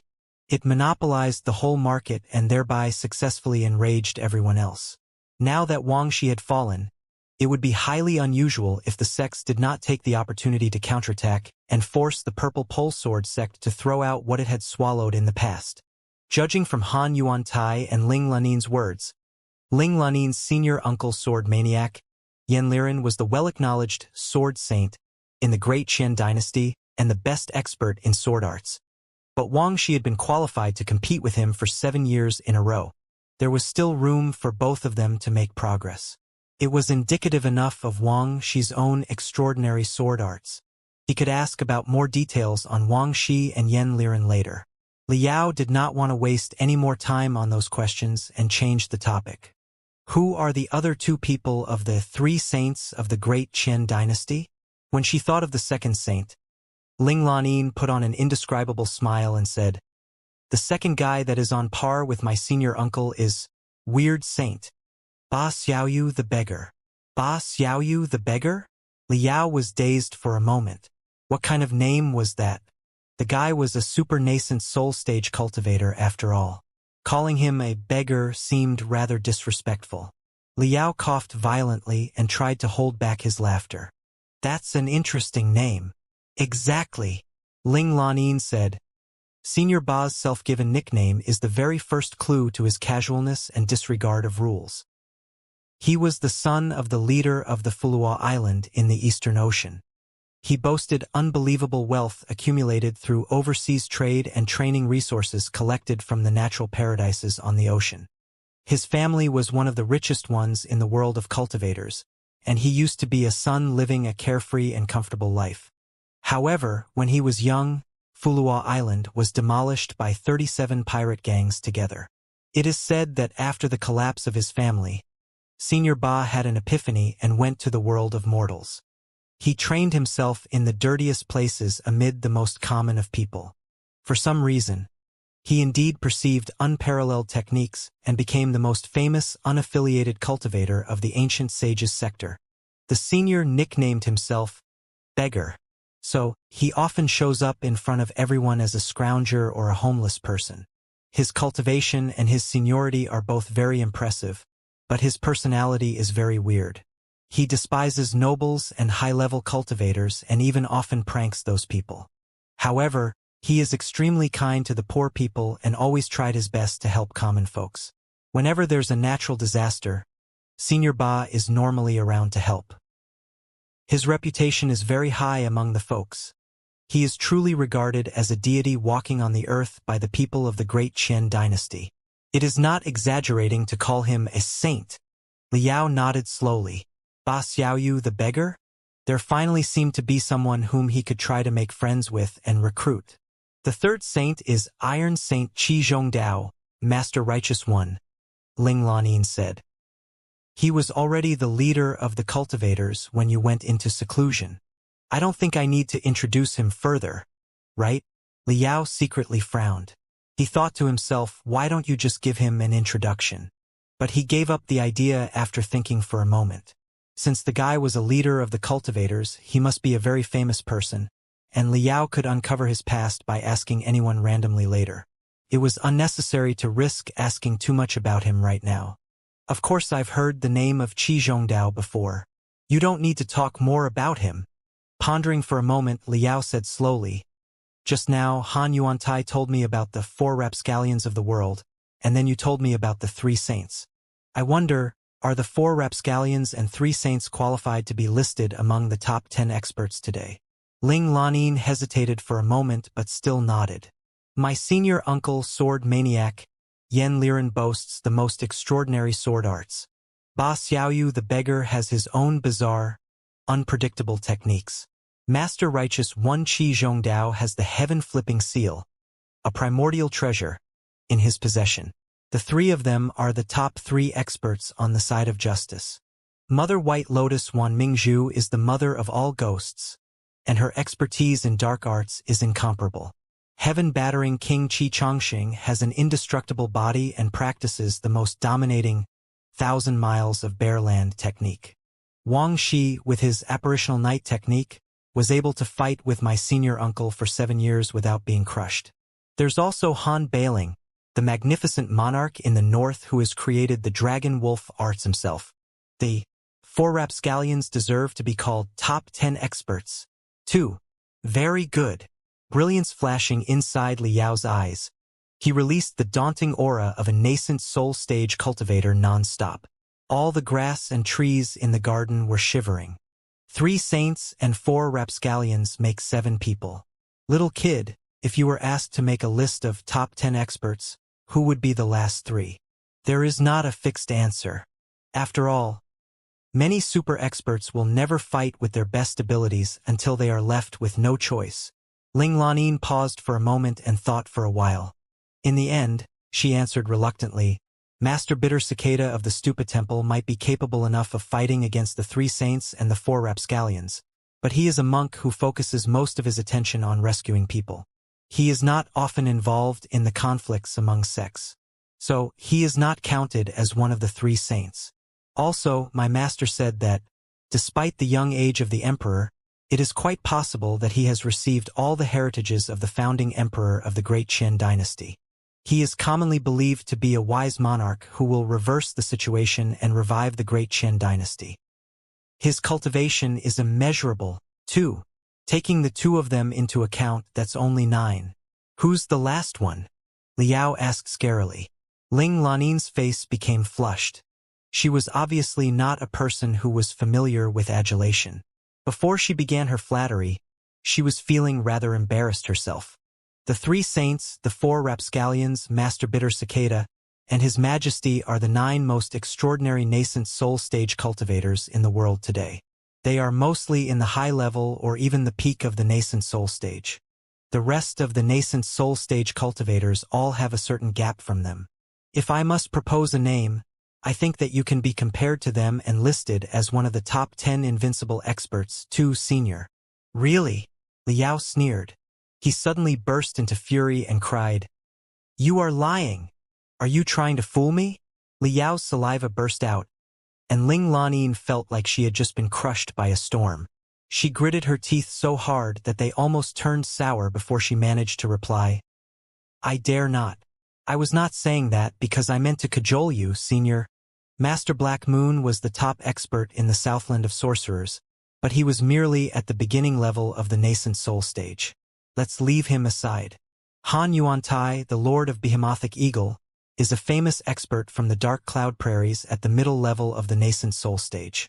Last year, when the Ghost Qin cavalry trampled on the central plateaus, he was among the vanguard. In less than 1 month, he broke into the headquarters of quite a few northern sects, slaying 1 nascent soul stage cultivator and 9 cultivators at the peak of the core formation stage. His dominance is known by the world. But such a brutal man, together with Master Black Moon, was not able to resist 1 attack of yours, Senior. Within a breath, one of them was captured, and the other died. It's obvious enough that your cultivation must have reached the peak. 2.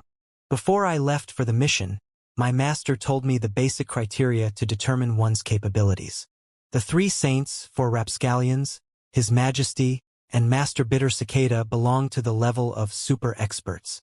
Han Yuantai, in the middle level of the nascent soul stage, belongs to the tier of first-rate experts. There is an enormous chasm between super experts and first-rate experts.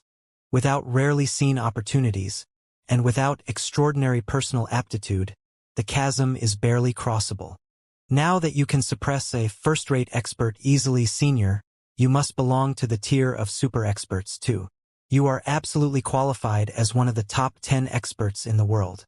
Ha ha. Ha ha ha ha ha ha ha. Liao burst into the craziest, most arrogant laughter. With greenish, ghostly fire beaming out of his black eyes, he stared at Ling Lanyin without blinking for a long time. Then he nodded and said, "Well put.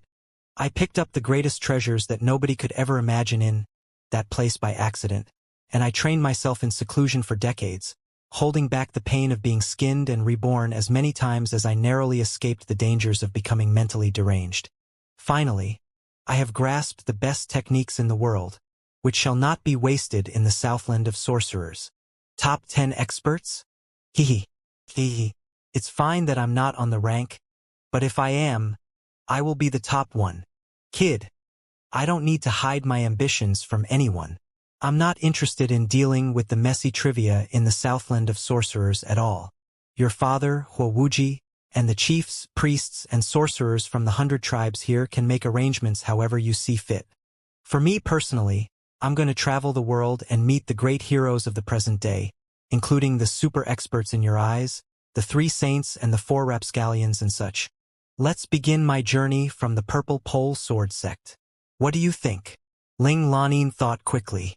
The barbarian cultivator from a desolate area who had suddenly grasped unparalleled techniques was almost like a bumpkin from countryside grew rich overnight due to a windfall. It was quite understandable that he wanted to show off in the fabulous world outside. After all, the old monster was in need of the resources and refining facilities of the Purple Pole Sword Sect. There was certainly room for cooperation between the two parties. It was unlikely that the guy would go on a rampage the moment he arrived at the Purple Pole Sword Sect, right?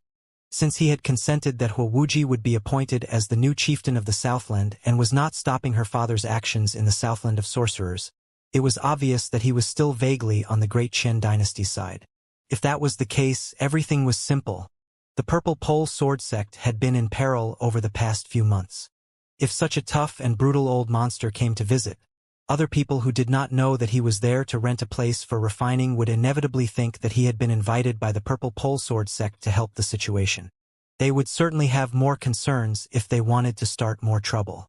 Thinking about that, Ling Lanyin bowed deeply. "It will be our honor to have Master Spiritual Vulture in our sect. You will certainly be welcomed most warmly, senior." After making a deal with Ling Lanyin, Liao asked her to forward the message to Ling Shoujing. Although Ling Shoujing did not get thousands of soldiers immediately, persuading such an old monster in the middle-high level of the nascent soul stage to visit the Purple Pole Sword Sect was an accomplishment even better than drafting 100,000 barbarian soldiers. Naturally, Ling Shoujing could not have been more satisfied. Wuxia, Meng Duo, Gu Sidwa, and other leaders of the barbarian tribes, after hearing the news that Liao was going out to travel, were not sure whether they should feel happy or worried. Of course, they were all crying as if their parents had just died and were almost clinging to Liao's thighs, begging him not to leave. Fearing that some of the barbarian cultivators might be Master Spiritual Vulture's old acquaintances and notice something wrong about himself, Liao simply dismissed all of them after a few words. The chiefs, priests, and sorcerers of the Southland of sorcerers then delivered him tremendous local specialties to Liao as farewell gifts. Snakes, rats, ants, poisons, and bugs as thick as Liao's arm were offered to Liao in baskets. Liao greatly frowned at their kindness. Later at night, Liao set Han Yuantai and the hundreds of knights from Ghost Qin free. Quite a few barbarian cultivators were still loyal to Wuxia. If they were kept in the place, chances were that they would run into conflict with Wuxia's supporters again. So, Liao asked the Ghost Qin people to take them away too. Although they were allowed to go, the souvenirs were forced to stay there. Liao was new to the place. He could not use the currency of the Federation. Therefore, as a poor boy, he was in dire need of a generous magnate such as Han Yuantai. After all, Han Yuantai had brought many treasures and crystals on his trip south, which should have been given to Master Black Moon and other barbarian cultivators who supported Ghost Qin as gifts. Naturally, they were all Liao's property now. After the guests from Ghost Qin were dealt with, Ling Shoujing held a ceremony to decree Wuji as the new generation chieftain of the Southland. Liao had announced that he would not be concerned with the issues in the world of mortals. The way he saw it, Wuji did not look like a man blindly loyal to the great Qian dynasty. Instead, the guy was simply acting like such a person. If Ling Shoujing intended to mobilize his barbarians for battles, the two of them would certainly have long talks and meetings. Ling Shoujing's army would be stationed in the Southland of Sorcerers to demonstrate the power of the court and to maintain order. Since Ling Lanin had been sent by the Purple Pole Sword sect to reinforce Ling Shoujing, and was not restrained by the Emperor's order, she was free to leave. Therefore, with Ling Lanin leading the way, the two of them flew all the way to the central plateaus on their swords without being troubled by the terrain anymore. With Liao and Ling Lanin's cultivation right now, and with the intense spiritual energy of the ancient sage's sector, it was not entirely impractical for them to fly thousands of kilometers and directly return to the headquarters of the Purple Pole Sword sect in a dozen days. However, because Liao intended to observe the life of the ancient sage's sector, they put their swords away after they reached the north of the Sorcerer's River, which was the borderline between the Southland of Sorcerers and the Central Plateaus. Liao disguised him as a low-level, unaffiliated cultivator and bought himself a boat that was driven by spiritual energy. Asking Ling Lanin to pretend to be his servant, he went along the river all the way north. Ling Lanin was rather anxious that her sect had already fallen into war with other cultivation sects while she was away. She almost could not wait to fly back to the Purple Pole Sword sect immediately with her back stabbed with swords. However, she knew that the old monster near her was quite temperamental. Although he had expressed his intention to cooperate with the Purple Pole Sword sect, he might change his attitude at any moment if he was unhappy. Therefore, Ling Lanin, as one of the youngest female cultivators at the peak of the core formation stage, praised as the most brilliant star in the younger generation of the Purple Pole Sword sect, nominated as the Orchid Angel of the Four Angels by the fellow cultivators when Wang Shi was still in power, could only cover her face and work diligently as Liao's servant, hoping that he had found enough entertainment in the outside world soon. Although the Sorcerer's River was not the longest river in the Great Qian Dynasty's territory, it was definitely the most twisting, dangerous, and thrilling one. It was especially so in the north of the river, where the cliffs were high and the forests were misty. Tigers and leopards were roaring all the time, when the boat was floating amid the surging tides, and when the noises of all kinds of demon beasts were coming over from the depths of the obscure woods. Liao felt that he was traveling along the Styx. The journey was quite breathtaking. Liao appreciated the beautiful land of the ancient sage's sector, which had yet to be highly developed. After every pier he reached, he would dock the boat and observe the villages and towns next to the river. He realized that Han Yuantai was not wrong about one thing. The Great Qian Dynasty was truly heavily controlled by the cultivation sects, which were essentially independent kingdoms. The towns of a reasonably large scale everywhere that he went had a cultivation sect garrisoned, which would often occupy the best place and establish an inner city. They built up coruscating buildings and fortresses. The colorful defense rune arrays were on all day. The sunlight, after the reflections of the defense rune arrays, further accentuated the splendor of the cultivation sects. Such a view was a vivid contrast to the outer city, which was ragged and populated by ordinary folks. They were almost two worlds. In some places, Liao even saw floating mountains, where plants, pavilions, waterfalls, rainbows, and birds were flourishing, 300 meters above the ground. What fascinating and unworldly paradises they were. However, on the ground 300 meters below, the houses of the ordinary folks were just burrows that were essentially holes in the ground mixed with fences and mud. When the handsome and elegant cultivators, in their fancy clothes, rode their swords out of the splendid floating mountains and looked down upon the emaciated and even stinky folks in whatever clothes they had, It was the most vivid contrast of deities and mortals. Ordinary people are ants. Liao, born and raised in the modern era, found it hard to acknowledge the declaration. In the modern cultivation civilization that the Star Glory Federation was, even the most weak ordinary people could be clean and tidy, with a healthy body and high spirits. At first glance, they were not much different from cultivators. However, in the world of ancient cultivators where productivity was low, the difference between deities and mortals did exist. What were the ordinary people struggling in their burrows for if not lambs and ants? Therefore, the cultivators that Liao observed might not necessarily have had a malicious attitude toward the ordinary people, but their condescension was obvious when they were engaged with ordinary people. They looked at ordinary people with more indifference than contempt. It seemed to them that the difference between them and ordinary people was natural and self-justified. It was almost always the case after he passed more than 10 sections. Such a sight sent Liao's thoughts into disarray.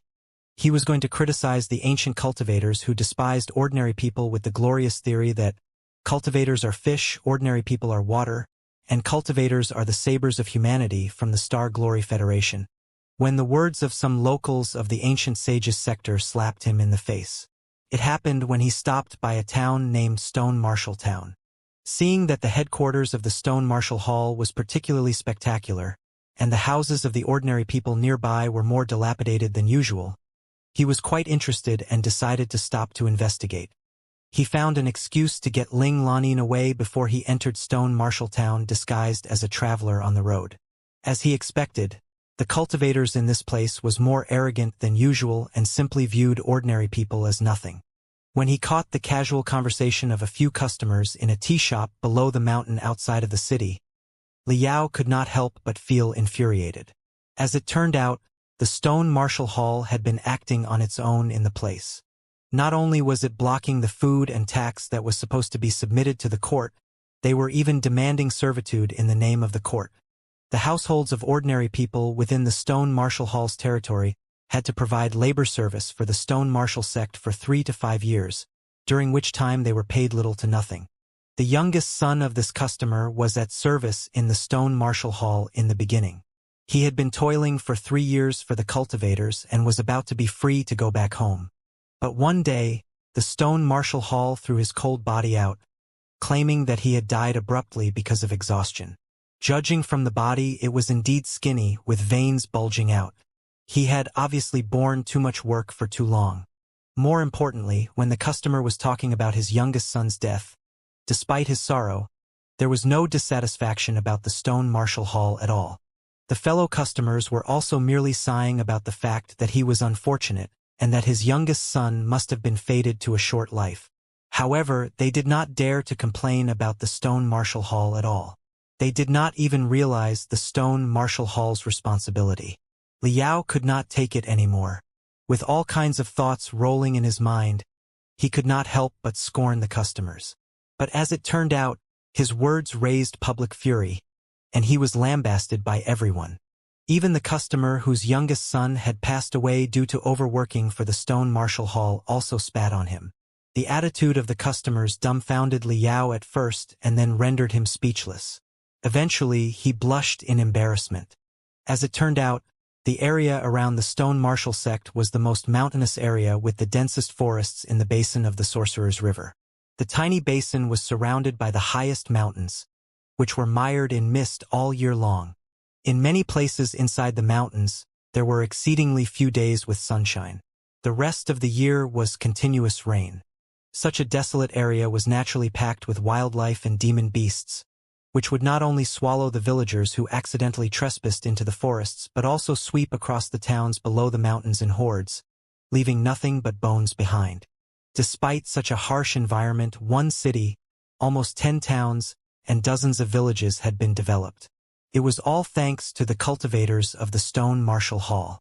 It was because they marched into the forests, fearlessly slaying the evil in their way and expanding the safe regions time and time again, that the ordinary folks could follow up, burn the trees to the ground, and establish new villages.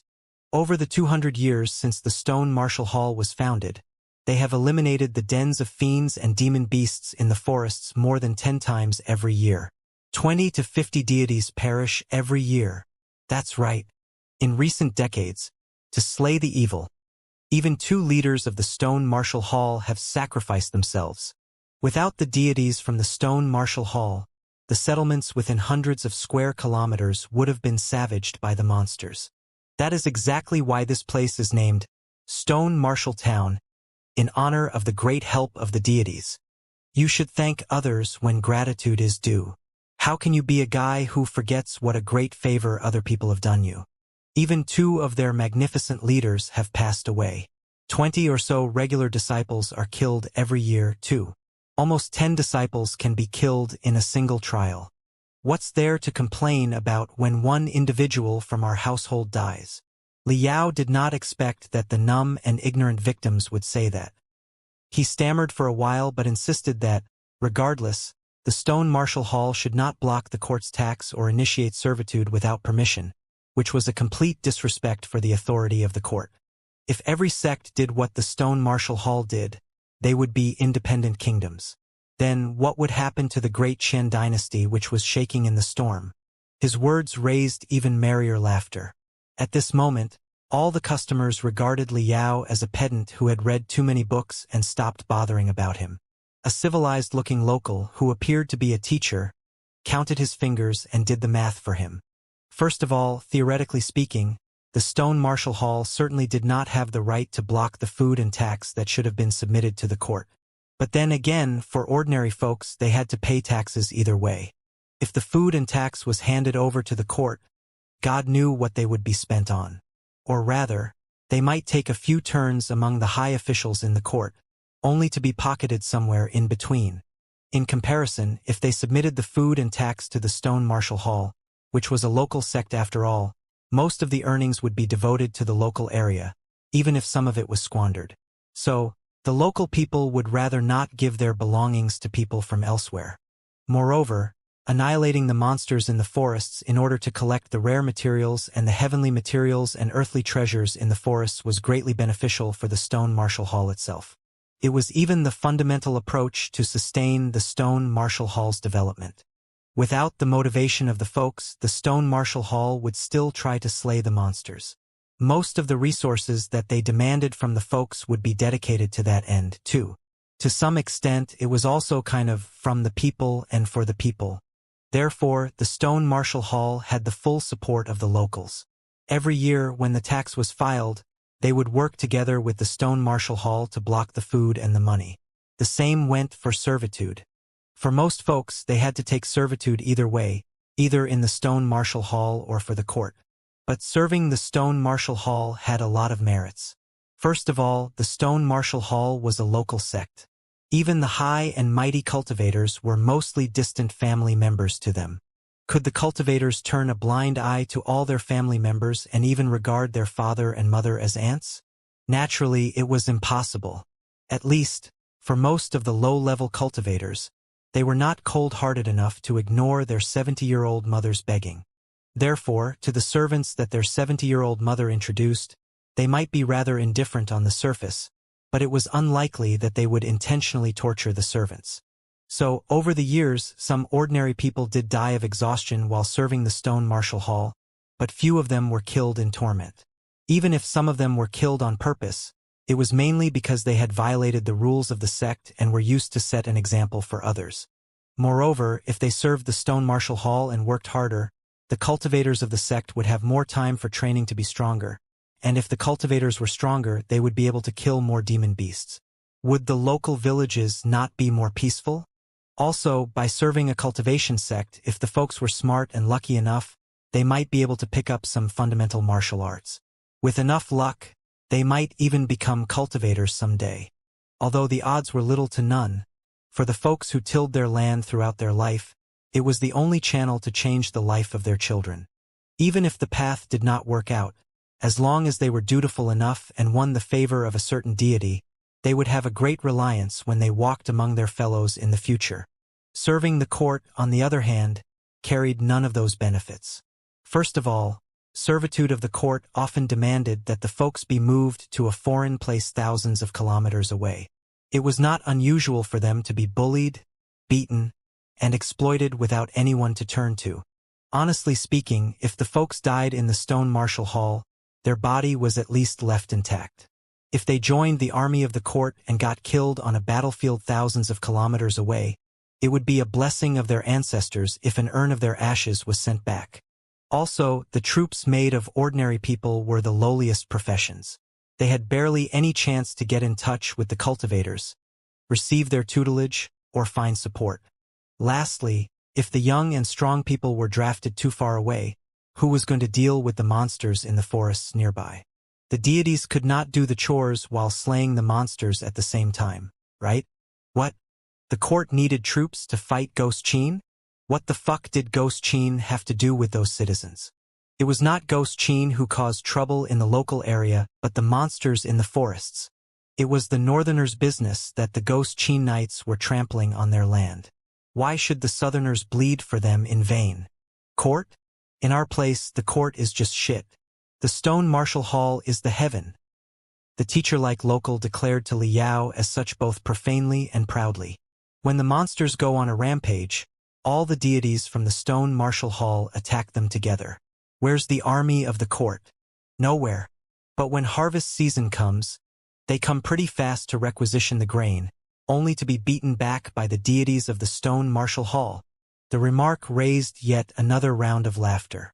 Everybody was shaking their head and feeling proud of themselves, as if beating the tax officers of the court back was a glorious endeavor.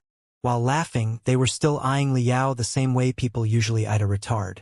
Liao had many words he wanted to tell the ordinary people who had been undernourished so long that they were dark, thin, and looked like a different species from the cultivators. However, under their pitiful gazes, he did not know where to begin. After he left the tea shop under the guidance of the teacher, he went to visit the local temple, which was said to be a popular place. Religions were very important on the two sides of the Sorcerer's River. There were many temples in the villages and even in the forests. However, it was rarely the groundless deities that were enshrined in the temples but the cultivators of the local sects who had sacrificed themselves in the operations to slay monsters. It was said that the cultivators' souls would not entirely wither after they perished, and that if the souls were enshrined, they would still protect their hometown and the people. Therefore, after cultivators of the stone martial hall perished, temples would be established for those who had a high cultivation and position. The deceased low-level cultivators would also be allotted to the temples and be enshrined together with the seniors. Most of the villages had more than one temple, which were often the most splendid buildings in the village. With green bricks, beautiful tiles, stone lions, and a bronze gate, they were a major contrast to the low, ragged cottages around them. Inside every temple, the souls of 3 to 5 cultivators were enshrined. They were the things in highest demand. Every time a cultivator of the stone martial hall passed away, all the local villages would fight for them. Everybody would promise the most generous reward, hoping that the soul of the deceased could be led back to their town. The number of souls enshrined was a symbol of the capability of a town. 4 cultivators were enshrined in the temple that Liao visited, including an elder and a leader of the stone martial hall. It was known as Four Saints Temple and was the largest temple nearby. No wonder the villagers said that it was a popular place and that the prayers there were often very effective. The statues of the 4 cultivators, enshrouded in gold powder, were standing inside the Four Saints Temple. A few rune arrays that could trigger colorful light had been carved in the darkness, too, making the statues look rather elegant and vivid. If the ignorant villagers ran into them at night, it would be quite understandable to mistake them for resurrected heroes. A few bronze plaques nearby had been carved with the life events of those cultivators and the reasons for their demise. Liao read carefully, only to discover that 3 of the cultivators had perished when fighting the ferocious animals in the forests, while the leader, who was at the peak of the building foundation stage, had been killed by a strong evil cultivator who had happened to flee to the local area. Liao did not know how he should comment on them anymore. It was obvious that a cultivation sect could not solely live on the taxes of local villages. For training, the cultivators had to hunt the demon beasts in the forests, retrieve their meat and cores, and excavate the heavenly materials and earthly treasures and crystals from the mountains. That was the bedrock of a sect. So, the stone martial hall went into the mountains to slay the monsters for the survival and development of the sect. It was not just a selfless endeavor of serving the justice. Yet, objectively speaking, it was exactly because those cultivators had fought the monsters and the demon beasts unwaveringly for hundreds of years that the ordinary people had been given a piece of land where they could survive. When the monsters went down the mountains to cause trouble, or the foreign evil cultivators fled to the villages, the deities of the stone martial hall never hesitated. Therefore, if he was asked whether or not the cultivators of the stone martial hall had made any contribution to the ordinary people here, Liao found it impossible to say no brazenly. A cultivator from the stone martial hall scorns and patronizes the folks today and can't look more obnoxious. But chances are that he will unfortunately be killed while fighting the monsters in the mountains tomorrow. From his point of view, he merely goes there to collect cores, bones, and herbs for his own training, and he certainly never bears the interests of the folks in mind. But objectively speaking, he has indeed paid with his life and contributed to the peace and happiness of the people. Is such an ancient cultivator a good person or a bad person? Liao could not figure out the answer for the time being. Moreover, did the ancient cultivator really never consider the interests of the folks at all? The cultivators of the stone martial hall were mostly locally born and raised. The parents and children of many cultivators were ordinary people living in the place. When the monsters went on a rampage down the mountain, the families of the cultivators would suffer a catastrophe, too. When the cultivators were slaying the monsters inside the forests, were they really simply considering their own interests without at all feeling that they were protecting their hometown? Unlike plants, human beings had emotions. Could everything in the world simply be judged as right or wrong? Liao secretly sighed. After hesitating for a long time, he finally bowed to the 4 ancient cultivators represented by the 4 statues as a modern cultivator and called them respectfully in his heart, seniors. No matter what, the ancient cultivators represented the history of the civilization of mankind and the past of all the modern cultivators. Would there be a future without a past? When he was about to leave, Liao noticed a detail. In front of the 4 statues, dozens of trays of sacrificial offerings, including roasted chicken, meat, and steamed buns, were placed. Liao knew that, considering the poverty of the local villages, they could barely afford porridge. The chicken, meat, and steam buns were the most delicious food that they would not dream of having for even the spring festival. There was no telling how much trouble the villagers had gone through to purchase so many items for the statues and how much of their goodwill was attached to the offerings. However, those offerings were now slowly deteriorating in front of the statues and would certainly entertain the rats and ants later. A few dirty, beggar-like kids, with barely any clothes on them, were standing outside of the temple. They were standing on their toes and drooling while they stared at the offerings. Yet, they could only watch the chicken and meat slowly decay but had no courage to even lick the food. Liao heard the thunderous sounds inside the kid's belly. His appreciation for the ancient cultivators that he had just gained was immediately suppressed again. At this time, cries were echoing in the village outside, which seemed to be contagious.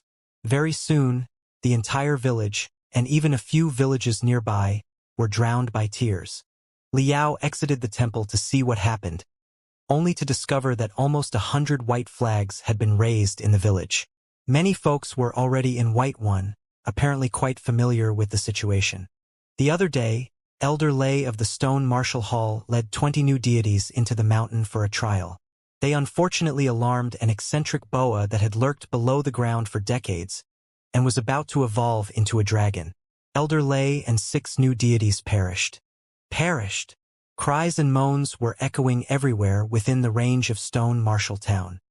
Liao spent one day tracing and executing the eccentric boa that had a red lump on the head. He then dug out the corpses of Elder Lei and 3 cultivators from the beast's stomach and carefully preserved them. When nobody was around at night, he put the dead bodies down at an intersection below the mountain. Bowing to the deceased 3 times, he returned to his own boat at the pier on the Sorcerer's River with complicated feelings. Later, while he explored the towns by the river on the way east, he lost the arrogance of one from a modern civilization and tried to observe the issues from the perspective of locals. The next 20 or so towns were more or less the same. They were all centered around the cultivation sects. The cultivators in such places were indeed high and mighty existences who were even more powerful than the emperor. However, the terrain along the Sorcerer's River was almost identical to the nearby of Stone Marshall Town. Mountains were high, forests were dense, and monsters and ferocious animals were many. Without cultivators fighting them, it was impossible for ordinary people to live. If Liao were a local peasant, what could he have done faced with the deadly monsters and animals except for placing all his hope on the deities? If Liao were a local cultivator, he would not necessarily have felt guilty about the relationship at all. Instead, he would feel that it was only natural that the folks admired, worshipped, and revered him, because he was training hard every day to guarantee the peace of the local villagers at the risk of his own life. After a few days, they finally moved out of the zigzagging part of the Sorcerer's River and entered a new stretch of the Sorcerer's River, which was mostly hills and plateaus. Starting from the place, they had gradually entered the southeast of the Great Qian dynasty, which was the most prosperous land with the most intense spiritual energy. The land was much more developed there. Naturally, there were few primitive forests or ferocious monsters. The hills and lands were all utilized at a high efficiency however small they were. It was barely possible to find a desolate land the size of a fingernail. After 1,000 years of land annexation, most of the land and forests belonged to the local noble families. They were rented to peasants for tilling. The noble families were often affiliated with a certain cultivation sect.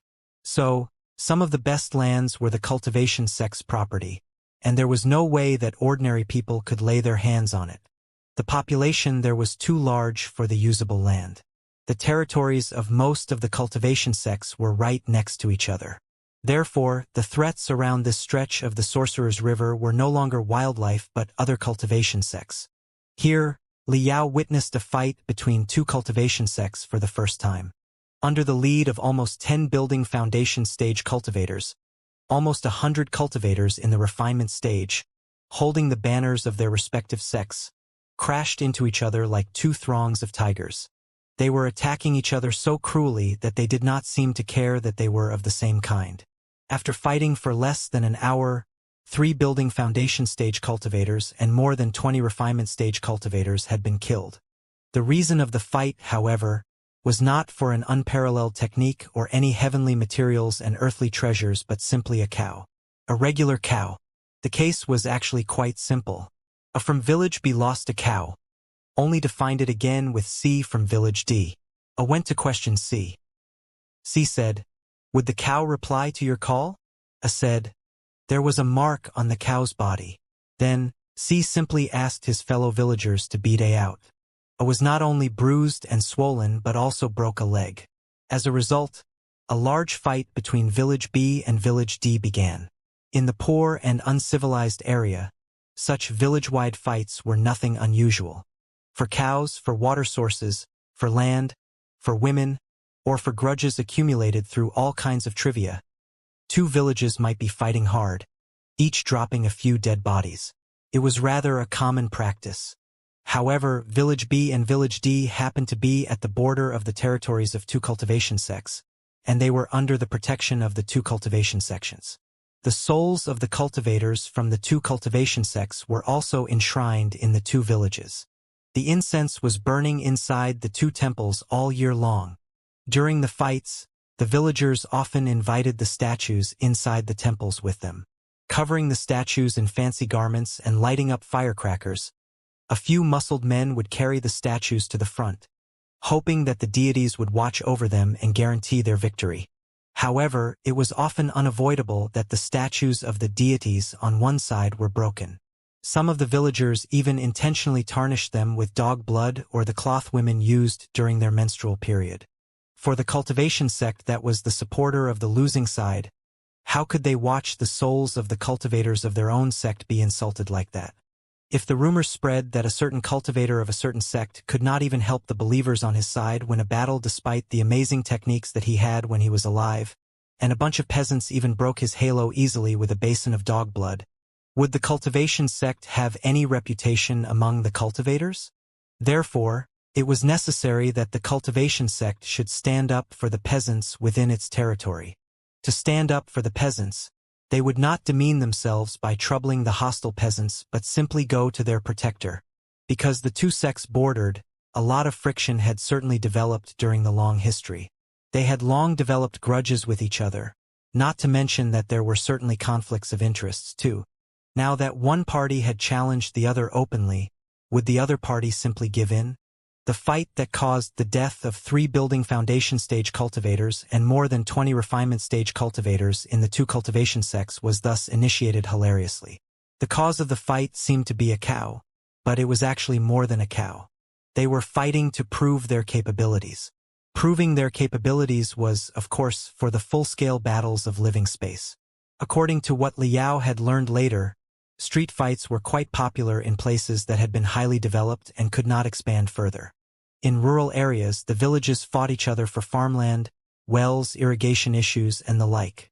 In towns, the gangs also resorted to fighting to strive for and maintain their interests in transportation businesses, mining businesses, or unchartered salt businesses.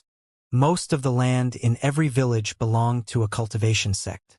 The salt dealers or the ferrymen in the towns, even if they were controlled by some chambers of commerce on the surface, were still in fact connected to the cultivation sects. Therefore, all the fights would eventually involve the cultivation sections. The fights among ordinary people gradually escalated into fights among cultivation sections. Even worse, the two parties might invite reinforcements from other places. The fire of war might burn more and more intensely until it became a huge conflict where dozens of sects were involved. The fight between 2 cultivation sects caused by a cow that Liao witnessed was actually among the better ones. After all, in the age of ancient cultivators, a cow was an important asset of a village. Its ownership was certainly worth fighting over. The most extreme example that Liao heard, however, was a fight because of a poop, in which 2 reasonably large cultivation sects were fully at war.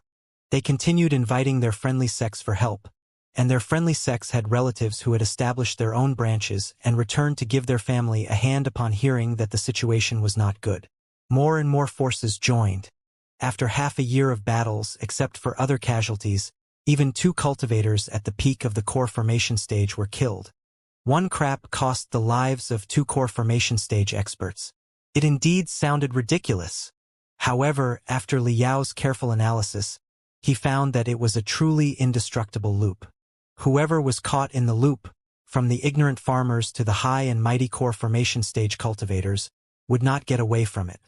More specifically speaking, the cause of the battle was when a kid felt a stomach ache and had a bowel movement on his return from a family visit with his mother, who was a peasant's wife. At that time, poop was very important fertilizer. The place was far away from their village, but the wife could not stop the kid from popping because of the emergency. Then, she enveloped the excrement with a few broad leaves, planning to take it back to her farmland. But a local peasant's wife dashed out and announced to her that, since the poop had dropped on the territory of that village, it was the village's property.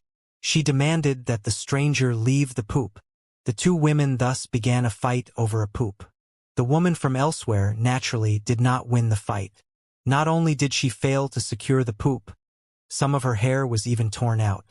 When she returned home and told her villagers the story in tears, the 2 villages, which belonged to 2 different cultivation sects and had deep grudges because of water sources, farmlands, and other reasons, naturally had yet another huge fight, resulting in a few people dying. Things would not end well if some people got killed in a fight. The peasants would never go to the local branch of the court and demand justice.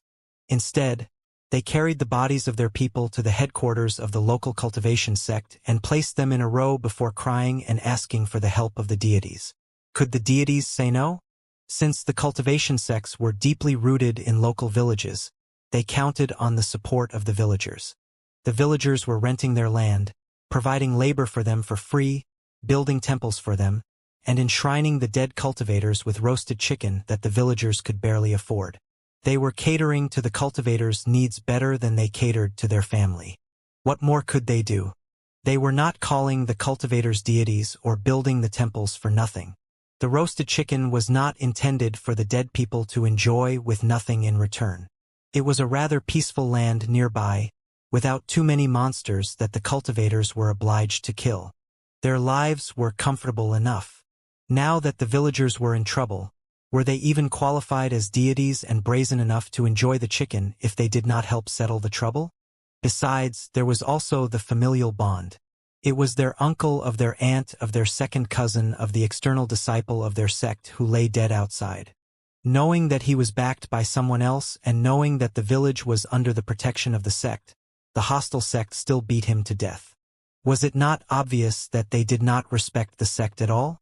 If the cultivators did not stand up for the villagers, they would not be praised for acting generously or leniently. Instead, they would be considered cowardly pushovers. What kind of sect is this? How is it going to fight for the heavenly materials and earthly treasures if they cannot even fight for a poop?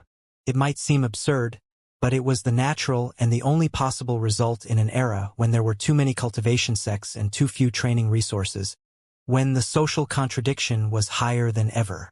It was not about a poop but about deterrence. The so-called deterrence consisted of two parts.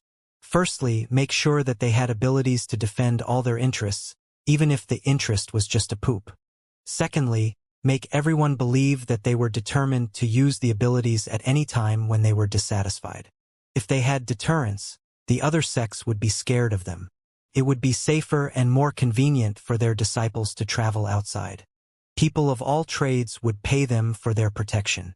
The other sects would have to consider carefully and evaluate the sect's possible reprisals before they took anything from the sect. More unaffiliated cultivators would join them because they were famous for their protection. Without deterrence, if they could not even secure a poop, everything would be doomed. People would no longer believe in the sect, and the sect would have difficulty operating. Nobody would be awed by them when they were outside.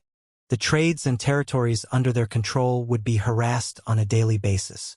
The sect's disciples would be scorned by their family every day. Ashamed, they might just stand up and leave. Even the humblest peasants might run to the territory of another sect and work for someone else. Moreover, if the thing was spread out, the court might feel that the sect was easy to deal with. There would be endless trouble in future. So, it was only necessary that the cultivators stood up for the villagers. Of course, the first cultivators to stand up were certainly the disciples in the refinement stage of the lowest level. Chances were that the two parties would even set up rules for the fight and hope to settle the problem in a peaceful manner. However, cultivators were capable of eating half a bull for a meal and killing a tiger with one punch. When they were truly angry, how could they remember the rules all the time? Should some of the disciples be unlucky enough to be killed, could their master not stand up for them? How could they hang around with other cultivators if they did not? Of course, their masters had masters too, and the masters of masters had senior brothers and juniors. When the young were defeated, the seasoned came.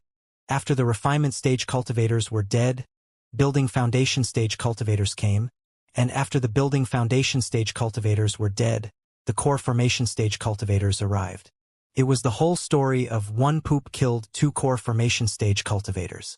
Getting to the bottom of it, poop was just a fuse. The real critical factor was the resources that were running dry and could not support so many cultivators. Liao felt like laughing when he first heard the story.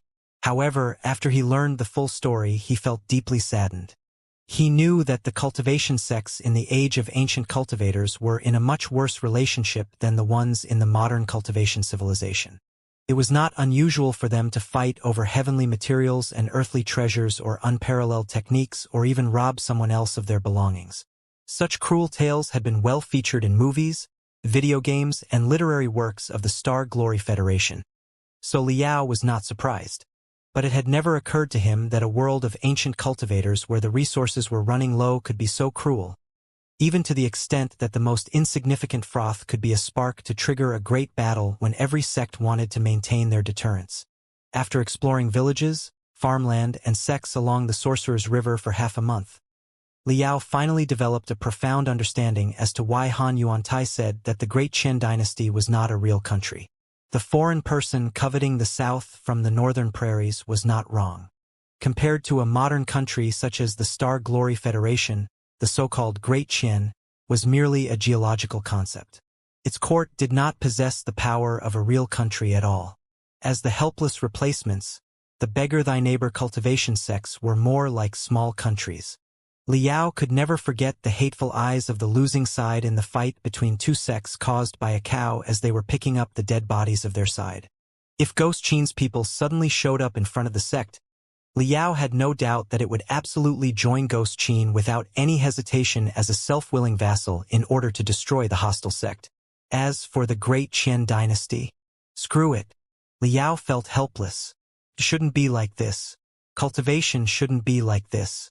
The high and mighty ancient cultivators who were killing each other were wrong. The peasants attached to them, due to a combination of ignorance, greed, cunningness, kindness, and innocence, were wrong. The cultivation sect was wrong. The court of the great Qian dynasty was wrong too, including Ghost Qin of the Dark Cloud Prairies. Everybody was wrong. Greatly wrong. But how was he going to point it out, awaken them, and change everything on his own? Liao could not forget the hungry, wistful children outside of the Temple of Cultivators. Liao could not forget the deformed bodies of the cultivators after he dug them out of the stomach of the demon beast. Liao could not forget the scene where two cultivation sects were fighting in the sky, and the ordinary people affiliated to them were also fighting each other, blowing out one another's guts and brains with their sickles and hoes. He could not forget the eyes of the losing side, which resembled wounded wolves. He did not think too much of the world in the beginning and simply regarded it as a mercenary camp of the Star Glory Federation. However, the half-month of traveling made the flames in his heart burn brighter and brighter. He could not wait to go to the Purple Pole Sword sect and craft a batch of components as soon as possible so that he could establish the super-large beacons and set them to a standby state where they could be activated at any time. He could not save the entire Ancient Sages sector on his own. But with the power of the entire Star Glory Federation, they certainly could. Ignite the fire that would illuminate the entire universe and save all human compatriots who were still sinking and struggling in darkness. It was the significance of the Star Glory Federation, and it was the greatest reliance for them to fight until the end against the Imperium and the Covenant Alliance confidently. After arriving in River Town, the largest city along that stretch of the Sorcerer's River, Ling Lanin finally managed to communicate with the headquarters of the Purple Pole Sword sect through a branch of the sect there. The news that she received in the branch, however, startled Ling Lanin and amazed Liao. The Purple Pole Sword sect is going to convene the Dragon Spring meeting, which is usually held once every 5 years, ahead of schedule. All the great heroes of the world will be invited to appreciate their swords and relevant arts. The Dragon Spring meeting to be held will be the largest one in the past 100 years. Not only will the newly produced marvelous weapons be exhibited, almost 100 confidential, primeval weapons will also be open to visitors. It will be a great gala that all the sword cultivators in the world will not hesitate to join.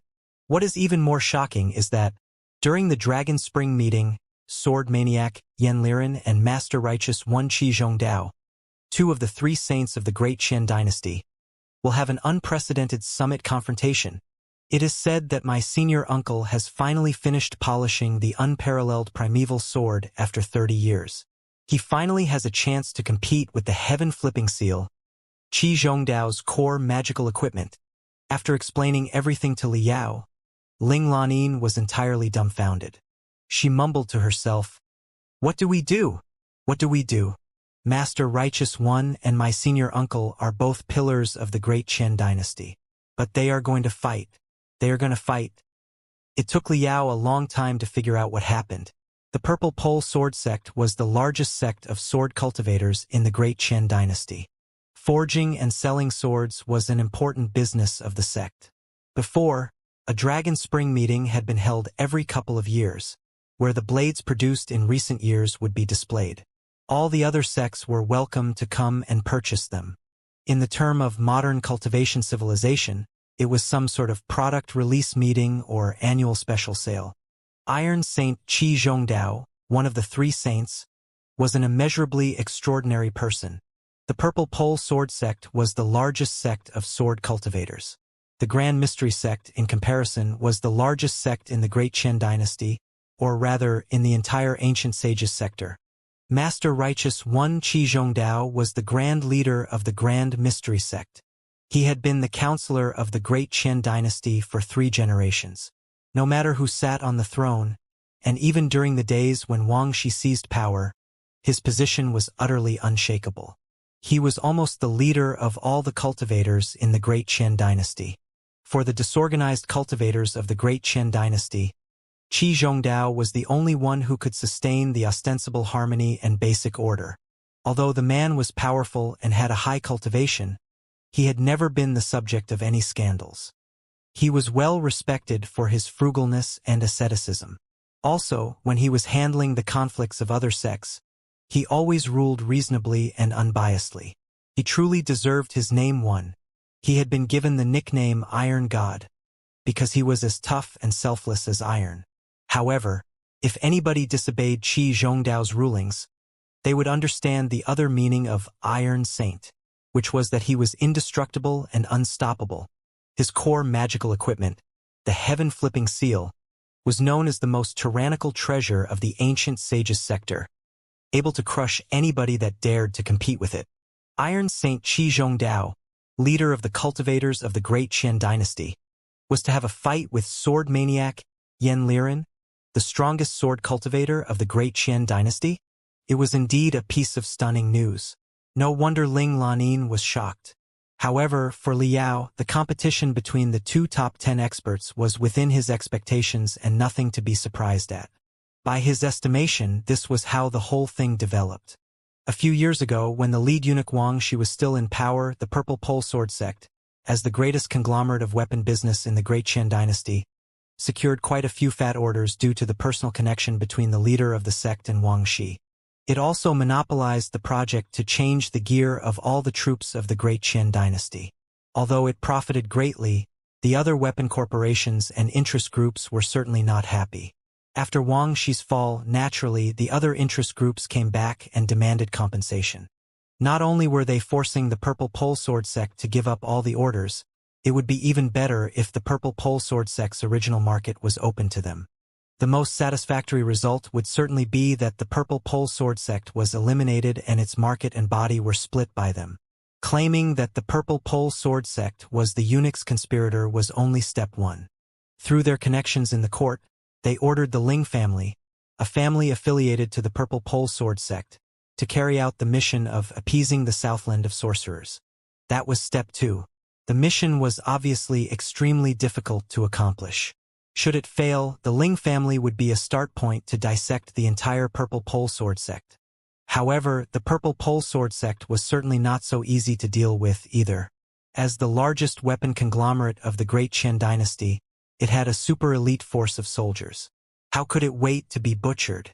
Even though the thunderous straight swordsman was killed, there were still 6 nascent soul stage cultivators, of whom sword maniac Yanliren was a super expert who could be the strongest nascent soul stage cultivator of the great Qian dynasty. Seeing that the court had assigned such an illogical mission to their vassal family, the cultivators of the Purple Pole Sword sect knew what was going on. Therefore, the Purple Pole Sword sect announced the Dragon Spring meeting ahead of schedule as a counterattack. They were demonstrating the marvelous weapons and the primeval treasures that the sect had accumulated for hundreds of years to the world. Was it really a production release meeting, or an annual special sale? It was a blatant demonstration of power, almost like someone half-naked shouting, "Come on! The Purple Pole Sword sect has so many disciples and so many extraordinary weapons. Whoever intends to steal my orders or break into my headquarters is welcome to try, as long as you are prepared to be killed." However, the other major sects in the great Qian dynasty were obviously determined to chop something, preferably a piece of meat, off the Purple Pole Sword sect. Even Iron Saint Qi Zhongdao, the grand leader of the largest sect in the world who was acknowledged as the leader of all cultivators, had been invited to have a summit confrontation with sword maniac Yanliren. The meaning was obvious, too. I might as well have a try. This is very exciting. Liao could not help but feel his mouth was dry in his excitement. The competitions in the Dragon Spring meeting would decide the fate of the Purple Pole Sword sect, the largest sword sect of the great Qian dynasty, and even alter the general picture of the ancient sage's sector. Iron Saint Qi Zhongdao and sword maniac Yanliren would certainly try their best. It was not going to be a restrained exchange of skills. I'm told that, except for the two divinity transformation stage cultivators who went missing mysteriously 100 years ago, Qi Zhongdao and Yen Liren are basically the representatives of the top combat ability of the ancient sages sector. By observing the fight of the two unparalleled experts, I will be able to evaluate the average level of the top warriors of the ancient sages sector. Also, the heaven-flipping seal, Qi Zhongdao's core magical equipment, and the marvelous sword that Yen Liren has recently polished are both claimed to be primeval treasures. Does their primeval mean the same as the primeval in the outside world? I'm going to observe it more carefully. Also, all the big shots in the Great Qian dynasty must have joined the Dragon Spring meeting. This is the best opportunity for Master Spiritual Vulture to announce his grand entrance. Now is better than later. Let's go to the Dragon Spring meeting now. The purple glow peak of the 100-Blade Mountain in the Middle Sun State was where the Purple Pole Sword Sect was headquartered. Liao and Ling Lanin had been rushing on their swords day and night after learning the news that the Dragon Spring meeting was to be held in advance. They reached the place after a crazy journey of more than 10,000 kilometers without rest. But still, they were 3 days late, and the Dragon Spring meeting had already begun. What a magnificent mountain that takes the sky and the earth as a furnace. Liao secretly admired the 100-Blade Mountain, which spanned hundreds of kilometers. As the name 100 Blade suggested, the mountain was steep and had quite a lot of abrupt peaks that stabbed into the sky like swords, spears, sabers, and other blades. On the precipitous peaks that rose up to the sky almost vertically, countless pavilions had been established wherever there was a gap. They were as magnificent as palaces. Their main colors, green and black, gave a strong sense of solemnity. Amid the hundreds of peaks, dozens of waterfalls were rushing down like raging dragons made of jade in roaring sounds. Emitting colorful brilliance, the water streams congregated into various forms. The view was quite splendid. The jade dragons were mixed with tremendous minerals, which made them out-and-out heaven metal waterfalls. The minerals were also the reason that they were variously colored. Although they were too lethal for people to drink directly, they were the best ingredients to forge swords or to conduct refining. Liao looked up far ahead. Deep inside the 100-Blade Mountain, brilliant fire was soaring up, pushing the smoke upward into a cloud that covered the mountain. It looked like both an ocean in the sky and an upside-down furnace that had enshrouded the entire world. From the depths of the clouds, clangs were vaguely echoing, indicating that it was an ancient refining ground whose scale was unfathomable. This is rather splendid. It is almost as good as the headquarters of the 100 Smelting Clan. Liao and Ling Lanin put away their swords and landed. The Great Qian dynasty boasted a vast territory. The thousands of sects were far away from each other. Therefore, although it was the 3rd day of the Dragon Spring meeting, the cultivators from many sects were still arriving. Liao and Ling Lanin had kept a low profile on their way. They did not reveal the magnificent auras of the core formation stage and the nascent soul stage, where the attire and badge of the Purple Pole Sword Sect, or hold the banner of the Purple Pole Sword Sect. Therefore, many cultivators coming with them did not even know who they were. Most of the participants of the Dragon Spring meeting did not come to purchase flying swords. Instead, they were gloating and planning to gain something for themselves now that the great power named Purple Pole Sword Sect was falling. Hehe. How domineering was the Purple Pole Sword Sect when they conspired with the great eunuch Wuxia years ago. Their days are finally over. It's hilarious that they are convening the Dragon Spring meeting in advance to show their power. Are they planning to desperately struggle? But they couldn't have seen it coming that even Iron Saint Qi Zhongdao couldn't bear their crimes any longer and would arrive with the many experts of the 6 major sects of the Great Qian dynasty. They are going to suppress the Purple Pole Sword Sect thunderously. Although the Purple Pole Sword Sect has 7 nascent soul stage cultivators, more than 30 nascent soul stage cultivators have come to threaten the 100-Blade Mountain under the call of Iron Saint Qi Zhongdao. How are they going to win the fight? I'm told that sword maniac Yen Liren of the Purple Pole Sword Sect has recently finished polishing a primeval sword, and he is going to challenge Iron Saint Qi Zhongdao's heaven-flipping seal with the sword. Yen Liren is doubtlessly the best sword cultivator in the world, But Qi Zhongdao's heaven-flipping seal is a primeval treasure that is unparalleled in the entire ancient sages sector. Too many super experts in the nascent soul stage have been knocked down by the heaven-flipping seal and unable to move at all the moment it was released. Yen Liren must be crazy to hope to reverse the situation with himself and his sword. Yes, fellow cultivator Li, fellow cultivator Wang, the 12 sects in the South Desert have always been in neat cooperation. We must work together again this time. After Iron Saint Qi Zhongdao suppresses Yen Liren, we can only expect to gain something from the gaps between the fingers of those eminent sects by working together. The participants who joined the Dragon Spring meeting on the third day came mostly from small sects from far-flung areas. Those cultivators from the harsh lands naturally did not show much courtesy, nor did they bother to pretend that they had. They gathered and whispered to each other, while they eyed the hills and lakes inside the Purple Pole Sword sect maliciously. The 5,000 imperial swordsmen and the hundreds of thousands of disciples of the Purple Pole Sword sect had long been sent to every corner of the territory. Compared to the guests whose ill intentions were obvious, the disciples of the Purple Pole Sword sect not only boasted determination that suggested that they would not hesitate to die together with the enemy but also were well-trained and highly obedient. They seemed to be even more organized than the Ling family's Black Tiger Iron Guards. What tough swordsmen! The splendid scenery inside the Purple Pole Sword sect was already a great eye-opener for Liao. But the valiance, calmness, and resolution of the disciples of the sect was 100 times more impressive than the scenery.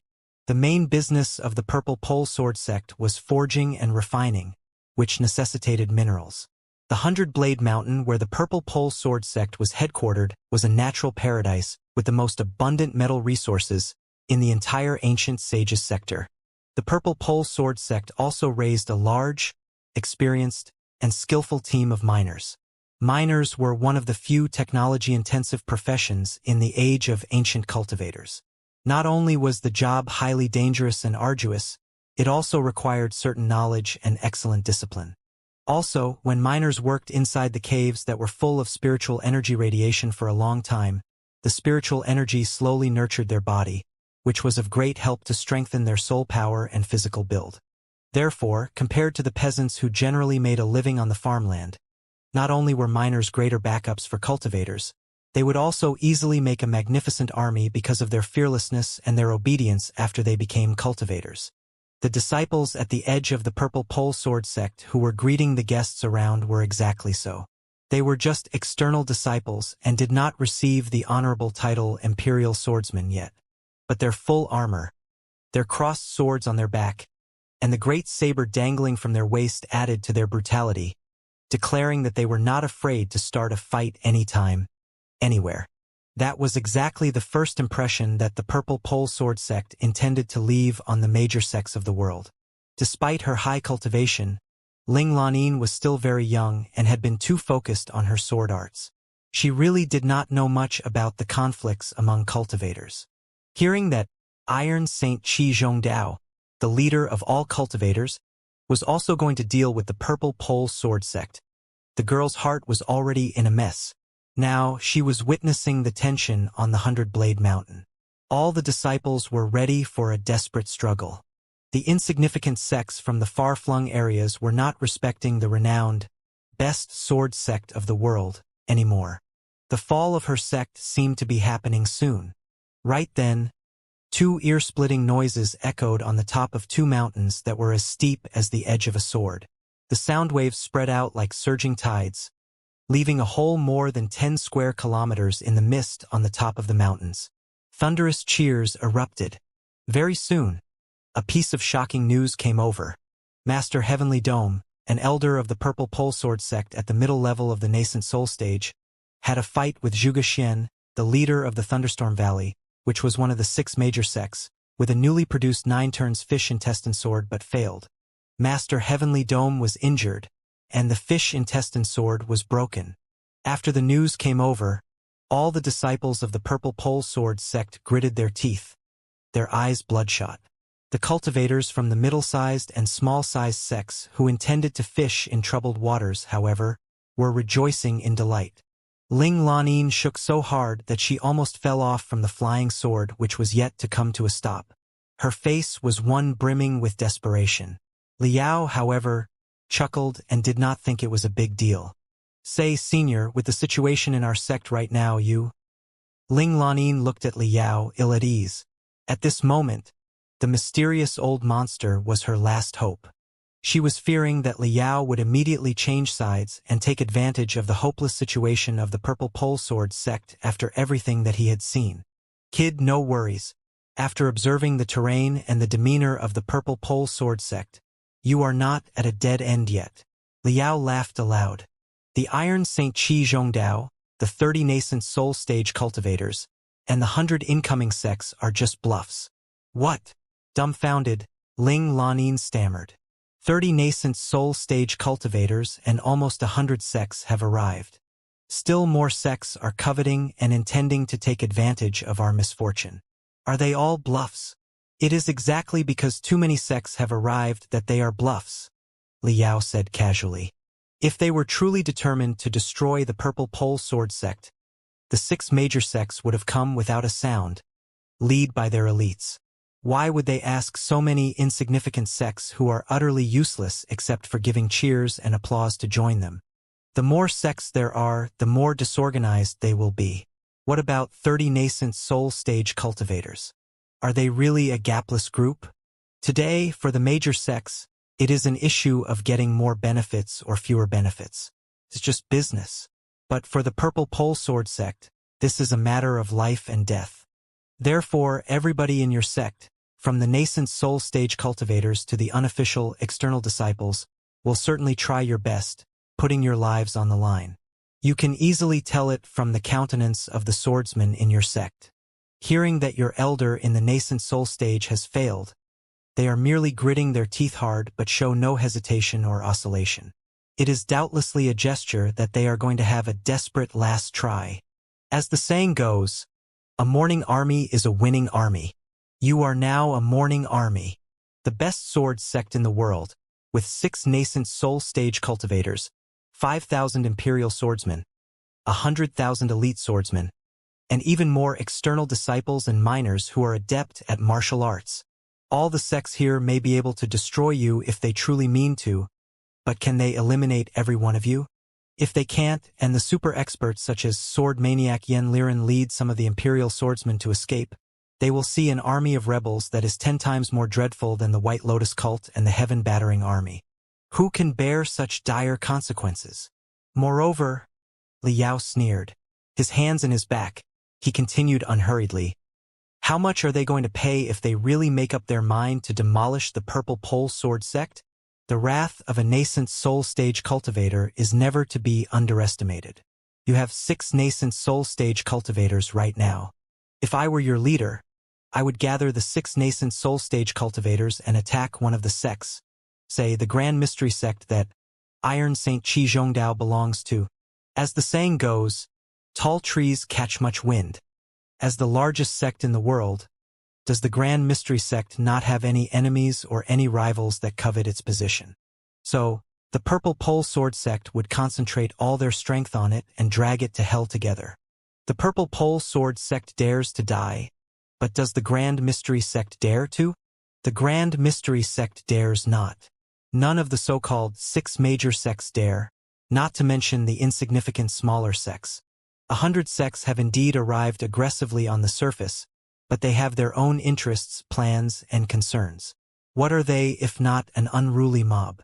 Lastly, although so many sects are standing against you, are there not any sects that are standing on your side in secret?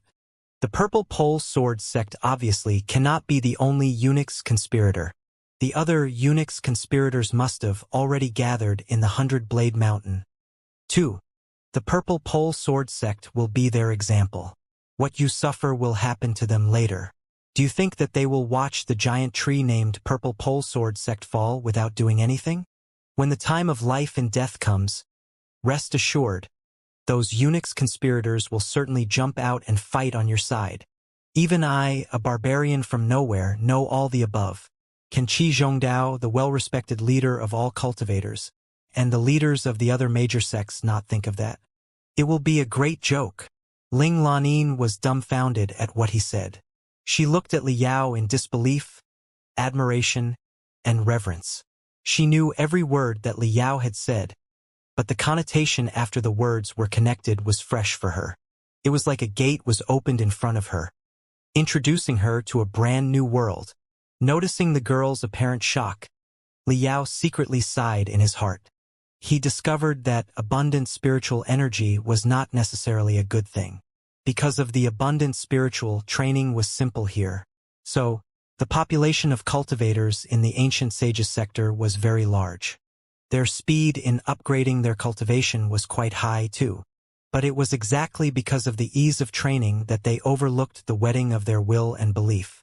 As a result, a lot of them, just like Ling Lanin, were simple-minded, weak-willed, and did not have a firm belief despite their immense strength.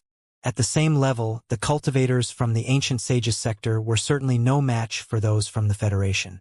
It was not about the technological gap, but about the gap in will and belief. At the very least, the experts at the peak of the core formation stage in the Federation were all determined, extraordinary people who were pillars of their field. They certainly would not ask stupid questions like that. Ling Lanin simply felt that the old monster was growing more and more mysterious. She did not dare to look down on him at all now but asked respectfully, "If I may ask, Senior, with what you said in mind, why are the parties in such tension right now?" "This is negotiation." Li Yao snorted. "The Purple Pole Sword sect swallowed too much in the past few years with your personal connection with Wang Shi. You enraged everyone. Now that the new emperor has claimed the throne and Wang Shi has fallen, you must surrender some of your benefits. Labeling you as a Unix conspirator is just their exorbitant proposal. In fact, they would never be bold enough to really shoulder the consequences of forcing the Purple Pole Sword sect to rebel. Everybody in the game knows that. So, this Dragon Spring meeting is simply a bargaining meeting where you propose your demands and they propose their counteroffers. The Purple Pole Sword sect will definitely have to give up some interests, but as for exactly how many interests you surrender and who you surrender the interests to, it will depend on the results of the competitions here. If the Purple Pole Sword sect proves to be strong enough and wins most of the competitions, naturally, you will be able to keep most of your interests. If you accidentally lose a lot of competitions, and even your best expert, sword maniac, Yan Liren is crushed by Iron Saint Qi Zhongdao, you will have to chop off your own flesh to feed the hungry intruders.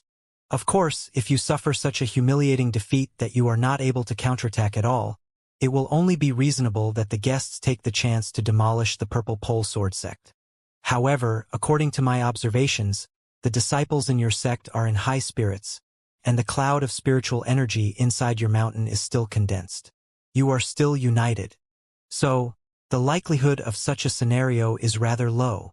Taking a deep breath in relief, Ling Lanin was fully convinced. She bowed deeply to Li Yao and said, "Thank you for your enlightenment, Master. I was disturbed by what the cultivators of other sects said just now and lost my calmness. Please do excuse my lack of manners." "That's all right." Li Yao glanced at the cultivators of other sects who were rather excited with a fake smile before he chuckled. When the wolves and tigers are fighting, the rats and snakes are bold enough to watch at such a close distance. They don't know what they are doing. When the wolves and tigers are exhausted and hungry, who will they feed on? Just wait and watch. In my opinion, none of the 6 major sects or the Purple Pole Sword sect will be the losers in the Dragon Spring meeting. Chances are that those fellows who are gladly preparing to loot the burning house will take the blame of Unix conspirators. Li Yao did not hide his analysis abilities because he did not intend to be regarded as a pure warrior with no brains. While showing his unparalleled combat abilities, he had to demonstrate a certain degree of wisdom and cunningness in order to be involved in the real core secrets. Otherwise, other people would always consider him a lunatic or an old monster. How could he communicate with them?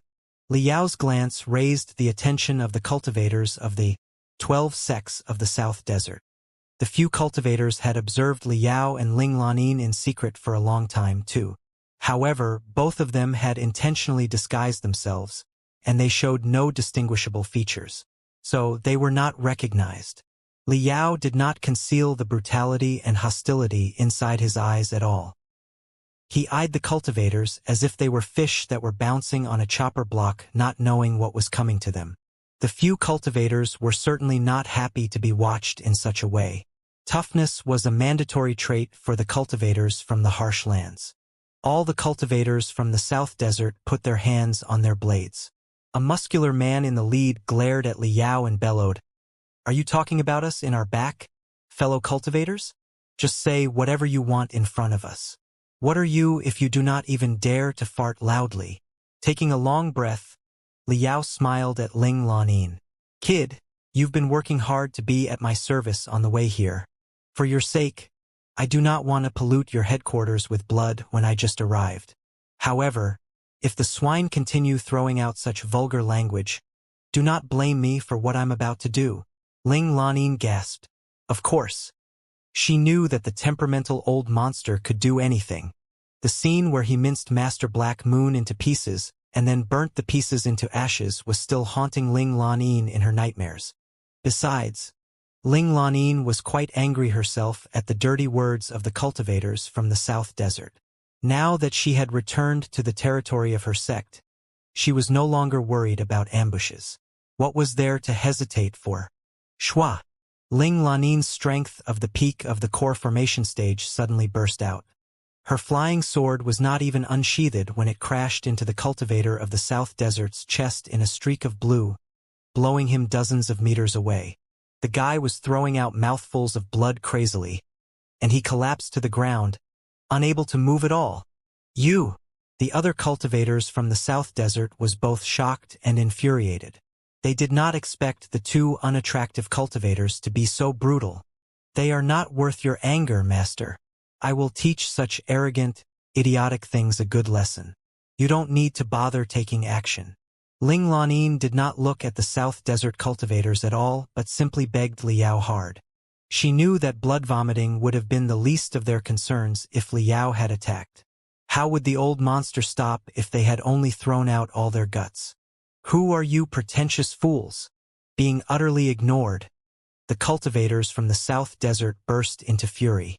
However, swooshing sounds echoed far away as dozens of streaks of brilliance rushed close. They were a team of tough-looking Imperial swordsmen of the Purple Pole Sword sect. The Imperial swordsmen were the best of the core disciples of the Purple Pole Sword sect.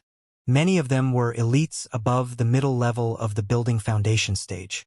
Every one of them had a well-tempered weapon. They had a lot of experience in real-life battles and were a famous troop in the world of cultivators. Intimidated by the newcomers, the South Desert cultivators hesitated and did not dare to act recklessly anymore. Dozens of Imperial swordsmen darted close like lightning toward the spot and stopped around Ling Lanin like dozens of arrows that had been shot into the ground. They cupped their hands and bowed at her. "Senior Sister Ling, you are finally back. Senior Sister Ling, the leader has been waiting for you for a long time. Welcome back, Senior Sister Ling.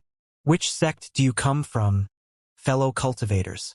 Now that you have come to join the Dragon Spring meeting of our sect, you should settle your conflicts on the sword testing field. Why are you offending Senior Sister Ling before you even enter the gate of our sect?" Seeing that the Imperial swordsmen were greeting Ling Lanin respectfully, some of whom had even fallen on one knee, and hearing their addressing for her, the South Desert cultivators finally thought of a name. They changed their face color greatly and shrieked, as if somebody grabbed their throat. Orchid Angel Ling Lanin. Orchid Angel Ling Lanin was one of the youngest experts at the peak of the core formation stage in the Great Qian dynasty. She was definitely a terrible existence that they could not afford to anger. The South Desert cultivators looked at each other in bewilderment, their faces pale. Recalling what they had said earlier, they felt that their legs were shaking so hard that they could barely walk away. With the old monster around, Ling Lanin did not want any fuss. She yelled at the South Desert cultivators gravely, "Get lost!" Pardoned. The South Desert cultivators hurried to carry their wounded companion, who had already lost the courage to moan and fled. Finally, Ling Lanin took a long breath in relief, putting on an expression that was so obedient and respectful that she was almost a cat. She hurried to gesture at everyone. Come on. Let's welcome Elder here now. Elder. All the imperial swordsmen were greatly surprised at Ling Lanin's respectful attitude that bordered on adulation. When Ling Lanin reached the Purple Pole Sword Sect's branch, she had written everything that had happened in the Southland of Sorcerers, including the death of thunderous straight swordsman Lu Chongxiao, and that she was probably going to invite a new nascent soul stage cultivator to go back with her, in a letter, and had it delivered to the headquarters. However, the death of a nascent soul stage cultivator and the participation of a new nascent soul stage cultivator were both shocking pieces of news. Right now, the Purple Pole Sword Sect was in great peril. Naturally, such astounding news could not be released to the public immediately. Only the few elders, including the nascent soul stage cultivators, knew the information. Meanwhile, Liao did not intend to embark on the boat named the Purple Pole Sword Sect so quickly, at least not until he had gotten a satisfactory reward. Therefore, he specifically stated that he did not want the elders or leader of the Purple Pole Sword Sect to welcome him at the gate, or he would immediately go away. Those imperial swordsmen only knew that they were there to welcome Ling Lanin for her return, and that they had to follow Ling Lanin's orders on everything. What they did not know was that Ling Lanin had brought such a terrifying monster back. Although Ling Lanin was quite obedient and ignorant in front of Liao, it was because she was entirely suppressed by the aura of the old monster. In front of the regular disciples, however, the Orchid Angel, who was one of the youngest cultivators at the peak of the core formation stage in the Great Qian dynasty and the most distinguished sword cultivator in the Purple Pole Sword Sect recently, was truly an awe-inspiring and inviolable existence. She was even worshipped by a lot of young disciples as a goddess. But today, their goddess, who had always been cold, proud, and strong, was actually as humble as dust before the plain-looking, unattractive young man. How could the imperial swordsman not be dumbfounded? What are you waiting for? Ling Lanin grew anxious. The old monster had only agreed to take a tour of the headquarters of the Purple Pole Sword Sect. He had never promised that he would stand on the Purple Pole Sword Sect's side. The guy was temperamental and immeasurable. Who knew what kind of horrendous things he would do if he felt offended?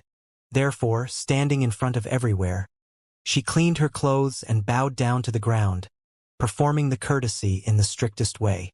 Ling Lanin of the Purple Pole Sword Sect is privileged to meet Master Spiritual Vulture. Spiritual Vulture. All the imperial soldiers blinked. Master Spiritual Vulture was an ancient person from more than 100 years ago, and he had been active in the Southland of Sorcerers most of time and barely set foot in the Central Plateaus. For the cultivators of the Great Qian dynasty, he was a Mr. Nobody. Many young men had never even heard of him. He is probably an expert that Senior Sister Ling invited from the Southland of Sorcerers to help us. However, except for Master Black Moon, who is somewhat capable, the Southland of Sorcerers does not boast any excellent high-level cultivators. I fear that Senior Sister was too desperate. No matter what, the guy must be at least in the core formation stage, considering that Senior Sister is so respectful to him. Also, the barbarian cultivators' approaches are often untraditional, and their skills to manipulate insects and venomous smoke can be very erratic and unpredictable. He might catch many of our enemies unprepared later. Therefore, all of them bowed deeply, exactly like Ling Lanin. The imperial swordsmen above the middle level of the building foundation stage, who considered themselves to be more or less capable, called him Master, and the disciples in the refinement stage addressed him as Elder. Then, Ling Lanin grew anxious again. She tapped everyone's head with her sheath. How rude of you! It is too disgraceful for you to call Master. Call him Elder. Elder. Elder. We are privileged to meet you, Elder. The imperial swordsmen were deeply confused again by Ling Lanin's hassle.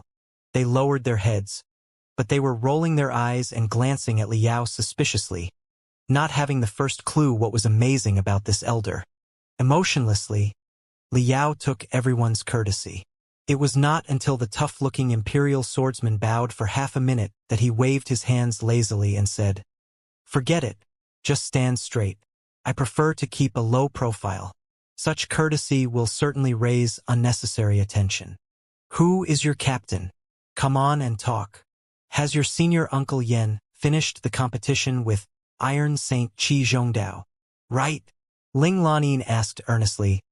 Wu, the Dragon Spring meeting has been on for 3 days. What's the situation now? The one named Wu was a slightly fat young man with a broad saber on his back. He stepped forward and bowed to Liao and Ling Lanin again before he replied loudly, Elder, Senior Sister Ling, the Dragon Spring meeting this time is different from unusual. We have brought forth all our best collections of flying swords and magical equipment for exhibition. Since the meeting started 3 days ago, the experts from various sects have been challenging us under the name of testing the weapons. Thankfully, all the disciples in our sect know that this is a time of life and death. Everybody fought bravely and did not dishonor our sect too much in the competitions in the previous 2 days. Today is the first day that we have suffered defeat.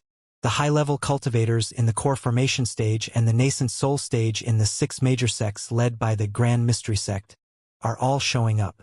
Just now, Elder Hong and Zhuge Xian, the leader of the Thunderstorm Valley, had a match and we unfortunately failed. Even the newly produced 9 turns fish intestine sword has been broken. Ling Lanin was slightly worried and glanced at Liao. Liao snorted. The Purple Pole Sword Sect and the Thunderstorm Valley both belong to the 6 major sects. It is not a big deal that your elder was defeated by their leader.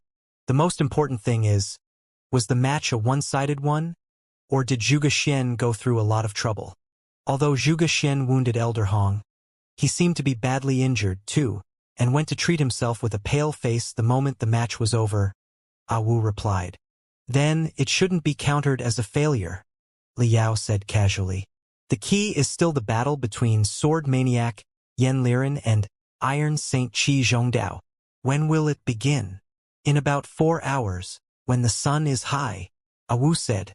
Ling Lanin was quite astonished. So soon?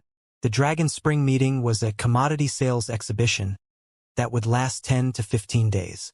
She had thought that the summit confrontation would happen in the last few days as the highlight. Liao nodded, not surprised.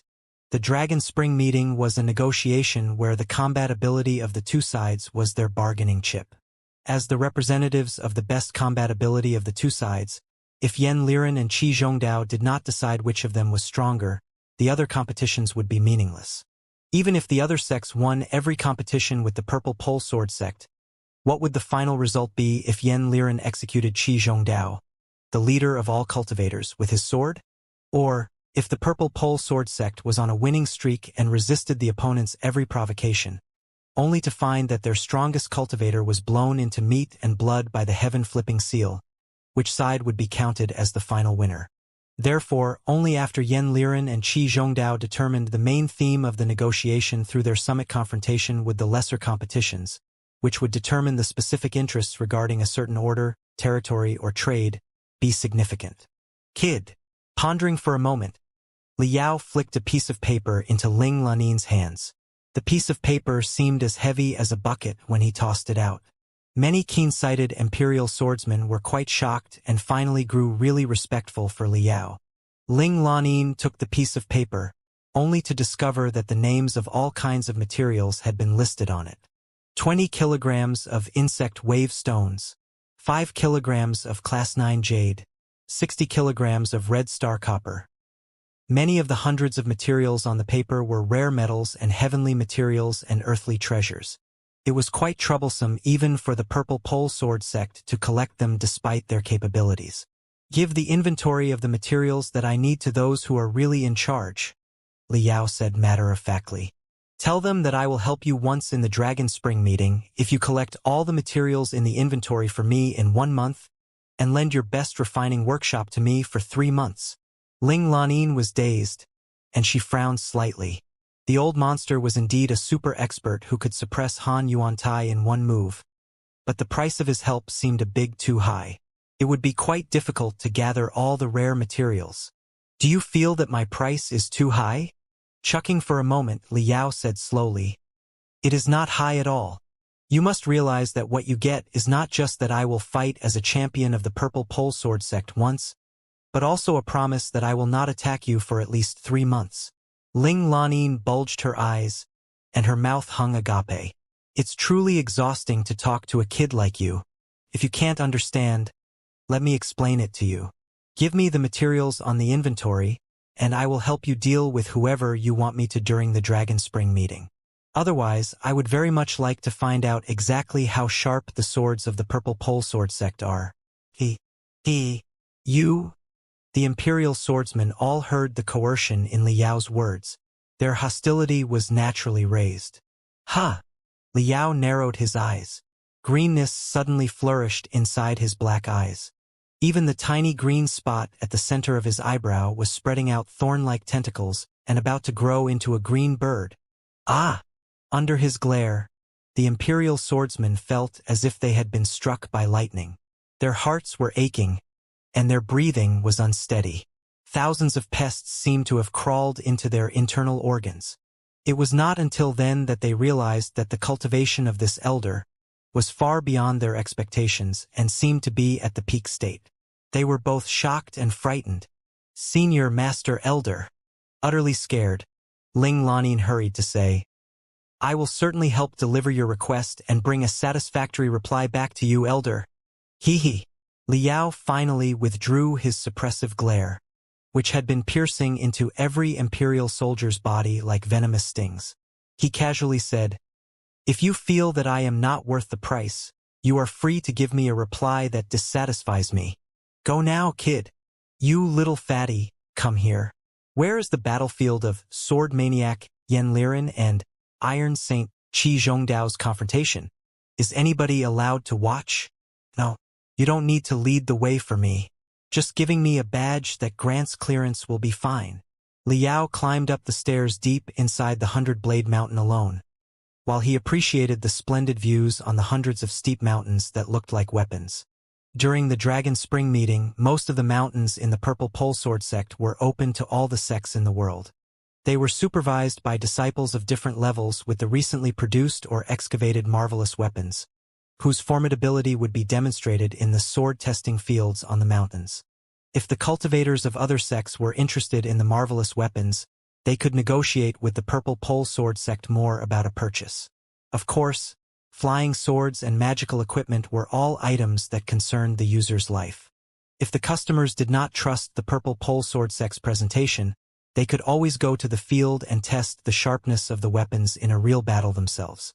On the hundreds of mountains, cultivators of various sects wearing fancy clothes, riding fast stallions, and flying their banners were everywhere. The sword and saber auras were spreading out like waves. Noises of weapon collisions echoed non-stop, as if a piece of magnificent battle music was being orchestrated. The Dragon Spring meeting this year was different from usual. Getting to the bottom of it, it was a meeting where all the interests of the cultivators of the Great Qian dynasty were redistributed now that the new emperor had assumed the throne and the powerful lead eunuch Wangxi had fallen. The quantity of interests that a sect could get would be decided by the capabilities that they demonstrated at the Dragon Spring meeting. Therefore, brutality and bloodthirst were mixed in the magnificent music. From a lot of mountains, screams were often coming over after a series of metal collisions. Some of the screams even came to an abrupt halt halfway through. It was not hard to imagine that the screamers did not stop screaming. They just could not scream anymore. Liao observed quite a few sword tests as a regular unaffiliated cultivator. He noticed that they were indeed having life and death battles under the pretext of a sword test or a friendly match. During the 5 sword tests, everybody was unleashing their deadliest moves. There were casualties in 3 of the tests.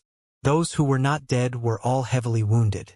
What particularly caught Liao's attention was that, while 3 sword tests were between the Purple Pole Sword sect and other sects, the other sword tests were actually conducted by cultivators of other sects. The cruelty that they demonstrated during the tests was even more appalling than that demonstrated during the tests between the Purple Pole Sword sect and other sections.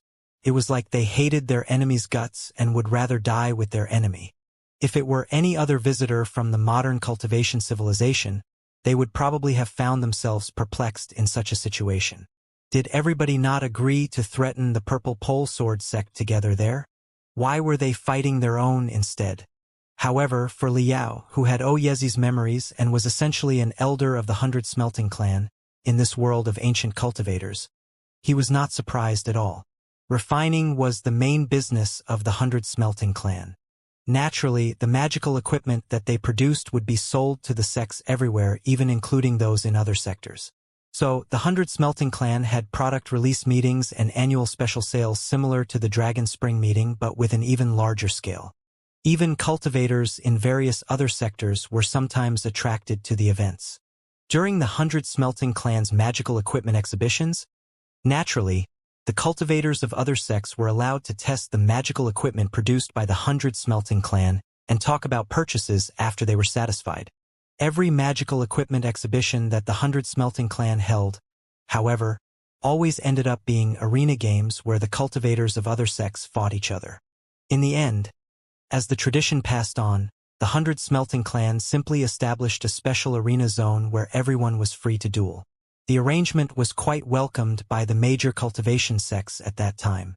The scale of the arena matches grew larger and larger, and the rules became more and more thorough. Eventually, everybody even forgot that it was part of the magical equipment exhibitions. It was because sharp contradictions often existed among the sects in the environment that lacked resources and had too many cultivators. Their grudges might have been too long to be traced after. The insignificant sects that Liao saw in the basin of the Sorcerer's River could start fighting at the first spark if they had conflicts and grudges. However, for the big sects such as the Purple Pole Sword sect and the Grand Mystery sect that were too gigantic to fall, every action that they took would affect the general picture. Naturally, they could not attack each other with their full strength like the small sects from rural areas. If they wounded each other in such battles, it would be someone else who took all the advantages. Therefore, after their scale reached a certain level, the cultivation sects had to abide by certain rules to settle their conflicts so that the competitions would be more formal. However, there were two tricky problems to make the competitions formal. Firstly, it was difficult to find justifiable excuses. Most of the cultivation sects had some sense of honor. Despite what they actually did, they claimed to be deities who focused on training and did not bother the mortal affairs.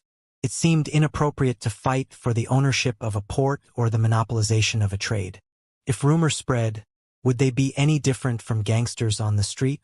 Secondly, even if the two parties agreed with each other on the time, location, and rules of their competition, it was difficult for them to guarantee that the enemy would not play any foul moves or even not acknowledge the result of the competition afterward. The magical equipment sales, such as the Dragon Spring meeting, on the other hand, resolved the two concerns perfectly.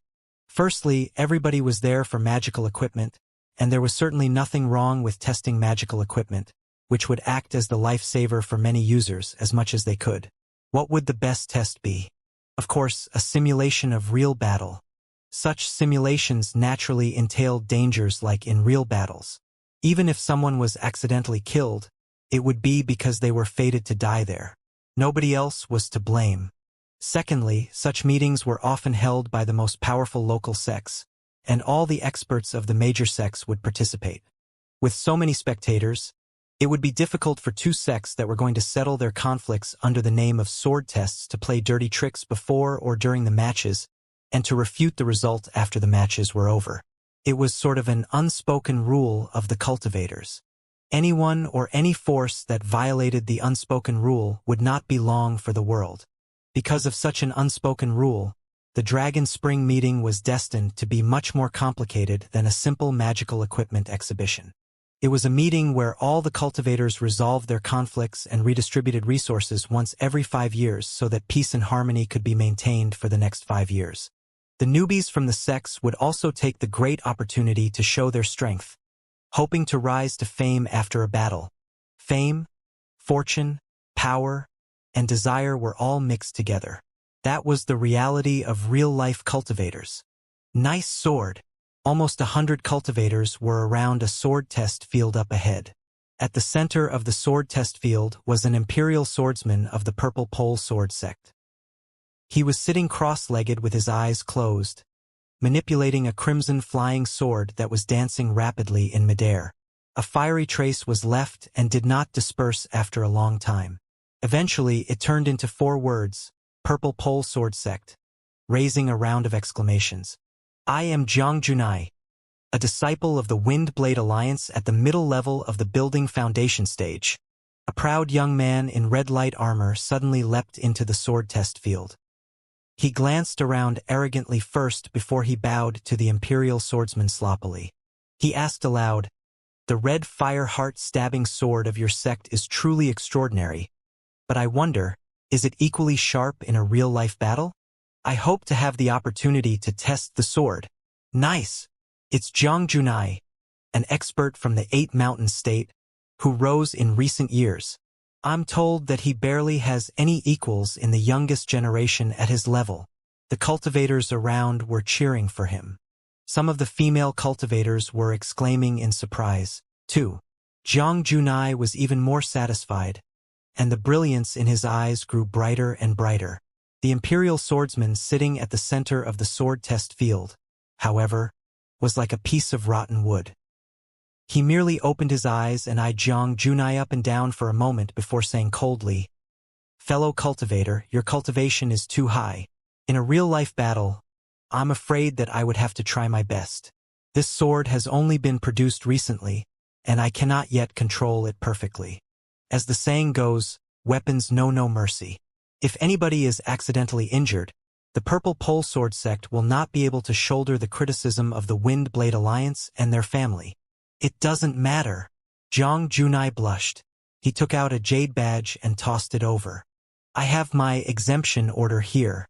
The spiritual signatures of my master and the leader of our sect have been stamped on it.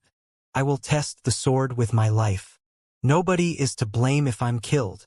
The Imperial swordsman picked up Jiang Junai's exemption order. He took out a steel badge from his pocket and threw it toward the challenger, too. "This is the exemption order of the Purple Pole Sword sect, with the signatures of my master and leader on it. If I am too weak and unfortunately killed by my fellow cultivator, you will take no blame. Instead, the red fire heart-stabbing sword will be given to you as a gift. All fellow cultivators here will be eyewitnesses." "Excellent." Jiang Junai snatched the Imperial swordsman's exemption order and stuffed it into his pocket without looking at it. His long sword roaring, he declared, "Now that the exemption orders have been exchanged, let's—" Before he said fight, the Imperial swordsman who looked like rotten wood suddenly turned into a fiery storm. Phew! Fireworks seemed to be glittering, and a volcano seemed to be erupting. The entire sword test field was covered in redness. The audience felt something flashed in front of their eyes before two items soared into the air. One of them was the Imperial swordsman's left arm. The other was Jiang Junai's head. Pa! Pa! The arm and the head fell to the ground one after the other. Blood was spurting crazily from the Imperial swordsman's left shoulder. His face was pale, but he was still expressionless. There was neither any sign of excruciating pain nor the delight of victory. He simply picked up his broken arm and bowed to the cramping, headless body. "Thanks for going easy." Then he stepped back to the rest area. Other disciples went up and treated the wound for him. It was not until this moment that the headless body dropped to the ground. The blood spurting out of the neck left new marks on the sword test field, which was already covered in blood. Two middle-aged cultivators in the armor of the Wind Blade Alliance leapt onto the sword test field. One of them had a pale face and was breathing difficultly. Staring at the Imperial swordsman on the opposite side, he said hoarsely, "It's indeed an excellent sword. How much is it?" "The Wind Blade Alliance will take it and offer 3 times the price to compensate for your broken arm." After saying that, the two of them left in silence and depression, one holding the head and the other carrying the headless body. This is truly a bunch of... Such sword tests full of solemnity and in an ancient style were certainly not something that the messy fights of the local sects could compare to. This was the method of negotiation of the upper class of cultivators. Observing everything, Li Yao could not help but secretly sigh to himself. Psychos! Such matches were indeed fair and clean. They even entailed a certain solemn, moving beauty. However, those who had cultivated to the middle of the building foundation stage were definitely 1 in 10,000 elites in a society from whatever perspective. If all the elites in a society killed themselves in such a boring way, how was the society going to progress? Li Yao could not help but recall the cultivators of the Star Glory Federation who sacrificed themselves valiantly in the beast tides. Some deaths were lighter than feathers, and some were heavier than neutron stars. Compared to the preposterous deaths of the ancient cultivators, Liao felt that the modern cultivators perished in a way that more deserved their years of hard training. After a sigh, he went on to the bronze censer peak of the 100-Blade Mountain, his destination. The bronze censer peak was a very weird mountain. Almost 100 spiky rocks that looked like spears stabbed into the sky at the edge, while there was a deep hollow in the center, making the peak look like both an enormous crater and a super furnace. As long as a barrier was established on the top to block the spiritual energy from flowing out, nobody outside would be able to tell what was going on inside at all. Therefore, the peak had been built into a top-secret sword test field of the Purple Pole Sword sect after dozens of generations. The experiments to determine the power of confidential weapons or primeval treasures would all be conducted in the Bronze Censer Peak. Today was one of the rare days when the Bronze Censer Peak was open to all the sects in the world, because an unprecedented confrontation was going to be held in this place. The battle between sword maniac Yan Liren and Iron Saint Qi Zhongdao was claimed to be the most fabulous battle after the two divinity transformation stage cultivators vanished in their duel 100 years ago. The most important big shots in the world of cultivators had all gathered, ready to watch the battle of the two top experts. For Liao, if he meant to join the core circle of cultivators in the ancient sages sector and establish his brand as a nascent soul stage cultivator from the Southland of Sorcerers, so that he could be involved in the great events that would change the future of the ancient sages sector, this was perfectly the best and only opportunity. Qi Zhongdao, Yan Liren, Liao's eyes were glittering. The green spot on his forehead was simmering again, and the thorns made of his fighting will were spreading out. He did not want to brag about himself, but he believed that he could represent the top combat ability of the Heaven's Origin sector, the Blood Demon sector, and the Flying Star sector, three worlds of modern cultivation civilizations. Qi Zhongdao and Yan Liren, on the other hand, stood for the top combat ability of the world of ancient cultivators. What kind of brilliant sparks would be raised in a battle of best versus best? Liao swallowed.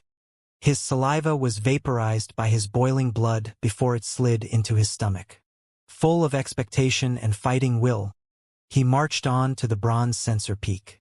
The burning censer peak was at the center of the mountains, yet it was not connected to them via roads or bridges. To arrive at the bronze censer peak, one would have to ride a flying sword, a jade disc, or mounts such as cranes, eagles, and falcons. The confrontation between Qi Zhongdao and Yan Liren was not open to any random person. The disciples of the Purple Pole Sword sect had long established arrays and barriers around the bronze censer peak. The colorful blade auras that were soaring up into the firmament surrounded the entire peak. Not a hair or a telepathic thought would fly in. Only the celebrities among the cultivators were permitted to observe the match. The unqualified leaders of the insignificant sects could only wait for the result at the bottom of the bronze censer peak. Of course, some cultivators from the uncivilized and underdeveloped areas, partly because of their natural-born disobedience and partly because they had dominated their hometown for so long, were barging into the field despite the reprimands of the disciples of the Purple Pole Sword sect.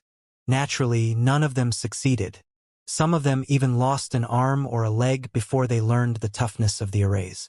When Liao arrived, thousands of cultivators had already gathered below the bronze censer peak, yelling and shouting boisterously. On the opposite side, there were thousands of imperial swordsmen of the Purple Pole Sword sect. They were standing in midair, their long swords slowly swirling around them, like a silent forest of iron trees. Screams that resembled those of pigs being butchered echoed from the crowd. As it turned out, some 10 unaffiliated cultivators who had just returned from certain overseas natural paradises, considering themselves to be superior, broke into the Purple Pole Sword sect's array by force, only to be slapped back ruthlessly.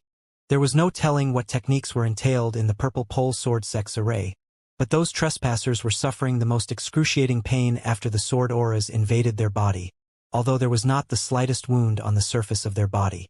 Unable to hold back the pain at all, they writhed on the ground and screamed, even though they knew that they were being watched by so many people. After they had screamed for 10 minutes, a few disciples of the Purple Pole Sword sect stepped forward and bashed them with the hilts of their swords.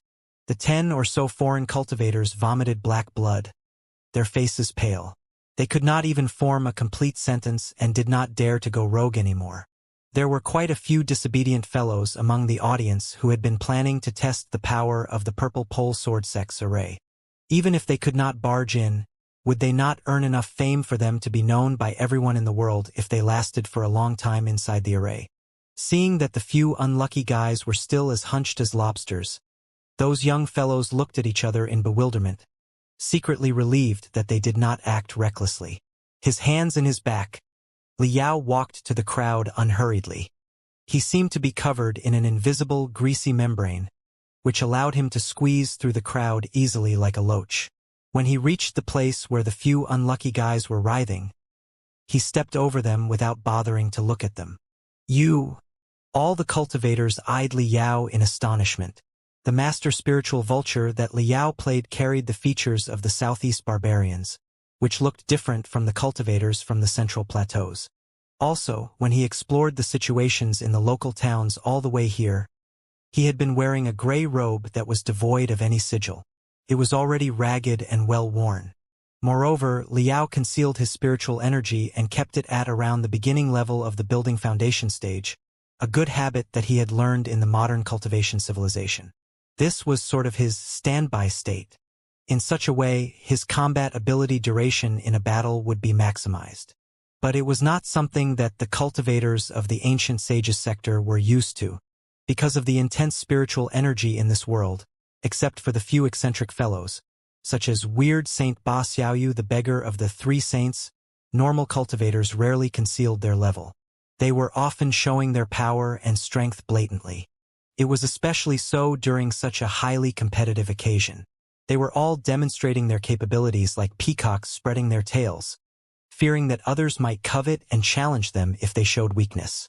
Seeing that Liao, as a young, plain-looking building foundation stage cultivator, was swaggering toward the purple pole sword sex array, the audience all felt strange. "Look, what's the barbarian doing? Haha, another unruly and unintelligent man. He must intend to be taught a lesson by the array, too. Tisk, tsk, tsk. The guy is going up when we won't? Is he too bold? Or is he simply blind, unable to notice the few fellows lying on the ground? Leave him alone. He's just a barbarian. Let him be crushed and bleed. It will be fun." The cultivators from the central plateaus of the Great Qian dynasty often despised the barbarian cultivators from the uncivilized places who knew nothing except how to play with snakes and venoms. Besides, they heard that the barbarian cultivators were mostly petty and narrow-minded, with cruel, sordid approaches. Those people were tricky to deal with even if their cultivation was not high. It would be excellent to make the barbarian embarrass himself and therefore hate the purple pole sword sect. Therefore, a lot of the bystanders were grimacing and whispering to each other by concentrating their sound waves into a line through the secret talk technique that they thought to be delicate. But on the surface, they all nodded at Liao with a smile. They even cleared the way and made a pleased gesture, welcoming Liao to walk forth. Liao did not even bother to yawn at the small fries. He walked to the front of the purple pole sword sex array, as if nobody were around, and glanced at the leader of the sword cultivators casually.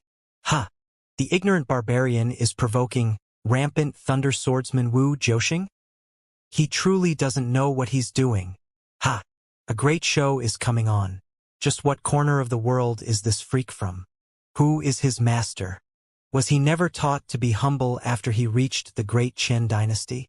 Behind Liao, many cultivators were still talking to each other secretly. They almost laughed out loud. The rampant thunder swordsman Wu Jiuxing was a cultivator in the core formation stage. He was both tall and muscular, and his beard stabbed out like swords. His face was as giant as a mill, and his bloodshot eyes were like two burning charcoals embedded on the mill. The giant sword on his back was the size of a plank. It was no different from an axe. Seeing that Liao was strutting close, Wu Jiuxing immediately bulged his bull-like eyes. Even his breathing was heavy. The muscles in his body all tightened, too. Naturally, the 1,000 imperial swordsmen also noticed Liao. The previous flawless battle formation was suddenly more or less in disorder. The rampant thunder swordsman is about to burst into fury. Good heavens! Is he going to break dozens of the guy's bones? or will he simply cut off one of his arms? The cultivators were all looking forward to the competition earnestly.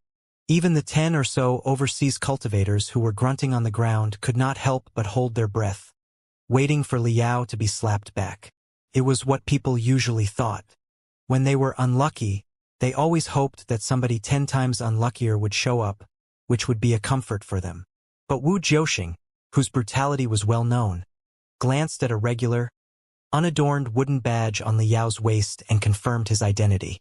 Then he raised his thick, hairy arm high and gestured at his subordinates. The 1,000 imperial cultivators in full armor bowed at Liao deeply at the same pace as if they were one person. What? The imperial swordsman's reaction was a major shock for every cultivator from other sects on the spot. Gasping, they could not believe their eyes at all and were puzzled by Liao's background. Who is he exactly? I have never heard of such a person before in the world of cultivators. Why are the thousands of imperial swordsmen so respectful to him? Is he a foreign unaffiliated cultivator that the Purple Pole Sword Sect has invited?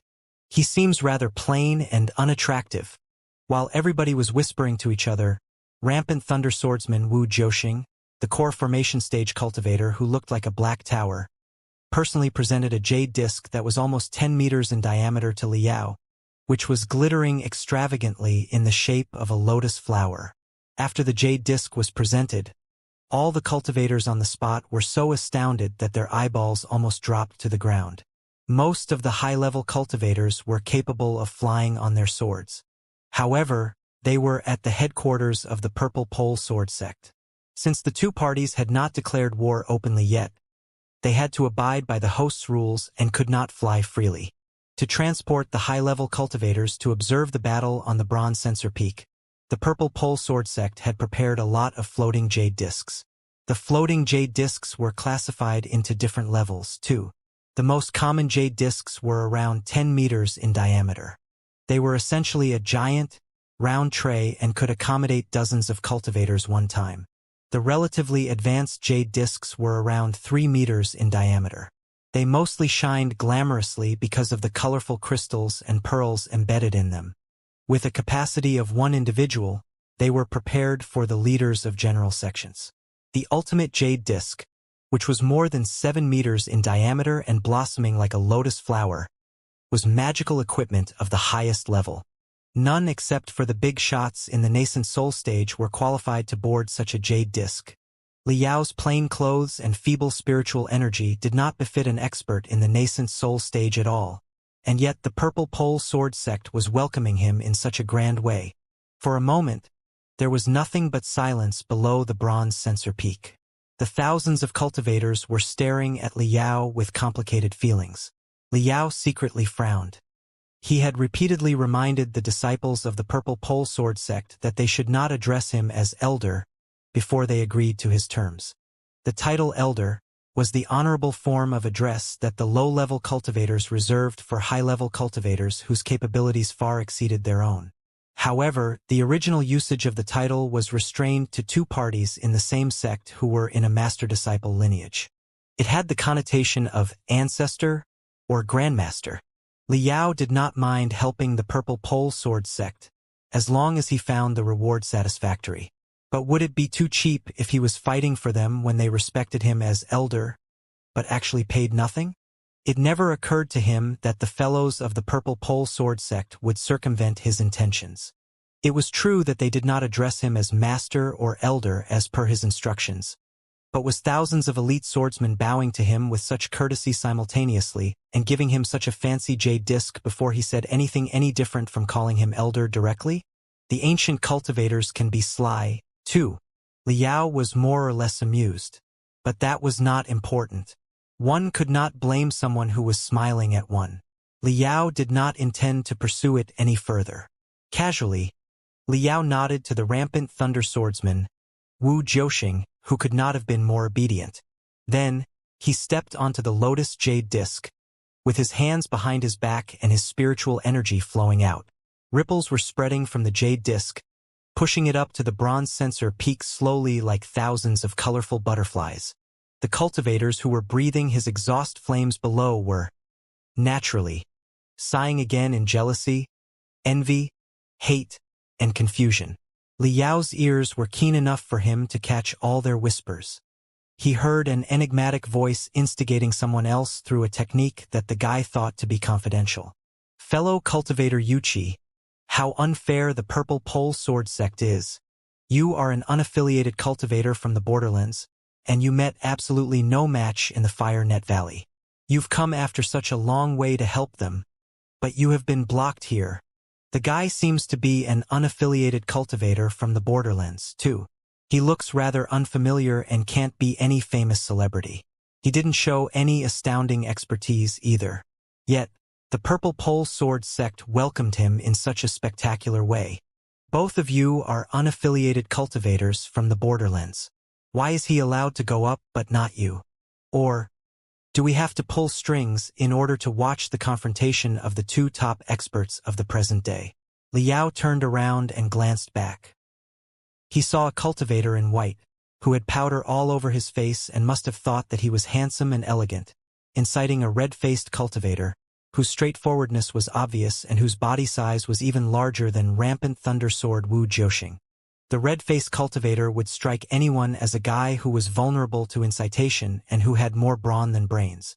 Besides, toughness and disobedience were his traits, and he was already angry enough that the Imperial swordsman had stopped him just now. Seeing that Li Yao, another unaffiliated cultivator from the borderlands, had been picked up by the Purple Pole Sword sect in such an eye-catching way, his fury was condensing into sparks and jumping out of his throat. Now that somebody had goaded him, implying that Li Yao was permitted to go upward because he had connections with the Purple Pole Sword sect, the red-faced cultivator could not have been angrier. Hee. The red-faced cultivator snorted.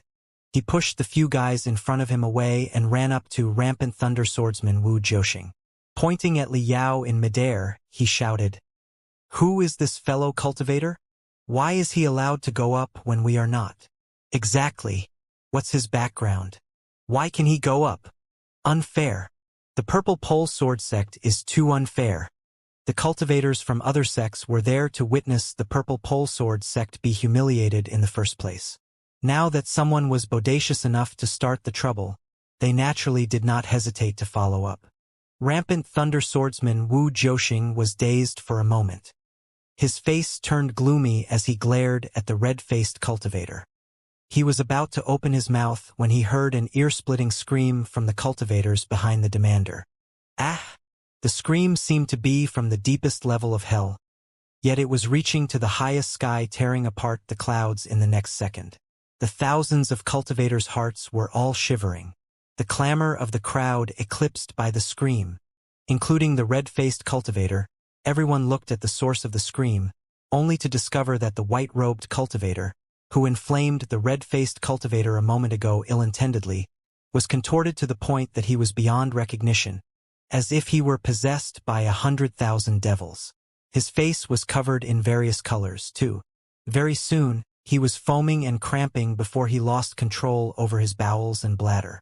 A yellow and brown stain was slowly spreading out on the bottom of his dustless robe with a stinky smell. What? What has happened? All the cultivators were dazed. They were all grasped by horror as if a vulture was staring at them maliciously.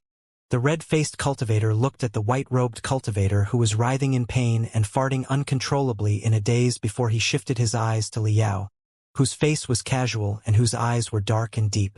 He was rash but not retarded. Frightened, he kneeled down and kowtowed. "Spare my life, Senior. Spare my life, Senior." It was not until then that the cultivators realized whom the white-robed cultivator, who was quite famous in the southeast, had infuriated to cause him end like this. Immediately, all the cultivators who spoke ill of Li Yao secretly a moment ago were all shuddering in silence, their faces pale. The bottom of the bronze censer peak was mired in weird quietness again. But this time, none of the cultivators dared to observe or comment on Li Yao. Li Yao turned around and put the small fries behind. On the jade disc, he made his way to the top of the bronze censer peak. On the bronze censer peak, the sun was rising from the east with dazzling glow. The rocks as steep and sharp as spears were stabbing into the sky and reflecting the unstoppable brilliance. 2. Surrounded by the circular rocks was a flat hollow on the mountain peak. The banners were flying, and the rays of light were shooting out. Hundreds of the best experts in the great Qian dynasty had gathered. From high above, Liao stared down. The entire bronze sensor peak was an enormous sword test field. More than 10 concentric rings had been carved into the ground in different colors. Every ring was made of tremendous crystals, metals, and rune arrays. They looked like a target for a giant archer that had been put on the ground. There was no telling what it was for. Below the cliff far away, a flamboyant VIP auditorium had been set up temporarily. However, most of the cultivators still preferred to stand close to the bullseye and chit-chat with their friends. Those qualified to observe the battle between Yan Liren and Qi Zhongdao were experts at least in the core formation stage. They were mostly leaders and elders in the local sects. Most of the time, they remained far away from each other, and it was difficult for them to meet. An event on the scale of the Dragon Spring meeting was their best opportunity to expand their social network. Liao noticed that, although the hundreds of high-level cultivators were in different small groups, their different stances were quite obvious. The 5 super-large sects led by the Grand Mystery Sect had raised their magnificent banners on the right side of the bronze sensor peak. The Grand Mystery Sect, the Thunderstorm Valley, the Flying Spirit Island, the Golden Armor Clan, the Monster Tamer Pavilion. On the banner of every sect, besides the calligraphic names of the sect, there were also spiritual stripes that contained infinite fighting will. The dozens of banners seemed to be an unstoppable army. The smaller sects that had come with them to loot the burning house were on one side, too. They were hoping to threaten the Purple Pole Sword sect with the advantage in numbers. On the Purple Pole Sword sect's side, they were not fighting alone, either.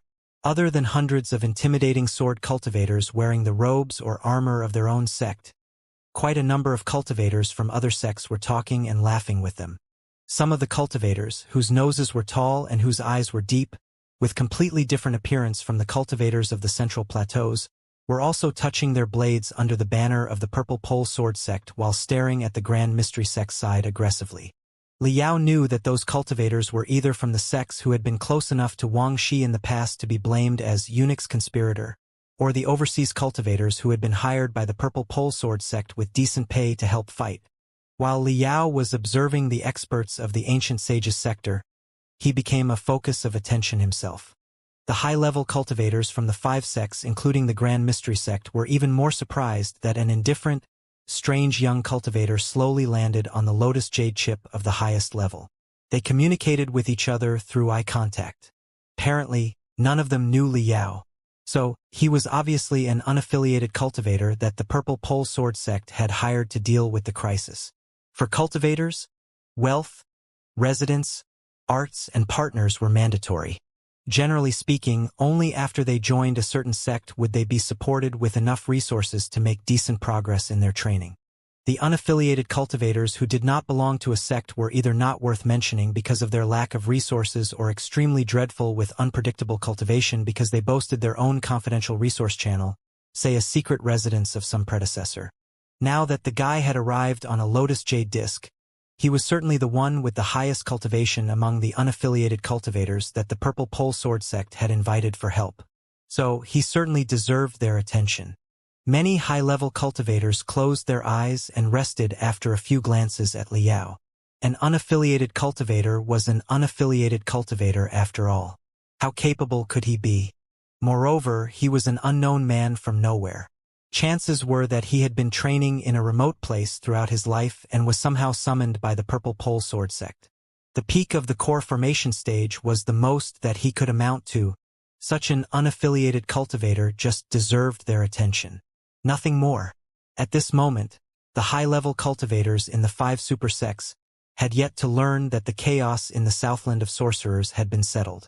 Thus, they did not know that Liao had killed Master Black Moon, who was in the beginning level of the Nascent Soul stage, in one move and suppressed Han Yuan Tai, who was in the middle level of the Nascent Soul stage, in another. If they had known it, they definitely would not have felt so easy.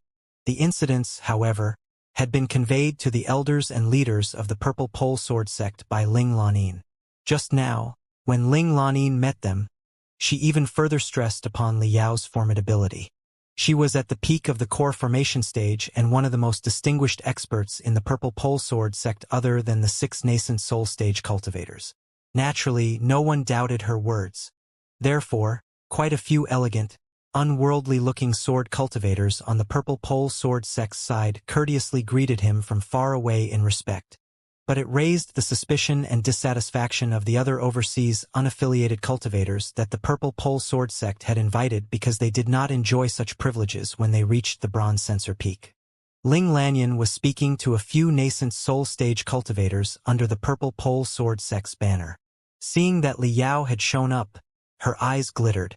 She flew over with her master's permission and bowed to Liao obediently before she gave a rewritten inventory of resources to Liao with both hands. Liao unfolded the inventory and checked. Other than all the materials that he required, hundreds of other extremely rare materials had been added to the paper, some of which had an annual yield of less than 100 grams for 10 years in the Heaven's Origin sector, the Flying Star sector, and the Blood Demon sector. Liao narrowed his eyes and thought quickly. With those new materials, he would have dozens of new solutions to build up the star beacons.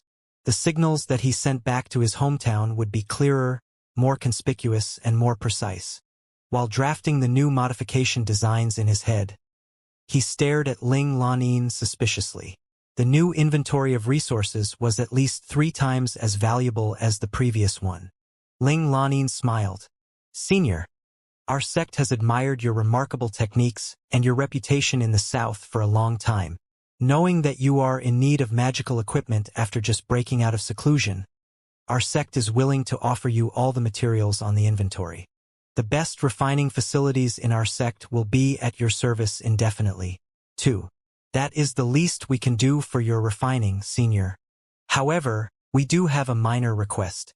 We hope that you will admit to being a visiting elder of our sect when you help us in a fight." Liao raised his eyebrow. "It is not a permanent identity." Fearing that Liao grew angry, Ling Lanin hurried to explain the counteroffer. "We only need you to work as a visiting elder in our sect for half a year so that we can live through the crisis." "What if I don't?" Liao asked emotionlessly. Ling Lanin shuddered and gritted her teeth. "If you don't, I'm afraid that we will not be able to complete the deal that you want, Senior. If you insist on standing against our sect and trying the sharpness of our swords, the 6 nascent soul stage cultivators, 100 core formation stage cultivators, and 5,000 imperial swordsmen will have no choice except to try our best to not disappoint you." Liao stared at her without blinking. The few nascent soul stage cultivators of the Purple Pole Sword Sect not far away locked onto the place too. He. Liao chuckled. The Purple Pole Sword Sect is indeed good at doing business. At first glance, the inventory of materials were 3 times as valuable as Liao had expected. The offer could not have been more generous. However, Liao had intended to help the Purple Pole Sword Sect only once. It was a clean, one-time deal. The 2 parties would not be involved after the trade. But now, the Purple Pole Sword Sect was asking him to be a visiting elder for half a year, in which time he would have to demonstrate his power on the tank named Purple Pole Sword Sect. He would be involved in all kinds of trouble. On the surface, the Purple Pole Sword Sect was losing a lot by providing so many rare materials for free. However, the next half a year was exactly the critical period when the Purple Pole Sword Sect and other giants would decide the redistribution of interests in the post-Wangxi era. With the participation of Liao, a super-nascent soul stage cultivator, they would certainly gain more from their share in the interests than the price of all the materials on the inventory. The leadership of the Purple Pole Sword Sect were certainly brave and decisive, too. At such a perilous moment, they were still thinking far ahead into the future. He could either be the visiting elder of the Purple Pole Sword Sect or just go away as the Purple Pole Sword Sect's enemy, in which case he would not get half a crystal. The ancient cultivator's wisdom is truly not to be underestimated. Liao confirmed the point again. "Senior." Ling Lanin's heart was almost beating out of her chest as she looked at Liao nervously waiting for his answer. "You may leave now. Let me take a look at it first." Liao put the inventory of materials into his sleeve after a smile. He roamed away without giving Ling Lanin a clear reply. His communication with Ling Lanin was noticed by a lot of cultivators on both sides. Although the two of them talked secretly through much more advanced techniques, preventing them from eavesdropping on the content of the conversation, the cultivators could easily see Ling Lanin's brimming frustration. Also, after Liao landed on the bronze sensor peak, he did not stand below the purple lightning banner and greet the leader and the few nascent soul stage cultivators, as other hired unaffiliated cultivators did. The keen-sighted, quick-minded cultivators immediately sensed the subtle relationship between Liao and the purple pole sword sect. What's the meaning of this? Did the stupid barbarian cultivator demand too high a price and ruin the negotiation with the purple pole sword sect? Or did he see that there were so many experts on our side and realize that he is no match for us, so he changed his mind? Liao did not mind them at all. Greenish flames were burning inside his black eyes again, and he glanced at the cultivators on both sides. In the world of ancient cultivators, strength meant everything. Today, he would certainly take action to cement his position as an unparalleled expert. The high-level cultivators, be they on the purple pole sword sect side or the grand mystery sect side, could all be his opponents and prey today. Suddenly, Liao's eyes seemed to have run into a magnet, as they were attracted to a guy surrounded by a few nascent soul stage cultivators under the banner of the grand mystery sect. The guy was tall, slender, and dark. He was wearing a plain, thorny crown and a pure black robe without any model. At the center of the magnificent nascent soul stage cultivators, he seemed rather unattractive, if not lackluster. However, nobody would ignore him. He was like a black hole.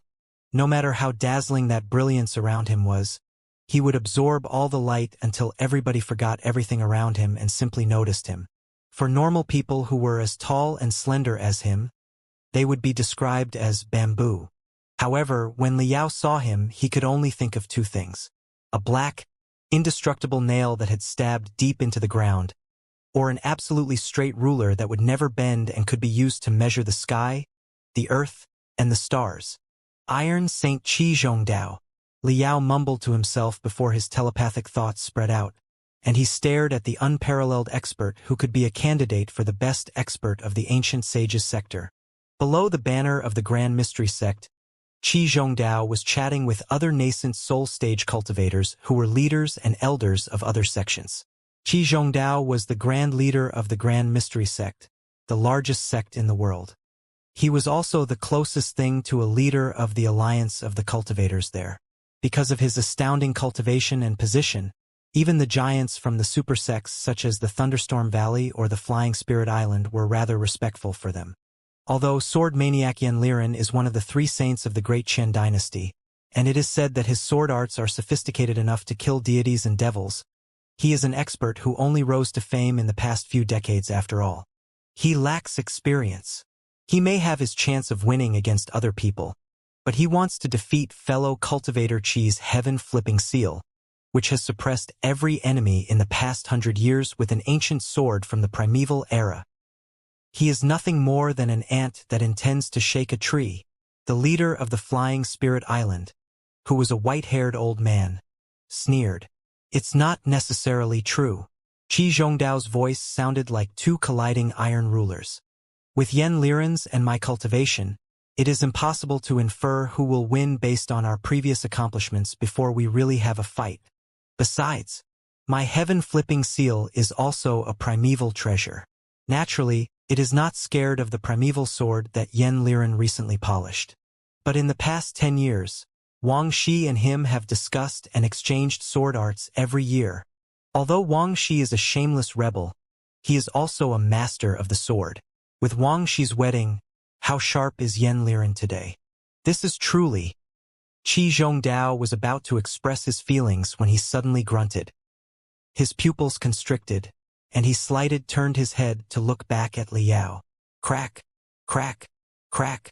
Their eyes collided in midair, raising soundless and yet no less breathtaking explosions. Liao's eyes surged out like a flooding river, destroying, swallowing, and drowning everything in his way. Qi Zhongdao's eyes, however, were like a boundless ocean. No matter how rampant the flood was, it would vanish into nothingness after it ran into the ocean. Boom! A giant noise echoed inside Liao's head. The world around him seemed to have disappeared, replaced by an empty universe in front of his eyes. Iron Saint Qi Zhongdao's spirit had turned into horizontal and vertical iron rulers that interweaved into a chessboard, a shackle, and a cage, suppressing his soul and imprisoning him with Qi Zhongdao's rules. What immense mental power! Liao was greatly amazed. But he did not know that Qi Zhongdao was 10 times more shocked than him. As one of the leading people in the Great Qian dynasty, Qi Zhongdao knew a thing or two about all the top experts in the entire ancient sages sector. The faces, features, and favorite techniques of the 300 or so nascent soul stage cultivators were all in his mind. He had evaluated what kind of tough people he might run into in the battle to overwhelm the Purple Pole Sword sect and drafted corresponding plans. When Liao first landed, he did not think too much of the newcomer.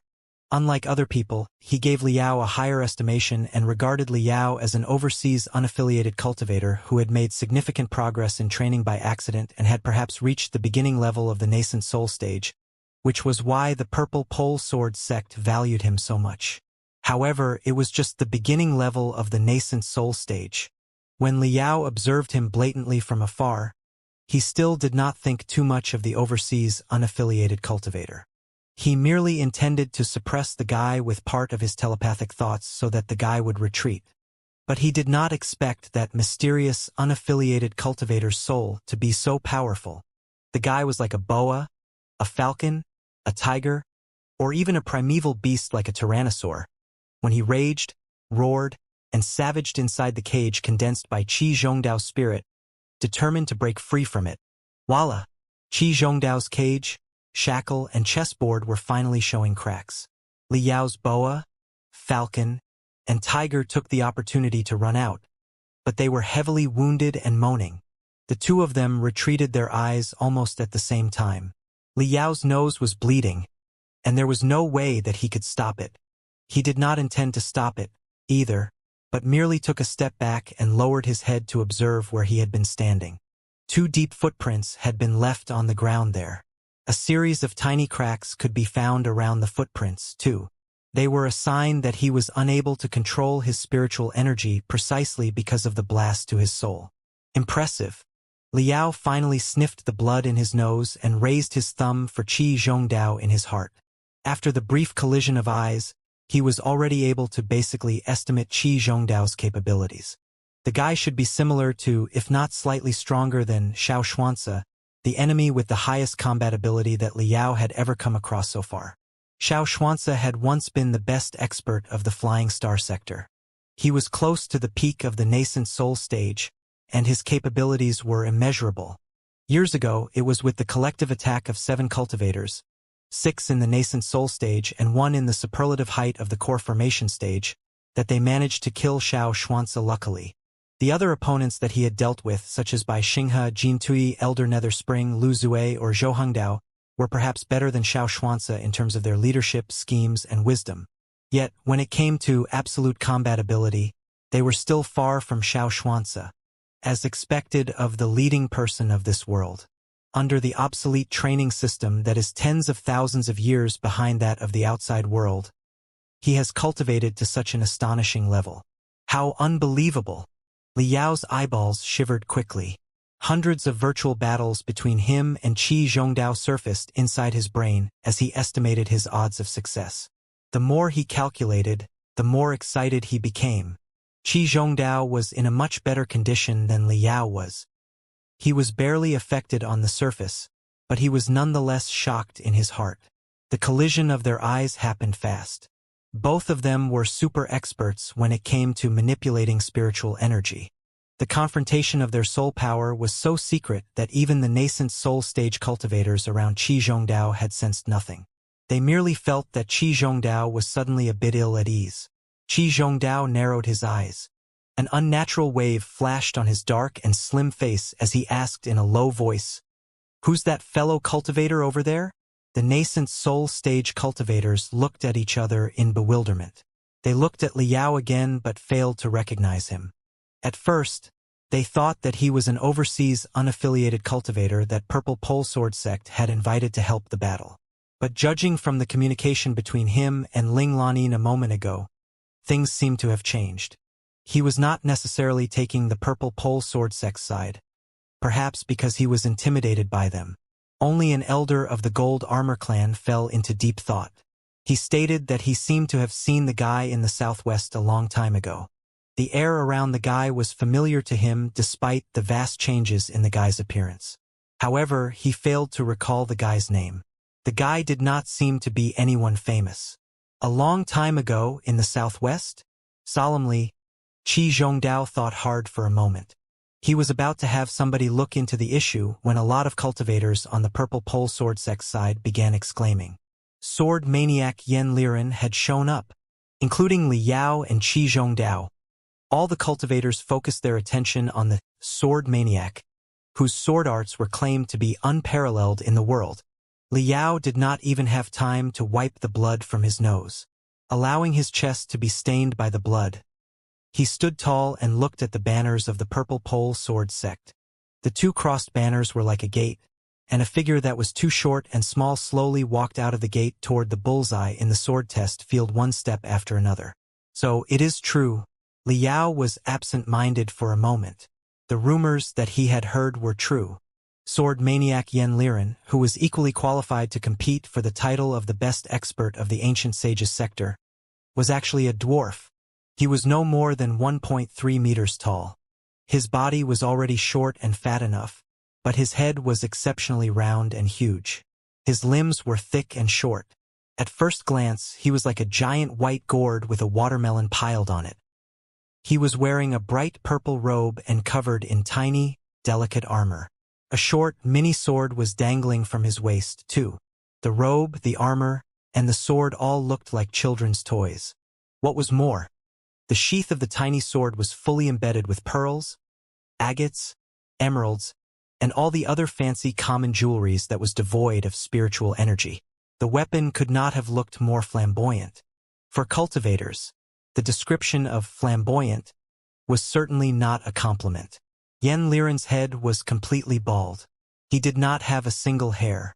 Even his eyebrows had been entirely plucked, making his head look like a big round bead. His eyes seemed to be stuck looking upward.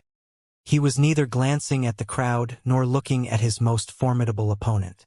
Instead, he was staring at the ever-changing clouds in the sky while he mumbled to himself and calculated with both hands quickly. There was no telling what he was measuring. His idiotic appearance when his attention was focused easily made other people think that he was a maniac.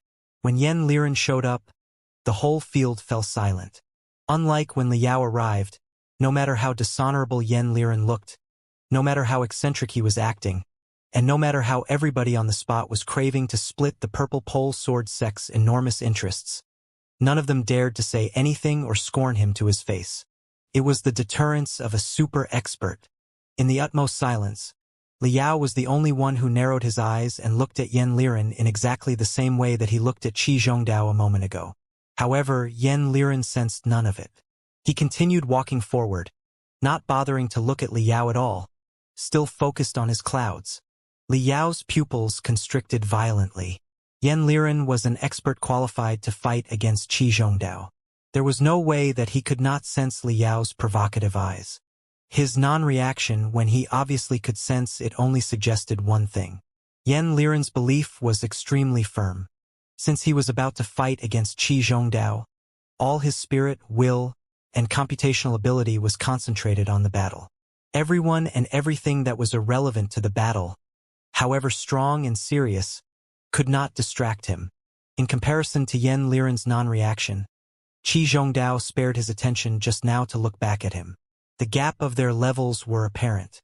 Shocked, Li Yao exclaimed subconsciously, Qi Zhongdao is going to fail. For cultivators at their level, the immensity of spiritual energy or its release efficiency was not the decisive factors in a battle. A lot of other mysterious factors, including their belief and determination, played an important role. Yan Liren was undistracted. There was but the upcoming battle in his eyes. Yan Liren had perhaps been the only one in Qi Zhongdao's eyes a moment ago. However, since he had been disturbed by Liao, how could he win the fight when he could not focus his attention? Liao secretly sighed to himself. He planned to have a few virtual battles with the data of the two top experts that he had collected just now. It was both a way of training and great entertainment for the mind. But somebody suddenly demanded him angrily. "Who are you exactly, fellow cultivator? The battle between Master Righteous One and the Sword Maniac has not begun yet. The result is not known. Why are you shooting from the hip and ruining our morale?" Liao was slightly dazed. He looked back, only to discover that 5 cultivators in black robes that were similar to the style of Grand Mystery Sect's attire were glaring at him. As it turned out, when he was shocked by Yen Liren's concentration just now, he had shouted out loud subconsciously. The cultivators around all had keen senses. He was not controlling his volume either. Naturally, a lot of people caught what he said. The Grand Mystery Sect is the greatest sect in the world, and Master Righteous One is the role model of all cultivators. Naturally, he won't hold you for your irresponsible remarks. The blue-robed cultivator in the lead was a man whose face was yellow. He crossed his fists to Liao sloppily before he sneered. "I am Xianxia of the Spiritual Mountain Sect, which is directly related to the Grand Mystery Sect. If I may speak on behalf of the confused cultivators here, I want to ask you, fellow cultivator, forgetting that you called Master Righteous One by his name disrespectfully, on what grounds did you claim that Master will fail? Is it because your eyes are keen enough to have noticed a certain anomaly, or because you have been instructed to instigate trouble here?" The Spiritual Mountain Sect was a branch of the Grand Mystery Sect. When reaching a certain scale, every sect would have different interest groups within. Many interest groups were unable to swallow their opponents despite the competitions on and off the table. They were unwilling to wound each other for nothing. So, they would often reach deals and establish branches from the main sect, bringing the resources to develop in the broad world outside. Sometimes, to march into the new states or prefectures, or to explore the unpopulated frontier, the local disciples in such areas were often given greater powers and incentives and turned from local representatives of the sect into new branches later. Some of the smaller sects in the local area, awed by the foreign sects, were willing to be acquired, which was another source of the branches.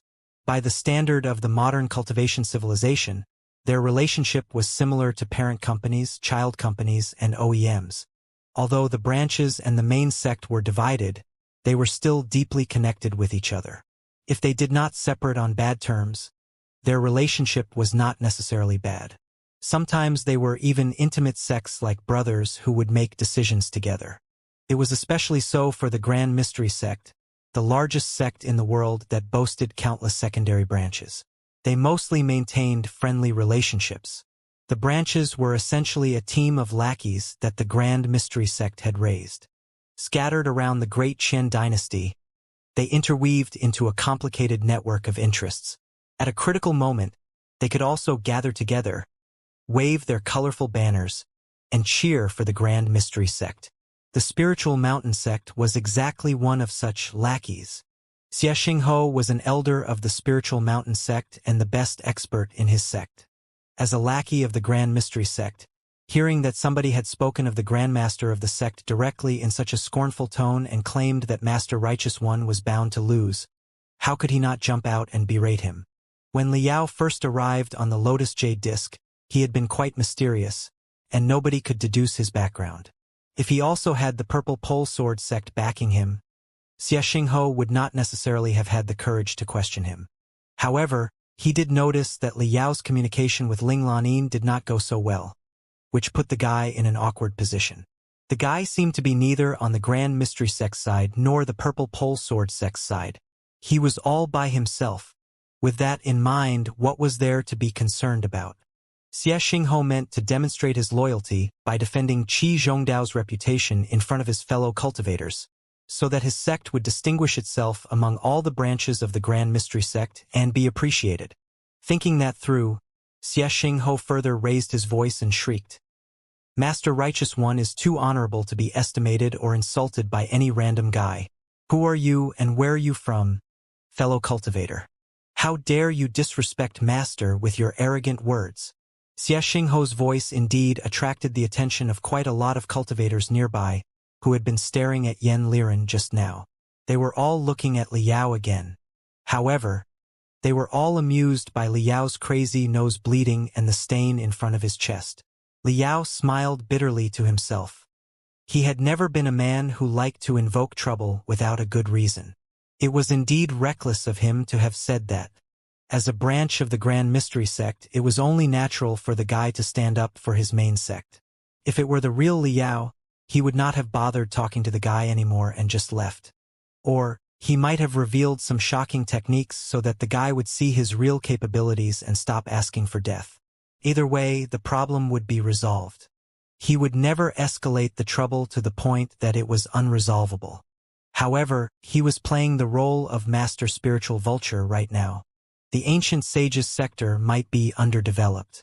However, the nascent soul stage cultivators here were all as cunning as foxes. In order not to expose any loophole, he could only react according to the personalities of such a character as master spiritual vulture. I'll have to be a snob again. How painful. Thinking to himself, Liao stared at Xingho without saying anything. Xingho felt quite creepy under his stare. He could not help but take a step back and scratched his face before he said angrily, "Why are you not replying, fellow cultivator? Do you have no respect for the spiritual mountain sect?" But Liao still looked at him emotionlessly and mysteriously, as if he was scrutinizing every pore on the guy's face. Xingho was shocked, infuriated, and somewhat scared. Holding his flying sword, he gnashed his teeth. "What are you looking at? Please don't be angry, fellow cultivator." Liao finally opened his mouth. With a smile, he said gently, "I have never seen any face of as much fortune as your face, fellow cultivator Xia. The face is incredible and certainly unique in this world. That is why I forgot my manners just now. Please do excuse me, fellow cultivator." A face of fortune? Xingho and the bystanders put on weird expression. None of them expected the mysterious, anonymous, unaffiliated cultivator to make such an irrelevant statement. Was it a sign that the guy was giving in? Xingho could not help but touch his slim face and curl his lips. Softening his tone, he said, "How so?"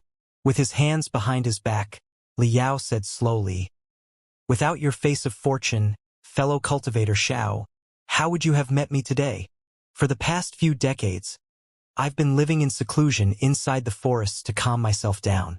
I often heard the brooks inside the forests flowing, which sounded like pearls dropping into jade trays. I saw the sun rising in the east and setting in the west, watched the moon waxing and waning, and observed the flourishing and perishing of trees and grass. Finally, I perceived the vicissitudes of nature and washed away my aggressiveness. My belief today is immaculate. Fellow cultivator Xie, you happen to have run into me today. That's why you are still alive right now. How would you explain that if you do not have a face of fortune? If you had met me 100 years ago, fellow cultivator Xie, with your accusation just now, I'm afraid that you would have died the most miserable death.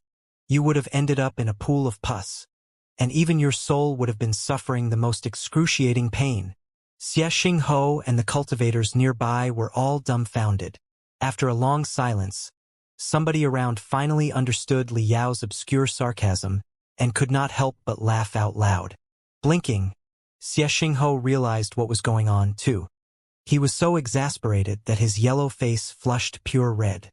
Thousands of arrows of blood seemed to be shooting out of his face as he unsheathed his bright sword and roared, What are you saying?" Liao eyed him with great bafflement. He seemed to be confused why somebody would be so determined to rush into hell when he could live a good life on the earth. After a long sigh, he said solemnly, "Fellow cultivator Xie, do not rush into anything. Please heed my words. When I was living in the forests, I saw grass sprouting stubbornly below the giant rocks. I saw a deer whose one leg was bitten off struggling to survive with the 3 legs left, and I saw countless ants work hard to store food and strengthen their nest before winter, knowing that they would be dead for sure. Why did the creatures resist and struggle so hard? To live one more day, of course, right? As the saying goes, even an insect values its life. Life is the most priceless treasure in the world that even animals cherish. It is needless to say that you must have gone through a lot of difficulties to be born as a human and to advance into the level you are in right now, fellow cultivators. Even if you are not considering yourself, you must think more for your wife, your children, and your old parents at home. Why do you have to ask to be killed instead of cherishing your good life, which didn't come easily? You. Xianxia was blushing so hard that his neck was like a furnace. He was almost throwing out his guts together with his blood as he shouted furiously, "Who are you exactly? My sword does not kill anyone without a name." Narrowing his eyes, Liao said, one word after another, "Master Spiritual Vulture of the Flying Thunder Cave on the Broken Intestine Mountain." The Flying Thunder Cave on the Broken Intestine Mountain was the residence of Elder Five Despairs, who was the master of the real Master Spiritual Vulture. However, Master Five Despairs had been killed by Master Spiritual Vulture and Master Black Moon a long time ago. Master Black Moon had since been killed by Liao. So, the successors in the lineage included only Master Spiritual Vulture. According to the tradition of the cultivators, he was the new owner of the Flying Thunder Cave now. It was the brand of Master Five Despairs lineage. If the successor really trained himself in the Flying Thunder Cave was not important. Master Spiritual Vulture. The somewhat strange name cast Xianxia and the other cultivators from Central Plateaus into deep thought.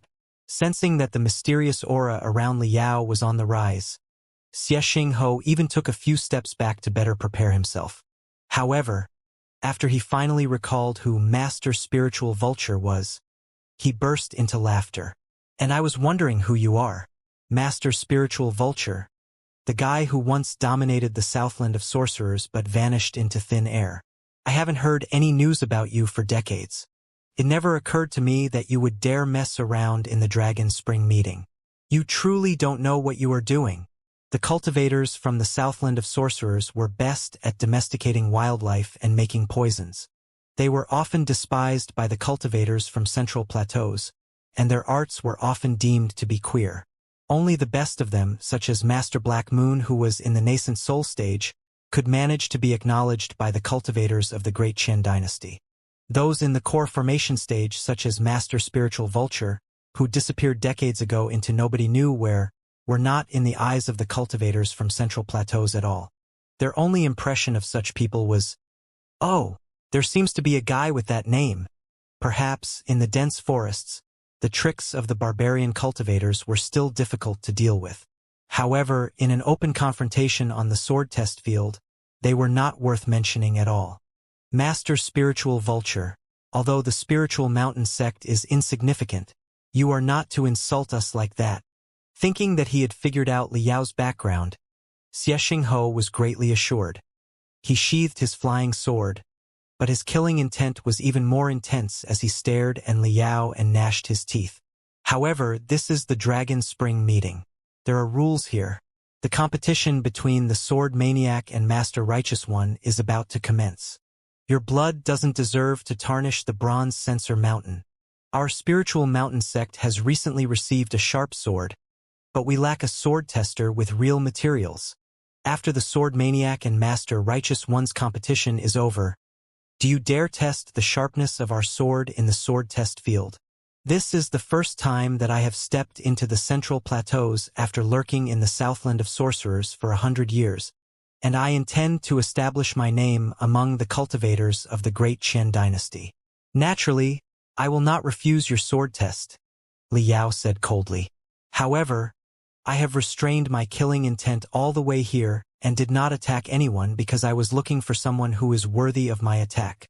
You, however, are unworthy. Xianxia was so angry that he was actually laughing. Ha ha. Ha ha ha ha. I didn't know that the tongues of the barbarian cultivators can be as tough as your venom. But I do wonder if your weapon is as sharp as your tongue. Narrowing his eyes, Liao said scarily, All right. Now that you are determined to be killed, fellow cultivator Xia, I'm willing to fulfill your wish. However, a small fry such as yourself is far from enough. Do you have any senior brothers, masters, or best friends? Hurry and invite them over. Find as many of them as possible and make sure you write down how exactly they want to be killed. I guarantee that your wishes will be satisfied. You? Xianxia was so infuriated that his head was dizzy. Why are you not going? Two green flames glittered inside Liao's eyes and darted into the depths of Xianxia's soul. He might have been showing off, but he did not intend to kill anyone. He had killed countless people in this life, and they all deserved to be killed. Punishing someone for what they said or killing someone because of fury was not what a cultivator who grew up in a modern society ruled by law should do. The two green flames rushed into Xianxia's brain and suddenly exploded. Xianxia shuddered abruptly, and the entire world turned into a creepy devil's cave. When he looked at Liao again, the guy was a hideous ghost king. Cold sweat popped up on his forehead. He finally realized that he might have pissed off someone that he should not have. After an exclamation, he was frozen on the spot. Liao noticed out of the corner of his eye that Ling Lanin was striding close with a few imperial swordsmen. It was obvious that the girl was fearing that he might go on a killing spree when he was moody and even retaliate against the spiritual mountain sect later, which would cause infinite trouble. Liao took the opportunity to stop the oppression. He shook his sleeve and walked away. The minor conflict soon spread out. Many cultivators were pointing at the two of them. The name of spiritual vulture spread among the cultivators, too. When Qi Zhongdao heard Master Spiritual Vulture, he gazed at Liao solemnly and suspiciously again. It made Liao respect him even less. Liao stared at Yen Liren. The dwarf nascent soul stage cultivator had finished calculating the sky. Now he shifted his eyes to the cultivators on the spot. He looked as silly as before, and his lips continued shivering non-stop. His short, thick fingers were jabbing randomly. There was no telling what he was calculating. This time, his eyes were cast to Liao. However, they did not make eye contact. Like two streams of smoke, the stares from them simply passed each other without crossing. Liao could tell that Yen Liren was not regarding him as a person. For the guy, he was just an object or an obstacle on the sword test field. Liao finally understood what exactly Yen Liren was calculating with his full attention. He was calculating the number of the obstacles on the sword test field, as well as their size, distribution, and possible movement, in order to measure their influence on the fight later. Yen Liren is a certain winner. Liao thought to himself. He was willing to bet his head on it. At this time, Ling Lanin, having put on a purple long dress, walked to the bullseye at the center of the sword test field elegantly. Starting from the bullseye, the rings on the ground were all humming and releasing immense spiritual waves. Seniors, fellow cultivators, welcome to the Dragon Spring meeting of our sect. Ling Lanin bowed. In every Dragon Spring meeting, we exhibit both the blades and magical equipment that we have produced in the past 5 years, and the primeval treasures that we have collected from everywhere for the seniors and fellow cultivators to appreciate and study. The Dragon Spring meeting this year will be even more spectacular than usual, because 3 swords from the primeval era have been completely polished. The 3 ancient swords that have recently been polished in our sect may not have been forged too marvelously, but their sharpness is still quite impressive. To trigger the full brilliance of such ancient swords, 2 unparalleled experts are mandatory. Today, our sect is honored to have Master Righteous One, Grand Leader of the Grand Mystery Sect, join us to test the swords with Yen Liren, the elder of our sect, with so many seniors and fellow cultivators to observe. You have all brought light to our shabby sect. Ling Lanin's words triggered a round of whispers. The cultivators on the Grand Mystery Sect's side all looked quite awful. The news that they had in the beginning was that the Purple Pole Sword Sect had finished polishing one secret sword from the primeval era recently and intended to compete with Qi Zhongdao's heaven-flipping seal. It never occurred to them that the Purple Pole Sword Sect did not polish one ancient sword but 3. However, that was also expected for the competition of cultivators because magical equipment was part of their capabilities. As long as they could carry the weapons and support the weapons with their spiritual energy, they could bring however much magical equipment they wanted. Not just 3, even if the guy was playing with 30 swords at the same time, there was nothing that the bystanders could do except complement his capability. The Purple Pole Sword Sect has indeed put their all into keeping the interests that they have earned to themselves. Liao thought to himself and looked forward to the competition even more. What were the primeval swords and the heaven-flipping seal exactly? The ancient swords are unbelievably formidable. The heaven-flipping seal is also the ultimate treasure in the world. The blast will certainly be overwhelming upon their collision. Our sect has established 10 levels of defense barriers on the sword test field. Seniors and fellow cultivators, please choose a place to watch the game according to your capabilities in case you are accidentally injured. Bo. Bo bo. While Ling Lanin was talking, the 10 rings embedded in the ground generated spiritual shields that were aimed at the internal side one after another. They were like transparent eggshells covering the sword test field layer after layer. It was not until then that Liao realized what the enormous arrow target on the ground was for. The collision between the extraordinary weapons of Qi Zhongdao and Yen Liren would certainly be crushing.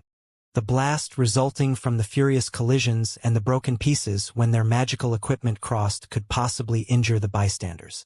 There were 10 rings on the arrow target. If someone observed the battle at the periphery, they would be protected by 10 defense barriers.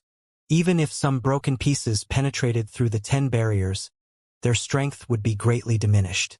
Of course, those who were confident in their own ability and were not scared of ending up as a collateral were free to stand closer to the center. The closer the audience was to the bullseye, the fewer protective barriers there would be and the more dangerous it was. Because the spiritual shields were emitting colorful waves themselves, which would slightly twist the space around, the scene inside would certainly be fuzzy if someone observed the battle through 10 barriers.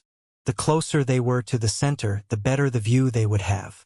It was the same logic as watching a football game. This was the time where the audience's capabilities and courage were tested. Those who were confident in their cultivation and intended to observe the competition of the 2 top experts clearly could naturally stand at the center, which was closest to the battle. But for those who were merely joining the show for fun, they would be better off staying back for their own sake. Tragedies where the bystanders were injured had happened in the Dragon Spring meeting before. All the cultivators were quite familiar with the tradition. When the round defense barriers slowly rose up, most of the cultivators began stepping back. Some of them moved to 3 layers back, some moved to 5 layers back, and some went to the 10th layer only to discover that few fellow cultivators were around. Blushing, they gritted their teeth and moved forward 2 layers. Only the 50 or so experts in the nascent soul stage, and some of the cultivators at the peak of the core formation stage who might be overly confident about themselves, were still standing at the innermost place where there was absolutely no protection. They could be hurt by the attacks of the 2 experts at any time. Liao was naturally one of them. Crossing his arms, he stared at Yen Liren coldly, but simply ignored the suspicions of the fellow nascent soul stage cultivators in the first circle, who had been famous for a long time. Xianxia from the spiritual mountain sect moved 3 rings back. While looking for his friends and seniors from the sect, he searched for Liao too. When he noticed that Liao was moving forward instead of retreating and reached the first ring, he gasped and felt that his teeth were aching even more. Junior nephew Xie, why are you in such a panic? A super obese guy who must have weighed more than 250 kilograms, squeezed next him, the fat all over his body shaking. Senior Uncle Liao, finally finding a lifesaver, Xianxia hurried to bow before he gnashed his teeth. For your information, Senior Uncle, the barbarian cultivator Master Spiritual Vulture was arrogant enough to insult not only the spiritual mountain sect but also Master Righteous One just now. He even despised all the cultivators of the great Qian dynasty. He also said that I should ask as many seniors as possible to be killed together. He was obviously disregarding your divergent mountain sect, Senior Uncle Liao. Yes, I heard your conversation just now, Senior Uncle Liao said with a smile. Intense killing intent was beaming out of his eyes, which were almost blocked by fat. To think that a frog from the southwest can be so arrogant. How hilarious. Where's this fellow cultivator spiritual vulture? He dares to stand in the first circle? Senior Uncle Liao rolled his eyes and laughed in amusement. Is he really such an ignorant guy who doesn't even know the toughness of the Dragon Spring meeting? Let's just wait and see how he humiliates himself later. Clang. The sound of weapons meeting made everybody on the spot stop talking. and the field was gradually occupied by an unpredictable air of solemnity. All the spectators stood straight in their respective circle.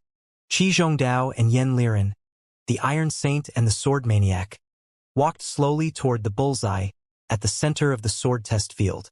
When the two super experts stood together, it was almost a caricature. They were entirely the opposite of each other. Qi Zhongdao was tall and slender, like a black nail, while Yen Liren was short, fat, and only reached the waist of his opponent, with such fair skin that he almost looked like a piece of white bread. However, the collision of their unparalleled auras was rippling out. All the bystanders could not help feeling that their pores were constricted to the minimum, and they could not even smile anymore. For a moment, the people, grass, trees, wind, clouds, sunlight, and everything else on the bronze sensor peak seemed to be frozen. Qi Zhongdao and Yen Liren attracted each other like two magnets. "Fellow cultivator Yen," Qi Zhongdao said casually, "the two of us are flattered by the cultivators in the world as two of the three saints of the great Qian dynasty. But we have never—" "Hush!" Yen Liren's ever-shivering eyes suddenly stopped and focused on his opponent's body. He said solemnly, "Enough talking. Let's fight." Hardly had he finished his sentence when Yen Liren's spiritual energy split the ground below his feet into hundreds of cracks, each of which was charging at Qi Zhongdao like the sharpest sword. Qi Zhongdao's face color changed. Web-like cracks appeared below his feet, too, which pierced Yen Liren's cracks at fast as lightning.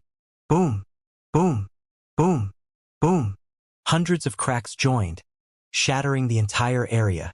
Countless pebbles soared into the sky with the boost of their spiritual energy and blossomed in midair, only to be enveloped by their spiritual energy again.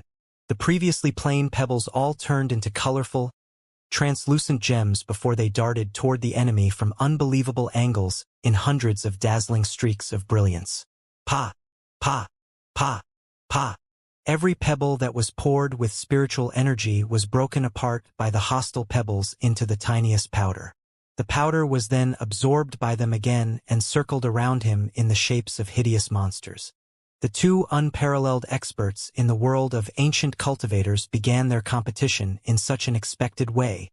During the first collision, although they controlled their strength precisely and the broken stones did not splutter out, the blast resulting from the crash of immense spiritual energy still rushed out. Most of the blast smashed the defense barriers. Quite a few of the barriers were shivering and flickering under the blow. The cultivators outside of the defense barriers all changed their face color greatly. Many of them took another step backward in silence. In the innermost circle, many nascent soul stage cultivators had activated their spiritual shields. Only a few nascent soul stage cultivators, including Li Yao, were still roaming amid the surging tides of the spiritual energy blast. Li Yao did not even activate the spiritual energy of the nascent soul stage. He merely accelerated the flow of spiritual energy inside his body and kept himself at the middle level of the core formation stage. The experts who did not bother to defend themselves were quite obvious. They noticed each other immediately. Most of the people other than Li Yao were seniors who had been famous for a long time. Their faces were all solemn as they were not sure whether Li Yao truly boasted incredible techniques or was simply fearless because he was ignorant of the consequences of being involved in the blast. Wait until your head is cut off. In the third ring, Xie Xingho and his senior uncle Lu, from the Divergent Mountain sect, sneered to themselves with fury shooting out of their eyes. Swoosh! After the two unparalleled experts were done testing each other, they performed the real deadly moves in the second round. Yen Liren turned into a completely white ball of light as he rolled over the entire sword test field. Dozens of colorful flying swords darted out of his cosmos rings quickly, which were 100 times more powerful than the pebbles just now. In comparison, Qi Zhongdao was truly like a nail that had been bashed into the ground. No wonder how overwhelming the enemy's attacks were. He stood absolutely still, except that he shook his sleeve and released 100 black iron rings. Clang! Clang! Clang! Clang! Every iron ring swallowed a flying sword precisely. Dazzling light was flowing on the dense rune arrays on the iron rings, putting them in various colors. An immense strangling force was generated, as the iron rings intended to mince apart all the flying swords. Yen Liren was expressionless in the first place, and there was nothing except for seriousness on his face. Now he grew even more focused. Every flying sword was shivering violently, raising sparks on the iron rings that could blind the audience. Crack! A lot of flying swords were contorted by the strangling iron rings, falling apart into thousands of pieces. Clang! But many iron rings were broken by the dazzling brilliance unleashed by the flying swords. 2. It was almost as if two shooting stars were colliding above everyone's head. Thousands of pieces were darting away faster than 5 times the speed of sound in the purple and red fire due to the friction with the air. Pooh! Pooh! Pooh! Pooh! In the first circle, the spiritual shields of many cultivators at the peak of the core formation stage were ripped apart by the pieces instantly, which almost left a few bloody holes on their body. Frightened, they hurried to step backward to the second ring and the third ring. The spiritual shields of the nascent soul stage cultivators, on the other hand, were much sturdier. The pieces were even blown into powder after they hit them, raising a hazy, colorful mist around the cultivators. The cultivators were apparently not as calm and unhurried as before. They were all gritting their teeth and activating their arts to the maximum. Even a lot of experienced nascent soul stage cultivators who did not open up the spiritual shields a moment ago were secretly clicking their tongues. They were taking out their defensive magical equipment and opening up the spiritual shields one after another. Those who were still at ease were only Liao and 2 or 3 experienced nascent soul stage cultivators. Liao seemed to notice none of the thousands of incoming pieces. To observe the battle from the best perspective, he was even walking around in the storm. It was rather strange that, perhaps because he was lucky or perhaps he had truly calculated everything well, his every movement happened to allow him to avoid the scourge of the broken pieces and the sweeping auras. In the most dangerous encounter, a broken iron ring where Qi Zhongdao's massive spiritual energy still lingered was only 2 inches away from his temple. Had he tilted his head, his brains might have been blown out. However, he simply walked past it without any expression, not even bothering to blink his eyes. There was no telling whether it was because he was too incapable to notice the deadly piece coming at him, or because he was unbelievably confident about the trajectory of the piece that he had calculated. Is this guy just lucky enough to avoid the dead attacks every time, or is he capable of analyzing the routes of attacks from the 2 unparalleled experts, calculating the range of all the pieces, and then avoiding them from the safest places? Is he really an expert who has been concealing himself and foresaw the result of the battle through a certain anomaly that he discovered? Xie Xingho and his senior uncle Liao looked at each other and noticed the pouring sweat on their foreheads. Most of the cultivators on the spot had exactly the same questions as theirs. The nascent soul stage cultivators of the Purple Pole Sword sect, who knew everything in the beginning, nodded in approval. This Master Spiritual Vulture was indeed a super brutal man who killed Master Black Moon and suppressed Han Yuantai. He was even more capable than they had expected. Fellow cultivator Yen, the iron rings and the flying swords in midair had almost all been shattered. They occupied the space like a small ocean of meteorites. Qi Zhongdao suddenly shouted, "I am not here today to test garbage. Where are the primeval swords? Let me test them." "All right." The roars of a ferocious beast burst out of Yen Liren's tiny body. "Take my swords with your heaven-flipping seal, then." Shwa! 3 streaks of dazzling brilliance surged out of Yen Liren's cosmos rings and condensed into 3 flying swords in different forms above his head. Before the 3 swords came to a halt, the invisible auras of the sword had spread out like an autumn wind sweeping the fallen leaves. Many nascent soul stage cultivators found it almost impossible to keep their eyes open. The largest one of the flying swords was more than 50 meters long. It was pure black, and there were a few patches of rust that must have been unpurgeable on the surface. However, they simply added to the solemnity of the sword. Like a giant pillar supporting the sky, it was more of a gigantic stick than a sword. The second largest one was about 30 meters long. It was green and blue, surrounded by dazzling electric arcs that were expanding into balls of lightning. It looked quite intimidating. The smallest one of them was still more than 7 meters long. There was no telling what it was made of, but the sword was almost transparent and seemed to be melting into the air. It was even changing its color according to the background and slithering soundlessly like a chameleon. It was obviously a deadly weapon for assassination purposes. Ha! Liao was startled, his jaw almost hitting his feet. He was not surprised by the appalling techniques entailed in the 3 ridiculously huge primeval swords, or by Yen Liren's advanced cosmos rings which were spacious enough to accommodate such 3 swords. But, what's happening here? Aren't they the blades for colossi? Before Liao was engaged in the expedition mission, Liao had been studying the colossi on Kunlun. He was the best specialist on the colossi in the Star Glory Federation. Therefore, he instantly recognized that the 3 primeval swords that sword maniac Yen Liren was wielding were actually the weapons of the colossi, the strategic inventions of mankind in the last years of the God-Sealing War. The largest remnant of a colossi that he had ever come across was almost 100 meters. They were the only candidates for such super-heavy swords. The ancient cultivators are too unbelievable.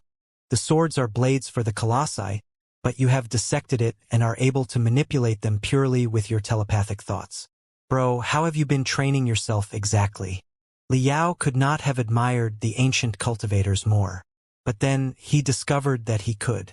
After Qi Zhongdao summoned the heaven-flipping seal, known as the strongest magical equipment of the ancient sage's sector, Liao was so astounded that his brain went blank. Are you kidding me? You even have such a thing? And it can be used as a weapon? When the brilliance of the 3 primeval swords tore apart the sky and awed the entire field, making the nascent soul stage cultivators waver and retreat, Qi Zhongdao was as stable as a mountain. He merely shook his broad sleeve again.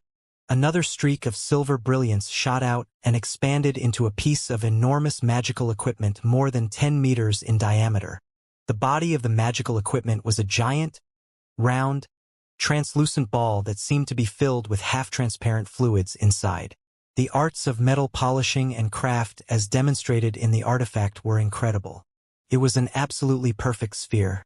Even when Liao maximized his eyesight, making his eyes almost equal to a microscope, he could not find an error of 1/10 the width of a hair on the magical equipment.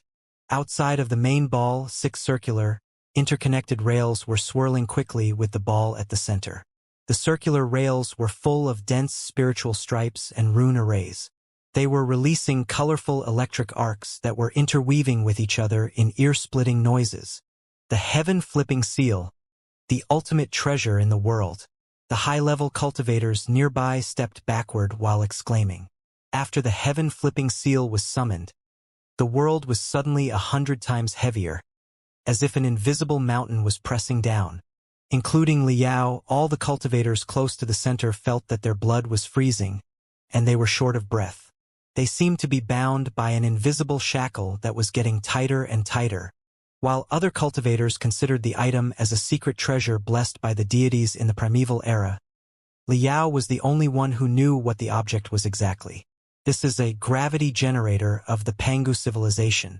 There was no gravity in outer space. When the starships moved in space, there was no distinction in directions when they were not under the influence of gravity.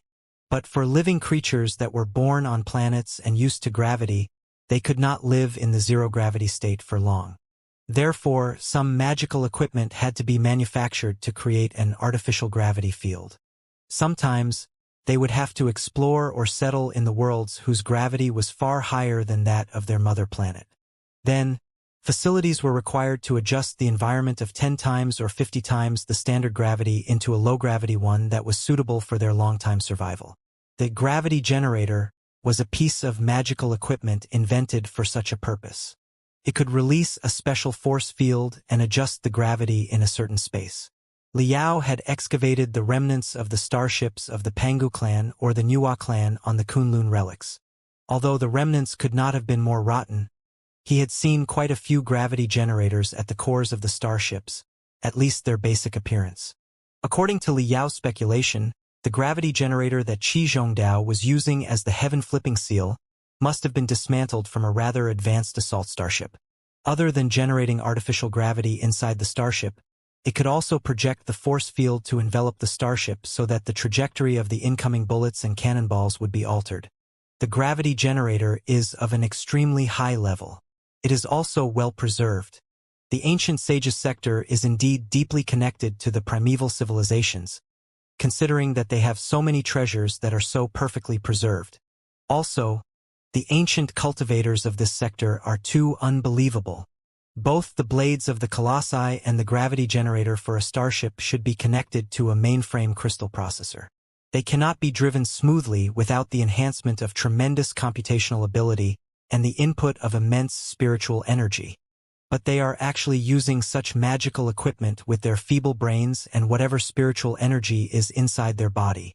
It's like a primitive who picks up a storm bolter that is tens of thousands of years ahead of his age, only to decide that he will use it for the bayonet. Nuts. This is pure nuts. Liao did not even know how he should feel. Boom! The primeval treasures that the two top experts released from their cosmos rings announced the climax of the competition. Yen Liren's 3 giant swords that had been retrieved from the colossi were flying up and down purely under the control of his telepathic thoughts. The black sword that was more than 50 meters long was emanating the most intense black smoke. It was like an upside-down black tornado. When it was sweeping by, the sky and the earth was crumbling and screaming. The 20-meter-long sword closely followed it, unleashing lightning dozens of meters long that was dancing like gold snakes. It was soundless but even more fatal. However, in Liao's eyes, the splendid visual and sound effects of the first 2 swords were for the sole purpose of covering the third sword. Under the cover of the black smoke and the lightning bolts, the third sword had gone completely transparent and melted into the world around. It was beyond recognition unless someone extended hundreds of spiritual threads to perceive it. The black sword and the lightning sword are all meant to compress Qi Zhongdao's zone of activity as much as possible, confuse his eyes, and distract his attention so that the last assassination sword will have the best opportunity to attack. This is truly as expected of the Sword Saint. Such combat ability is definitely among the highest even in the Heaven's Origin sector, the Blood Demon sector, and the Flying Star sector. How is Qi Zhongdao going to handle this? Liao looked at the leader of the cultivators of the Great Qian dynasty, only to discover that the guy seemed to be even darker and thinner, as if his vitality had been entirely absorbed by the heaven-flipping seal in midair. The rails around the heaven-flipping seal were swirling faster and faster, and the gravity imposed upon the sword test field was higher and higher. 10 times the standard gravity. 30 times. 50 times. After only 1 moment, the gravity in the sword test field had been increased to an astonishing point. Also, the gravity generator could not just improve the gravity but also weaken or even remove it.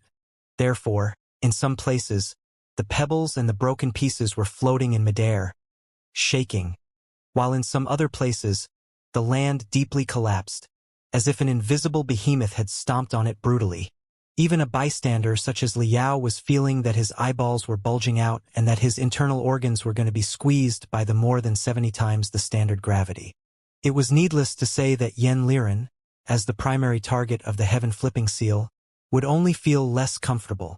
The dwarf sword saint seemed to be someone who was being drowned in an ocean or a dizzy drunkard. He was staggering, unable to keep his body balanced. Together with his short, thick limbs, he could not have looked more comical. However, Liao knew what kind of terrible pressure Yen Liren was under right now. What was even more terrible was that Qi Zhongdao would certainly not just impose a super high gravity on him.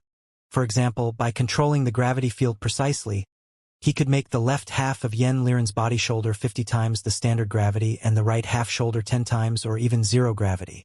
The imbalance of the 2 halves of the body and the feeling of being torn apart was not something that a regular cultivator could bear.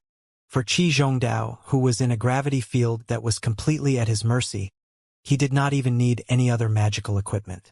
A grass, a twig, a stone, or even a grain of sand could all be turned into the deadliest of weapons.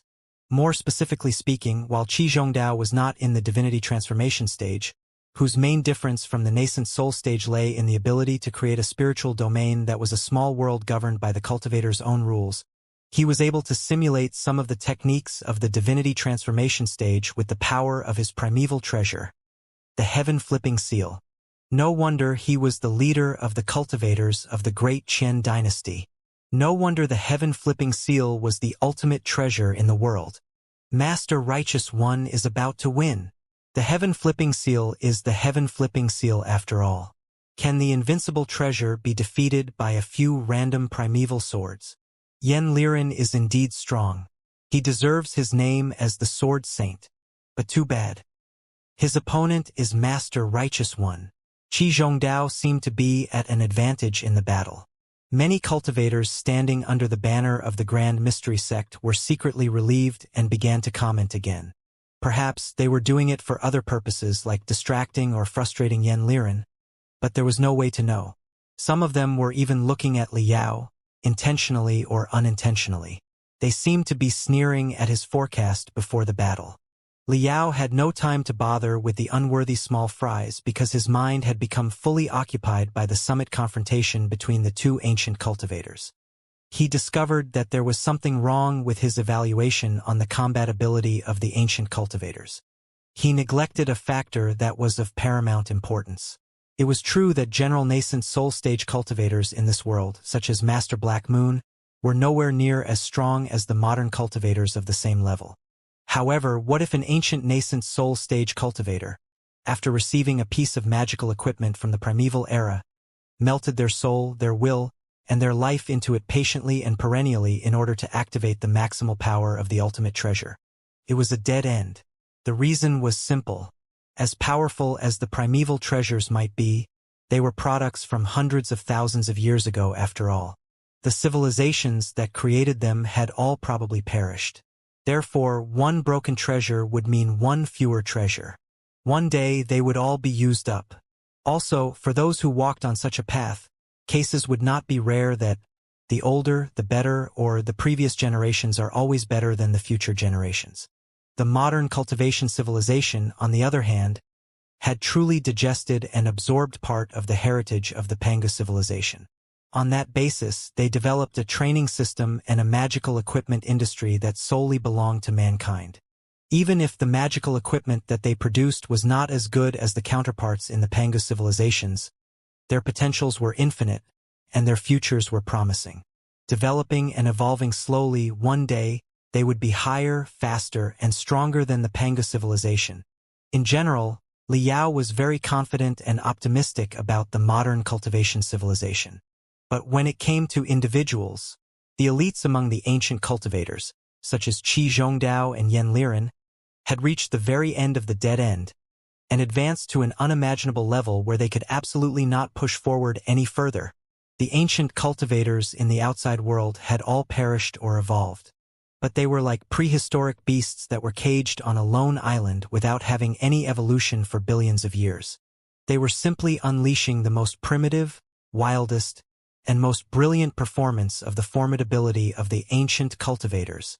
The last glory of the ancient cultivators in the 3,000 sectors was fully displayed in front of Li Yao's eyes in such a thunderous and breathtaking way. Hiss! Hiss! Hiss! Hiss! The auras from Yen Liren's sword occupied almost the entire sky like lightning and dragons while they lunged at the heaven-flipping seal crazily, only to be contorted and shattered under the oppression of the heaven-flipping seal. Yen Liren walked forward as if in a blizzard, leaving clear footprints behind him. Because of his insufficient height, more than half of his body had been buried in the ground as he took every step forward. Under the suppression of the immense gravity, not only was his face bleeding, bloody pearls were leaking out of his every pore, too. His previous bread-like head was being crushed into a pie, making him look even more appalling than before. Qi Zhongdao, on the other hand, was as steady as ever, as if the entire world was rotating around him and running under his rules.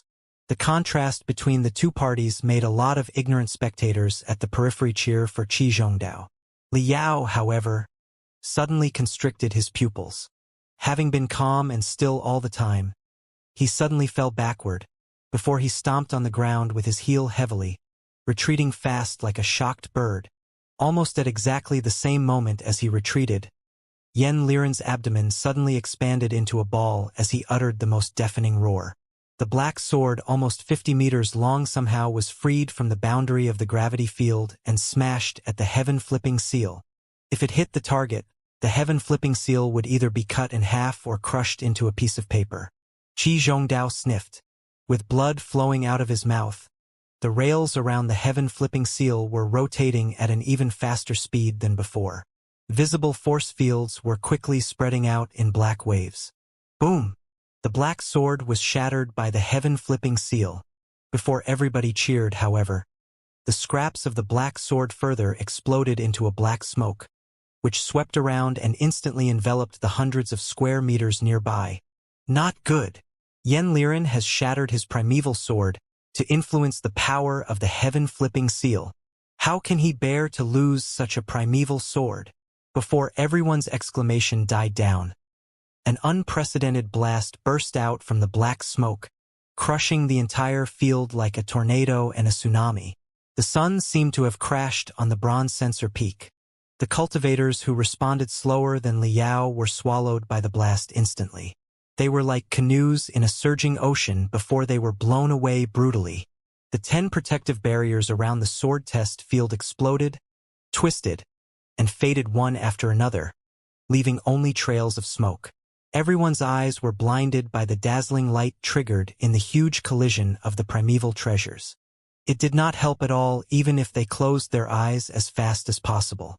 Their ears were stuffed by the deafening explosions. Hundreds of ear-splitting sounds overlapped, and the echoes were still bashing their eardrums repetitively. They all felt their heads aching, and they were about to be smothered.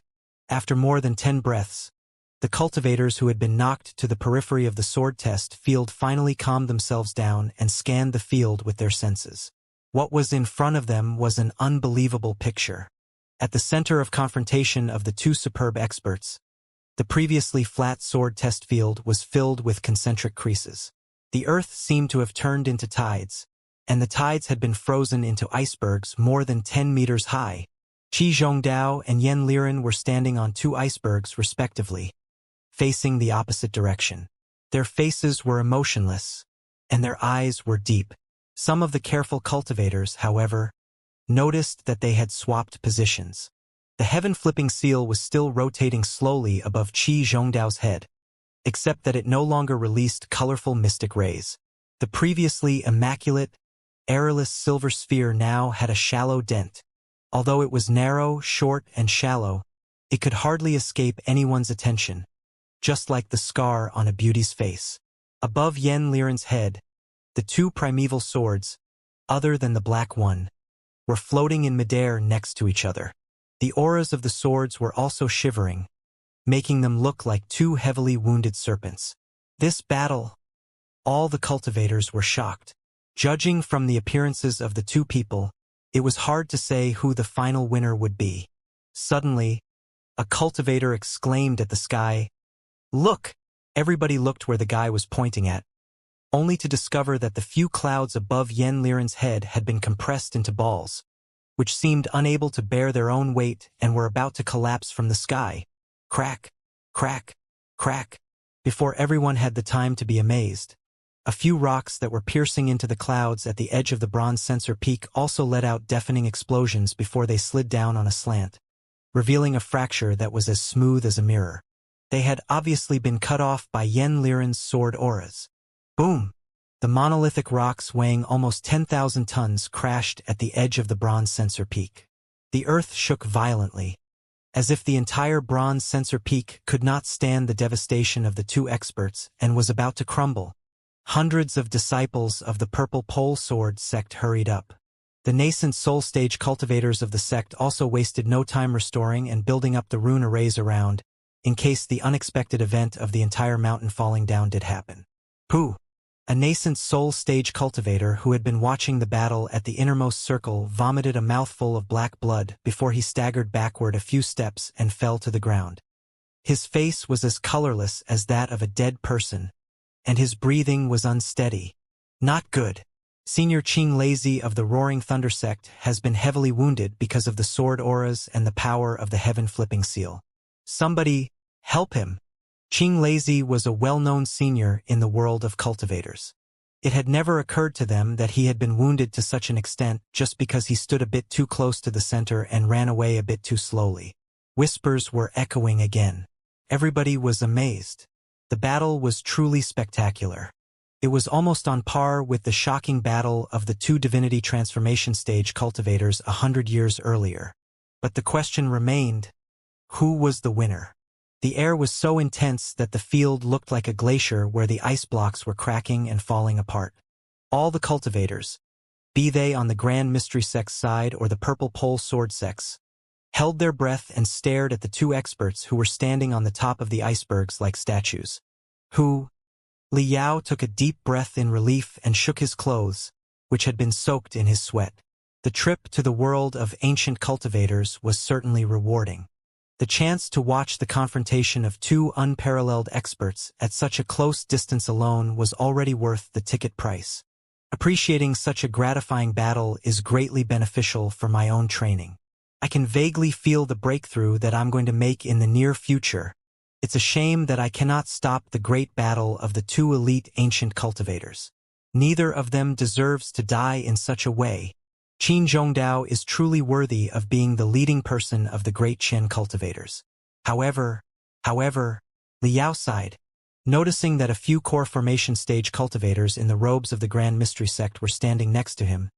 He waved his hands at them and said, not without regret, "Now, hurry up and make sure that Master Righteous One's body is preserved properly. He has perished." What? When everybody was waiting for the final result in silence, Li Yao's whisper was as loud and shocking as thunder on a sunny day. Master Righteous One has lost and died? How is it possible? How did he know? How can he tell it? The rude guy is still spreading fallacies to deceive people. Don't talk like that. This master spiritual vulture is something. He was watching in the innermost circle just now and walking amid the attacks without using his spiritual energy. But he remained uninjured. Besides, before Master Righteous One and the Sword Maniac launched their ultimate move, he was the first to respond and retreat. Before the battle, he predicted that Master Righteous One would fail. He spoke so confidently right now because he truly knows what has happened and is not just blabbering. This is... Everybody looked at Li Yao with both fear and fury. The disciples of the Grand Mystery Sect were looking at Qi Zhongdao and Li Yao in turns with most devastation. Xie Xingho, who provoked Li Yao and demanded a sword test in the beginning, and his senior uncle Liao were so scared that they covered their heads and squeezed into the crowd, fearing that Li Yao might catch them. In everyone's eyes, the unaffiliated cultivator from the borderlands who had predicted the outcome of the battle before it began was becoming more and more mysterious, if not creepy. At this moment, things were finally changing on the mountain. Cough, cough, cough, cough, cough, cough. Qi Zhongdao's body suddenly shook. He began to vomit blood and simply could not stop it. He seemed like he was about to fall from the peak. Ah! The words of Master Spiritual Vulture were true. As if hit by lightning, the cultivators did not know how to respond. Cracks were echoing again. On the other iceberg, the two primeval swords flying above Yen Liren's head suddenly became riddled with hundreds of interconnecting cracks. Their edges were full of dents, too. They were too damaged to be repaired. The two swords fell down from the sky helplessly, one jabbing into the ground and the other lying on the ground like a dead fish. They did not carry the glamour of primeval treasures at all, but were essentially two stove pokers. Pooh! Yen Liren vomited a mouthful of blood, too, and rolled down the hill like a meatball into the broken folds of the ground, vanishing from everyone's eyes. Dumbfounded, everyone stood on the tips of their feet and waited for a long time, only to hear a dull noise from the folds. "I have lost!" Qi Zhongdao vomited blood for quite a long while and shook in midair, but he was not showing any sign that he was dying. With exactly the same dark, bitter face as before, he clasped his fist toward Yen Liren, who was at the center of a crevice, and said drily, "Thank you." Stowing the heaven-flipping seal away, the leader of the great Qian cultivators glanced at Li Yao with a pair of complicated eyes. He then bowed toward the purple pole sword sect's banner before he stepped back on the non-existent stairs to the Grand Mystery sect's side. We've won! All the high-level cultivators on the Grand Mystery sect's side, whose hearts had hit rock bottom just now, were almost bursting into tears of joy. The sword maniac is indeed no match for Master Righteous One. Of the 3 primeval swords that he had polished for decades, after the encounter with Master Righteous One's heaven-flipping seal, one broke apart, and the other 2 were heavily damaged. The victory is truly neat and gratifying. The Grand Mystery sect deserves to be the strongest sect in the world. Master Righteous One deserves to be the leader of all cultivators. It's hilarious that the guy just said. Immediately, countless pairs of sharp eyes were darting toward Liao. Damn it! I was almost fooled by the pretentious guy and really thought that Master Righteous One unfortunately failed and perished. The guy was talking as if it were real. Even I bought it just now. I thought that he had his reasons, but he turned out to be talking out his behind. Is this guy trying to earn reputation in such a way? He actually knows nothing and was simply taking a wild gamble. If Master Righteous One had unfortunately failed, he would have been given a chance to brag about himself. Shameless. This is as shameless as anyone can imagine. Can the Grand Leader of the Grand Mystery sect and the role model of all great Qin dynasty be insulted by such a scoundrel? Where are the disciples of the Grand Mystery sect? Where are the great Qin cultivators? Can you allow such uncivilized barbarians to disregard the rules of the Dragon Spring meeting? The high-level cultivators on the Grand Mystery sect side and the unaffiliated cultivators that the Purple Pole Sword sect had invited for help were all simmering. It was because Liao had been too convincing a moment ago. He had easily struck everyone as an unworldly expert who had trained himself for 100 years and was about to reap the fruits. They had never expected that he was such a dumbass. The actions that he had taken while he was watching the battle in the innermost cycle were probably based on luck, too. Immediately, the high-level cultivators associated with the Grand Mystery sect were all staring at Liao aggressively with intense killing intent. The nascent soul stage cultivators on the Purple Pole Sword sect side were at a loss, too. Honestly speaking, they did mean to recruit Liao and believed that he had his expertise. However, the 2 statements that Liao had made so far were highly inopportune. They did not know where to begin even if they wanted to help. Liao, however, was utterly stunned. He was still dwelling in his own world in confusion and did not catch what anyone around him was saying at all. That's unreasonable. My judgment can't be wrong. How did it end up like this? Qi Zhongdao should have been killed. Yan Liren's sword. His sword. Liao suddenly shuddered. As if waking up from a feverish dream, he strode toward the center of the sword test field, his eyes turning sharper abruptly. What's he up to? Still acting. The cultivators around were both shocked and enraged, especially those on the Grand Mystery sect's side. They were all rubbing their fists and glaring, as they almost could not wait to kill the guy who had been babbling all the time. Soon, 2 cultivators walked out of the crowd and stood in Liao's way. Maliciously, they said, "Fellow cultivator spiritual vulture." They were Xie Xingho, the elder of the spiritual mountain sect who had confronted Liao earlier, and his senior uncle Liao, who belonged to the divergent mountain sect, a branch of the Grand Mystery sect. One on the left and one on the right, they sneered and gripped Liao brutally like a pair of heated tongs. "This is none of your business. Get lost." Staring at the folds at the center of the sword test field, Liao did not even bother to look at the 2 of them. He opened his hands as if they were the claws of a falcon and snatched their shoulders as fast as lightning. The 2 of them were unable to move at all. Then, after a shake, all the joints in their body were dislocated before they were thrown hundreds of meters away. Not good. Quite a few cultivators dashed out from the crowd, trying to pick up the 2 guys. However, the 2 of them seemed to be covered in a mysterious electric shell. All the helping hands were shocked stiff. After a huge collision, the 2 of them hit the ground in the loudest screams. How did he? Everybody on the spot was shocked. They found it difficult to believe their eyes. Right when they thought that Master Spiritual Vulture was merely a shameless, conceited scoundrel, Liao had snatched and tossed away two experts in the core formation stage like an eagle snatching chickens, not even giving them an opportunity to be helped by others. Under the Grand Mystery Sect's banner, the leaders and elders of the 5 major sects were all staring at Liao in astonishment for a long time before they slowly turned around and looked Qi Zhongdao, their eyes blinking. Qi Zhongdao was still expressionless, but his dark face was gradually filled with paleness. His lips shivered for a long time, but he did not say anything in the end, simply poured out fragrant pills from a bright green calabash and swallowed all of them. Thunderous sounds were echoing inside his stomach. Throwing away the 2 core formation stage cultivators, Liao jumped and dashed forward, landing at the center of the sword test field like a weird giant made of lightning. Sword maniac Yen Liren, who had failed just now, was climbing one of the hills again clumsily, preparing to return to the cultivators of his side. Liao happened to stop in his path. Liao and Yen Liren, 2 guys who were equally blood-stained and bedraggled, confronted each other in silence. Another battle seemed to be looming when the aftershock of the first still had not died down. The auras unleashed in their confrontation seemed to be even sharper and more aggressive than those during the confrontation between Yen Liren and Qi Zhongdao a moment earlier. All the cultivators, both those on the Grand Mystery Sect side and those on the Purple Pole Sword Sect side, were greatly shocked. None of them knew what the mysterious and unpredictable Master Spiritual Vulture was up to.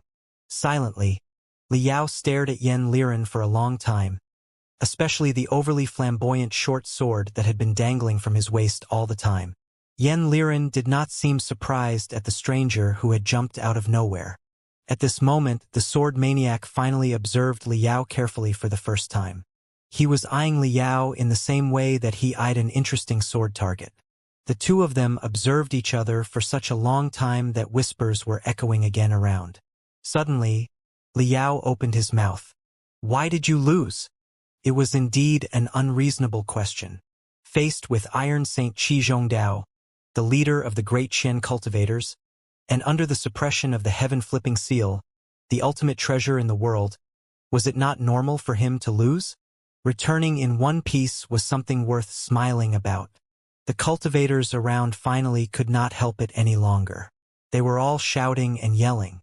Yen Liren, however, tilted his head and was really considering the question carefully. While wiping the blood off his face with his sleeve, he said, "Qi Zhongdao's cultivation is slightly higher than mine. If I wanted to win, I would have had to kill him." Green fire was seething inside Liao's pure black eyes. The green spot between his eyebrows was already releasing thorn-like stripes toward his eyes. "You didn't want to kill him?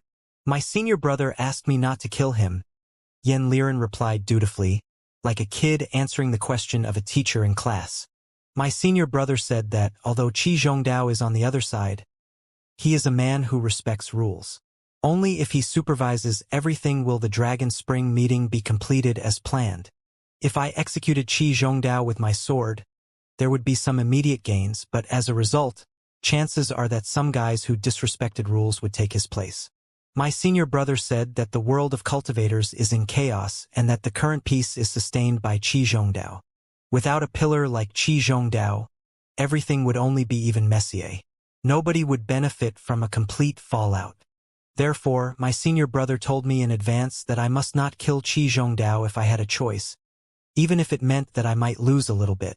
Everybody was shocked by what he said. What was the meaning of that? Yen Liren was too unbelievable. He talked as if the well-respected leader of the Great Qian dynasty was someone whom he could easily kill if he wanted to. Did he keep something to himself in the battle just now?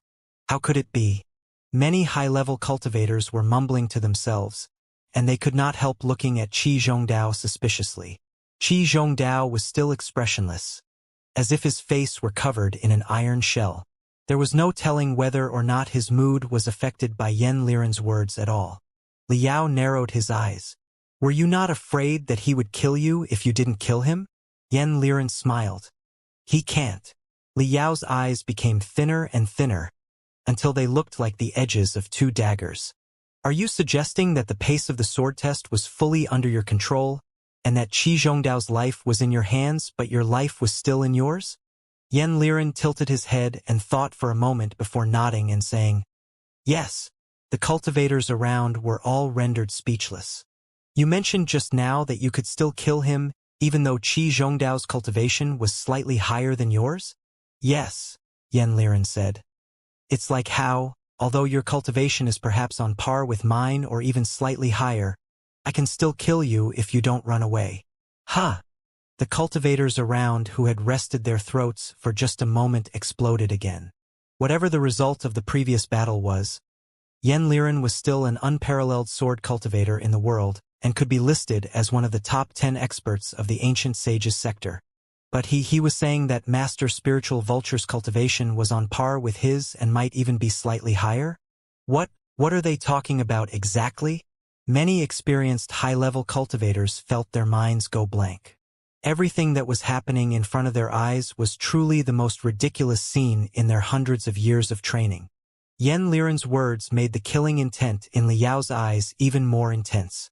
He shifted his eyes from Yan Liren's big face to the flamboyant short sword on his waist before he said, "There's something that has been bothering me. Before your battle with Qi Zhongdao, I already felt that your odds of winning were higher.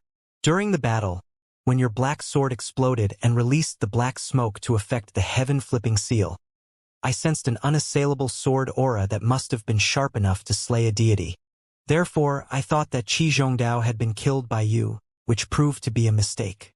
However, after careful consideration, I have realized that, despite the formidability of the 3 primeval swords, you only finished polishing them recently, and you were not able to move them as flawlessly as you move your limbs yet. It was impossible for you to kill Qi Zhongdao with those 3 swords. This is in contradiction with my speculation at the beginning. Therefore, I have made a bold assumption that you actually have a 4th sword, which is the strongest sword of the sword saint of the Great Qian dynasty and surpasses the 3 primeval swords." The cultivators from other sects were too stunned to say anything. Even most of the disciples of the Purple Pole Sword sect had never heard it before. They were all looking at Liao and Yan Liren in disbelief. Yan Liren was silent. He focused his full attention on his neck. His eyes, which were as sharp as scalpels, seemed to pierce through Liao's skin and flesh, dissecting Liao's cervical arteries, nerves, and spine. Staring at Yan Liren's waist, Liao slowly said, "I, Master Spiritual Vulture of the Flying Thunder Cave of the Broken Intestine Mountain, hope to witness the Sword Maniac's 4th sword." Liao's every word rumbled inside the hearts of the audience like thunder. At first, they thought that Liao was someone that the Purple Pole Sword sect invited to help the fight. However, Liao seemed to be in a subtle relationship with the Purple Pole Sword sect. He was more like an unaffiliated cultivator who acted purely on his own. Later, his shocking remarks further raised everyone's attention. But right now, he intended to challenge Yan Liren, known as the Sword Saint of the 3 saints of the Great Qian dynasty, and witness his 4th sword, which was even stronger than the 3 primeval swords. Whose side is he on? What is his cultivation level? Is he not scared of death? Did Yan Liren really keep something to himself? Does he really have a 4th sword that is even more intimidating? Regardless of their stance, sect, and cultivation, all the cultivators were stunned. They had thought that, after the battle of Qi Zhongdao and Yan Liren ended without anybody being killed, the Dragon Spring meeting could now go on according to the plan. They did not expect that such an uncanny guy would jump out of nowhere. The twists and turns were indeed quite surprising. For a moment, the surprised, the suspicious, the haters, and the bystanders whose interests were not involved all etched the name Master Spiritual Vulture into their hearts. Yan Liren was still staring at the artilleries on Liao's neck with concentration and some sort of appreciation. "With your cultivation, you are indeed qualified to fight me. However, on what grounds do you think you can try my 4th sword, which even Wang Shi and Qi Zhongdao never tried?" By saying that, he was acknowledging that he had not been doing his best just now and went easy on Qi Zhongdao on purpose. Naturally, another round of exclamations arose. All the cultivators on the Grand Mystery Sect side were greatly surprised. Even the banners flying in the wind were turning somewhat messy and unsteady. Qi Zhongdao finally got back to himself after swallowing half calabash of pills. Hearing Yen Liren's words, he could not help but cough again, and vomited a mouthful of bright golden blood. It was the blood in the blood vessels on the surface of the heart, the most precious blood for a cultivator. Every drop of it was the essence of the cultivator's blood.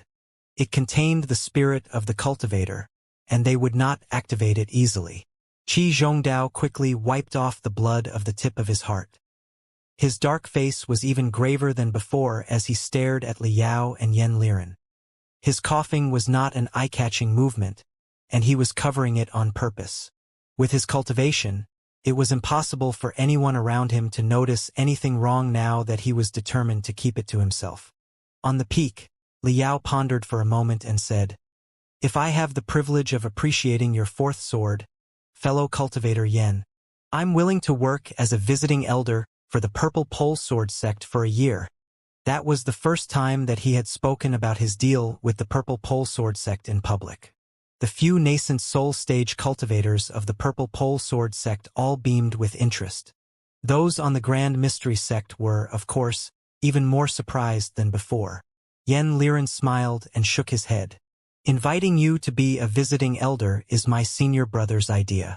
It has nothing to do with me. I don't care if you are a visiting elder. After all, as long as the Purple Pole Sword sect has me and I have my sword here, no one in the heavens or on the earth will ever shake it." He talked easily and casually. The ravings from his mouth sounded like a statement of the most obvious fact. "Fair enough." Liao nodded and eyed Yen Liren up and down. He suddenly changed his topic. "Just now, when you showed up, you were observing the sky and calculating something while mumbling to yourself. You were calculating the clouds in the sky, weren't you?" His question confused all the cultivators on the spot.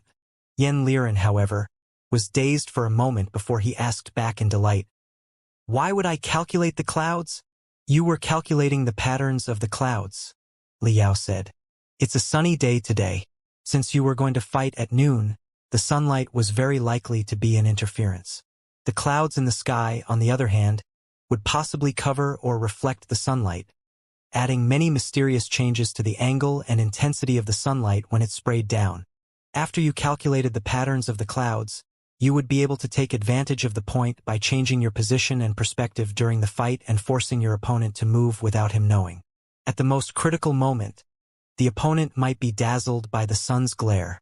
Of course, for an unparalleled expert close to the divinity transformation stage, the influence of sunlight is negligible, if it can be counted at all. However, since his opponent was an expert in the sword arts such as yourself, a tiny, insignificant loophole would be more than sufficient for you. No one had ever heard about such an unbelievable theory before. All the cultivators looked at each other in bewilderment, not sure whether Liao was merely making stuff up or speaking seriously. Yen Liren was smiling even more delightedly. "Anything else?" "Yes. By observing the patterns of the clouds, you would be able to calculate the speed, intensity, and direction of the wind today. Then, you could calculate the feeble interference that your flying swords would suffer while they were in the air. During your every pierce, slash, or block, you would be able to take advantage of the feeble wind power. When the changes in quantity led to a change in quality, you would perform your most perfect move. Weather, terrain, and people are the three critical, indispensable factors to win a fight. Just now, we discussed weather. In fact, you observed the cultivators nearby after you finished calculating the weather. Or rather, you simply regarded all of us as obstacles. You knew that those qualified to watch the battle were high-level cultivators at least above the core formation stage, and that when we were watching the battle, we would naturally release our spiritual waves to resist the aftershock of your collisions. Then, after countless spiritual waves were released, they would congregate into invisible turbulence, which would slowly spread to you and Qi Zhongdao, leading to unpredictable changes. You were hoping to take the terrain and the people factors into your calculation through your observation before the sword test and translate them into your odds of winning. Before your battle, you were calculating such minute details while turning a blind eye to such a dangerous, covetous expert such as myself. It was because of your determination and concentration that I made the prediction that you would be the sure winner. I did not expect that I would run into an unparalleled swordmaster who has cultivated to the cloud computing level after I just broke out of my seclusion and started traveling in the central plateaus. This truly calls for a toast. Liao's words made all the cultivators raise their heads to look at the sky. The clouds in the sky were as puffy as cotton and as unpredictable as smoke. What was the angle of sunlight and what were the intensity and direction of the wind? Qi Zhongdao's face grew darker and darker, and his eyes became deeper and deeper. His chest rose high at first. Then, after a secret sigh, it slowly collapsed again. Yan Liren's smile blossomed like a flower. The ugly dwarf happened to have a very pretty smile. He looked like a totally different person when he was smiling and could almost be called handsome. Anything else? He asked gently. There is. Your face is fair and beardless. You don't even have hair or eyebrows. But I dare say that you were not born like this. You should have been a man with dense hair, but you removed your hair, your eyebrows, and your beard with certain medicines, or maybe you simply uprooted all of them with brute force. That is why you have such a weird appearance right now. Is that so? Yan Liren's eyes slid from Liao's neck to his heart with deep affection. His voice was even gentler. Why would I do that? Because hair, beard, and eyebrows affect your speed, Liao said. When you accelerate to the maximum speed, those three things will catch part of the wind and reduce your agility and dexterity by a neglectable amount. In pursuit of the most perfect sword arts, you eliminated all your hair. You then smeared and polished your skin with various kinds of secret medicines, which turned you into a slippery loach. That way, you would have absolutely no hindrance when you moved in the air. All the cultivators put on a weird expression after hearing that. If what Liao said was true, then Yan Liren was really too much of a freak. All the cultivators were dedicated to improving themselves. Some of them were even crazy people who cared about nothing but their training. However, was it not too appalling that the guy simply plucked the hair all over his body just to fully unleash his sword arts? Yan Liren's eyes continued moving downward and stopped at Liao's abdomen. He said casually, "Go on. I'm already considering showing you my fourth sword, which none alive has ever witnessed." "All right," Liao said. "Your fourth sword, which is stronger than the three primeval swords and which none alive has ever witnessed, is right inside the tawdry, flamboyant sheath on your waist." Yan Liren was as calm as before. "Why?" "Two reasons," Liao said. "Firstly, although you seem to have been heavily wounded by Qi Zhongdao just now, and you were vomiting blood and devastation, the sword on your waist was not contaminated by any blood or dirt. It does not even have the tiniest scratch after your great battle with Qi Zhongdao. All these signs suggest that the sword is your most beloved item. You would rather the three priceless primeval swords be destroyed than have the sword damaged in the slightest. Secondly, and more importantly, I have observed you for a long time and released my telepathic thoughts to sense the sword. But while I can see the sword with my eyes, I cannot perceive it in my mind. At first, I thought that the sword boasts certain unique stealth techniques.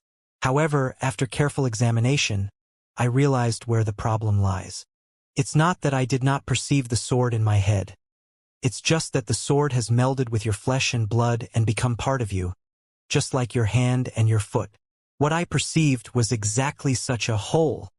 Therefore, that is your fourth sword, the strongest sword that can execute anything instantly." After saying that, Liao fell into silence. He was like a well-prepared longbow that was slowly pulled. Yan Liren's eyes finally returned to his face again. This time, there were more emotions in his eyes. He was finally looking at not an immaculate sword target but a living person. There was nothing but dead silence on the bronze censer peak except for the fluttering of the banners. None of the cultivators dared to breathe aloud. Yan Liren suddenly chuckled. He shook his head while he smiled bitterly. "What a shame," he said regretfully.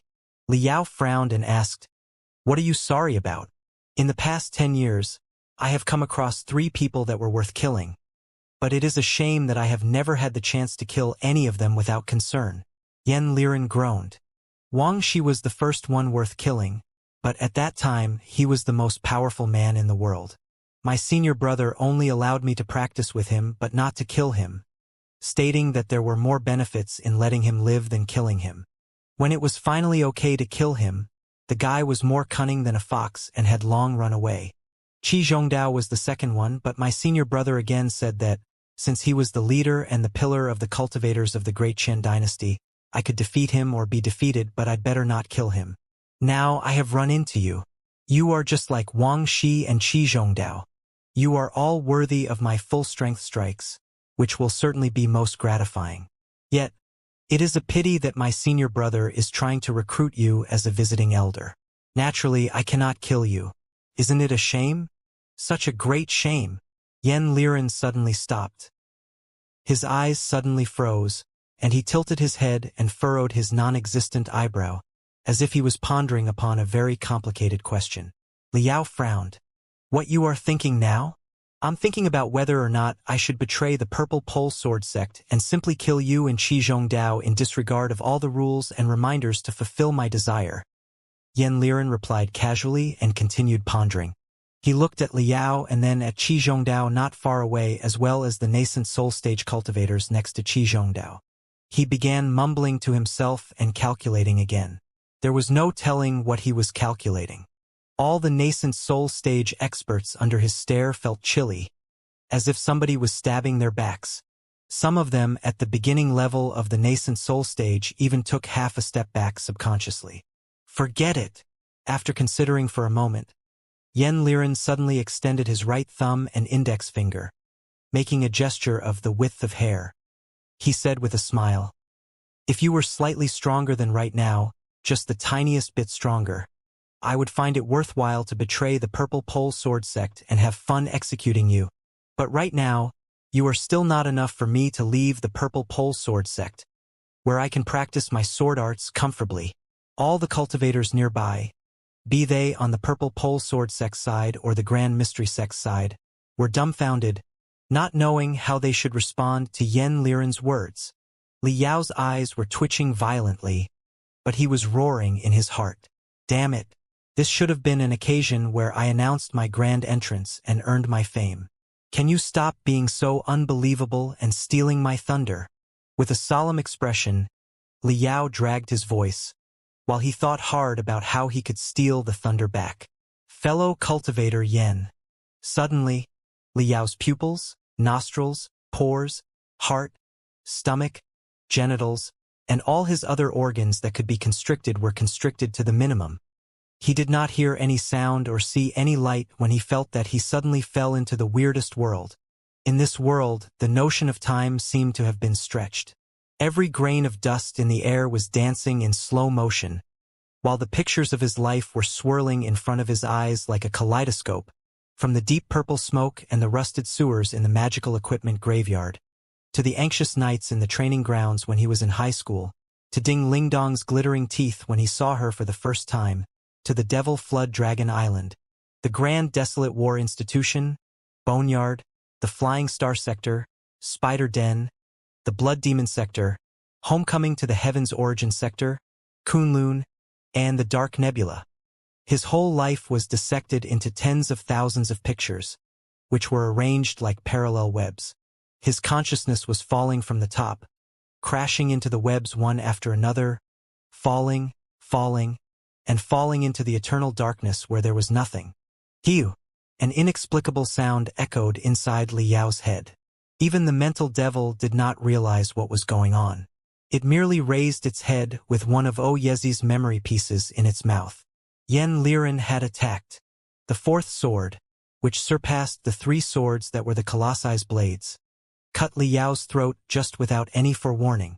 The shriek that was ringing inside Li Yao's brain, however, was not the wound of Yen Liren's sword. It was the sound of Li Yao's life crazily fading away. Bam! The uncanny kaleidoscope broke apart all of a sudden.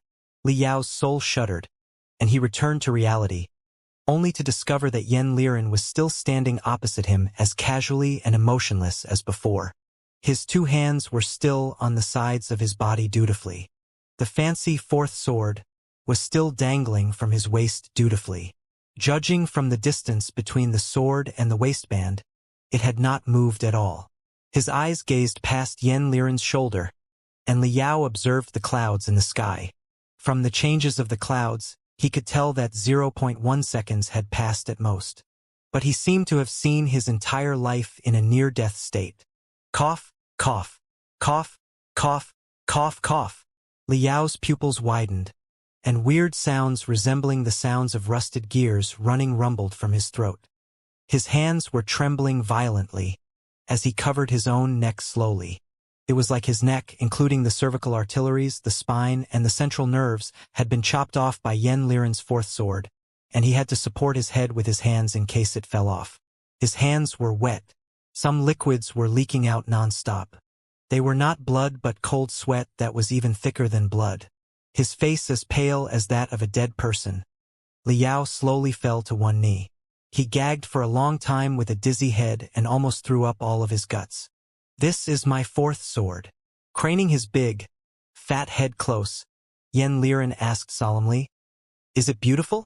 Do you have any suggestions?" "You killed me." Liao's voice was hoarse, miserable, and shocked. "You killed me once with your sword in my illusion. How was it possible?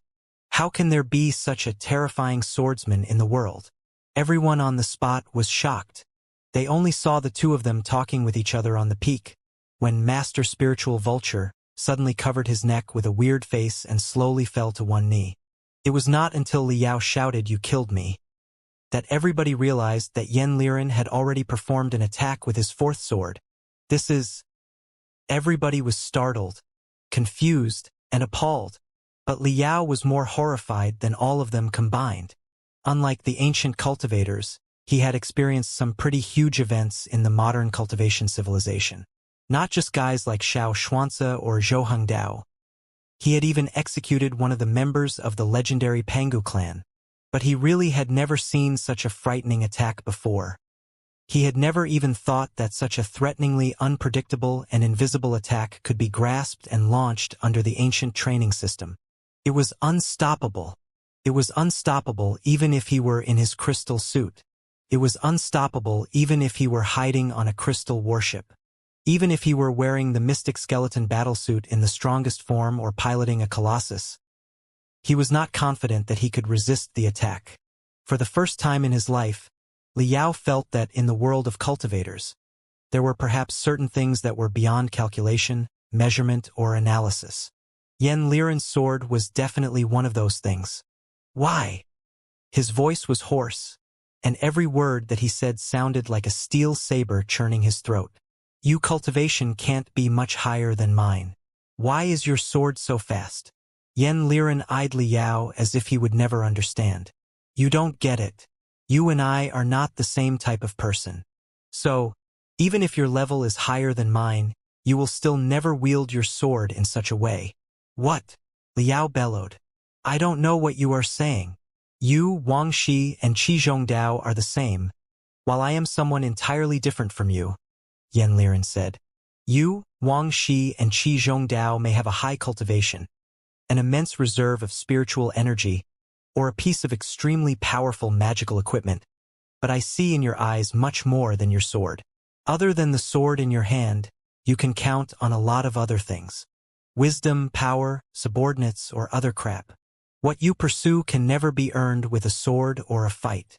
This sword test field is not your battleground, at least not the entirety of it." Liao was silent. Yen Liren was right. Wang Shi was a powerful eunuch who established the Ghost character, an espionage and assassination agency that caused great trouble in the world of cultivators. Qi Zhongdao did not become the well-acknowledged leader of all the cultivators just because he was strong.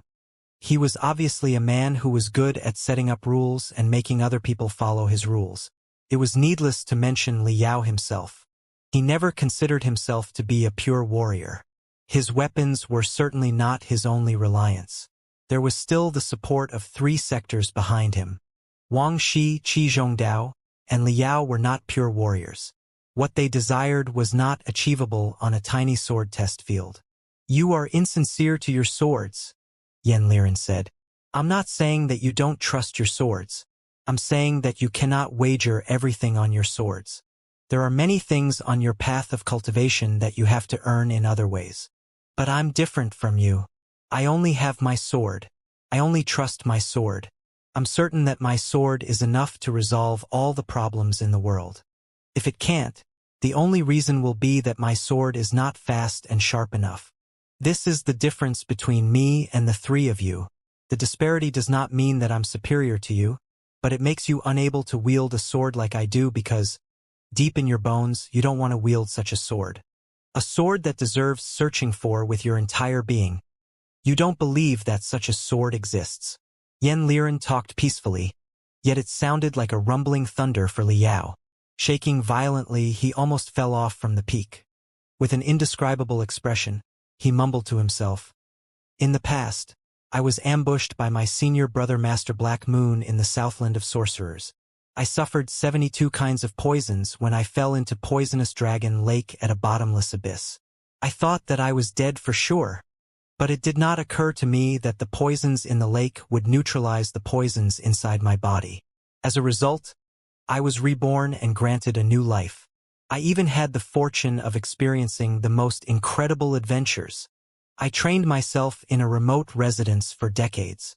I thought that my cultivation had advanced to the peak. So, I finally broke out of seclusion and came to the Central Plateaus to meet the heroes of the Great Qian dynasty. I didn't expect that I would run into such an extraordinary person like you, fellow cultivator Yen, in my very first battle and witness such a marvelous move. I have lost the battle, and I have no excuses. Fellow cultivator Yen, you deserve to be called unparalleled." Liao clasped his fist and sincerely bowed to Yen Liren. "You're wrong again. I am not unparalleled right now." Yen Liren shook his head. Like a pedant who did not know anything better, he had to point out the fallacy in other people's formalities. 800 years ago, Wu Suiyun, the greatest expert of the Great Qian dynasty, and Meng Qixin, who was respected by the 108 tribes on the Dark Cloud Prairies as the Wolf God, had the most breathtaking confrontation in the past 1,000 years on the sunless northern glaciers, only to both vanish. They have not been heard from since. Many people suspect that they fell to the bottom of the icy ocean and died with each other. Some also speculated that they broke the void and ascended to a higher level. But I believe that they are not gone and will be back again. Right now, I am still not unparalleled. After I kill Wu Suiyun and Meng Qixin, I probably will be. What? Liao found it impossible to keep up with the sword maniac. He lost his calmness and shouted, "Wu Suiyun and Meng Qixin were the last two divinity transformation stage cultivators in the ancient sages sector. Strong as you might be, you are at the peak of the nascent soul stage at best, but you are insane enough to challenge divinity transformation stage cultivators." Yen Liren smiled and said, "The so-called nascent soul stage and divinity transformation stage are just a classification for you cultivators. For me, they are meaningless." "Us cultivators?" Liao's pupils constricted violently. "Are you not a cultivator? What are you?" "It doesn't matter whether I'm a cultivator or not. The building foundation stage, the core formation stage, the nascent soul stage, and the divinity transformation stage are just a boring game played by boring people." Touching the hilt of the sword on his waist as if it were his lover's foot, Yen Liren could not have been more light-hearted. "I am not a cultivator. I'm just a swordsman." When his words spread to everyone's ears, all the cultivators, including the sword cultivators under the Purple Pole Sword Sect, were confused and aghast. "Swordsman." Liao took a deep breath.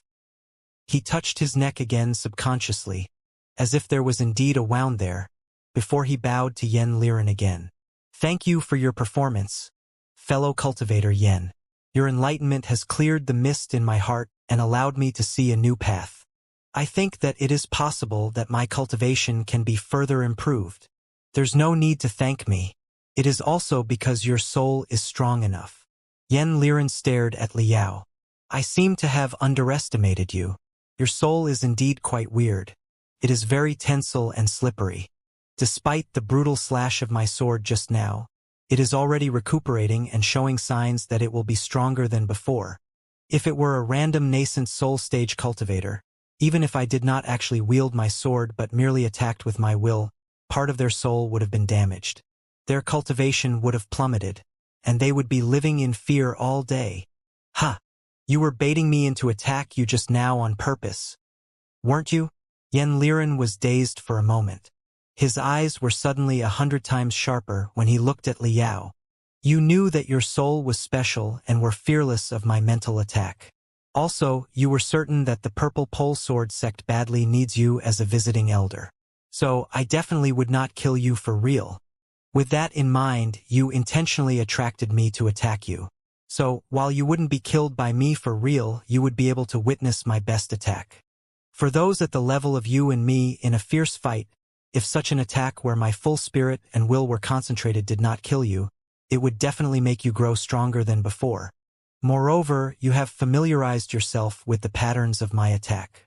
Thus, if we really engage in a life and death battle, you will be able to make preparations in advance, which will significantly increase your chances of winning. Liao's face went somewhat rigid. He did not expect the sword maniac to have such a keen mind, to the extent that the guy saw through his whole plan so quickly. Yes, Liao was not a lunatic who was crazy about nothing but fighting. Why would he risk his life just to appreciate Yen Liren's strongest sword? He had indeed taken it into consideration that the Purple Pole Sword sect was in dire need of a strong visiting elder now that it was at a disadvantage. Since Yen Liren did not kill Qi Zhongdao, who was apparently on the hostile side, it was even less likely that the guy would kill him. It was exactly because he knew that the match would not be life-threatening that Liao dared to jump out. Otherwise, with Liao's personality, if it was really a life-and-death battle, he would have long run away from a man as tough Yen Liren and concocted other sordid and shameless tricks to deal with him. However, there were 2 points that Yen Liren failed to guess. Other than broadening his horizons and improving his level with the help of Yen Liren's performance, Liao was also meaning to show his own expertise during the fight with Yen Liren. Moreover, Yen Liren was one of the best experts of the ancient sages sector. Only by fighting the guy in person would Liao be able to measure the limits of the experts in this sector, so that he would have material for his observation report later.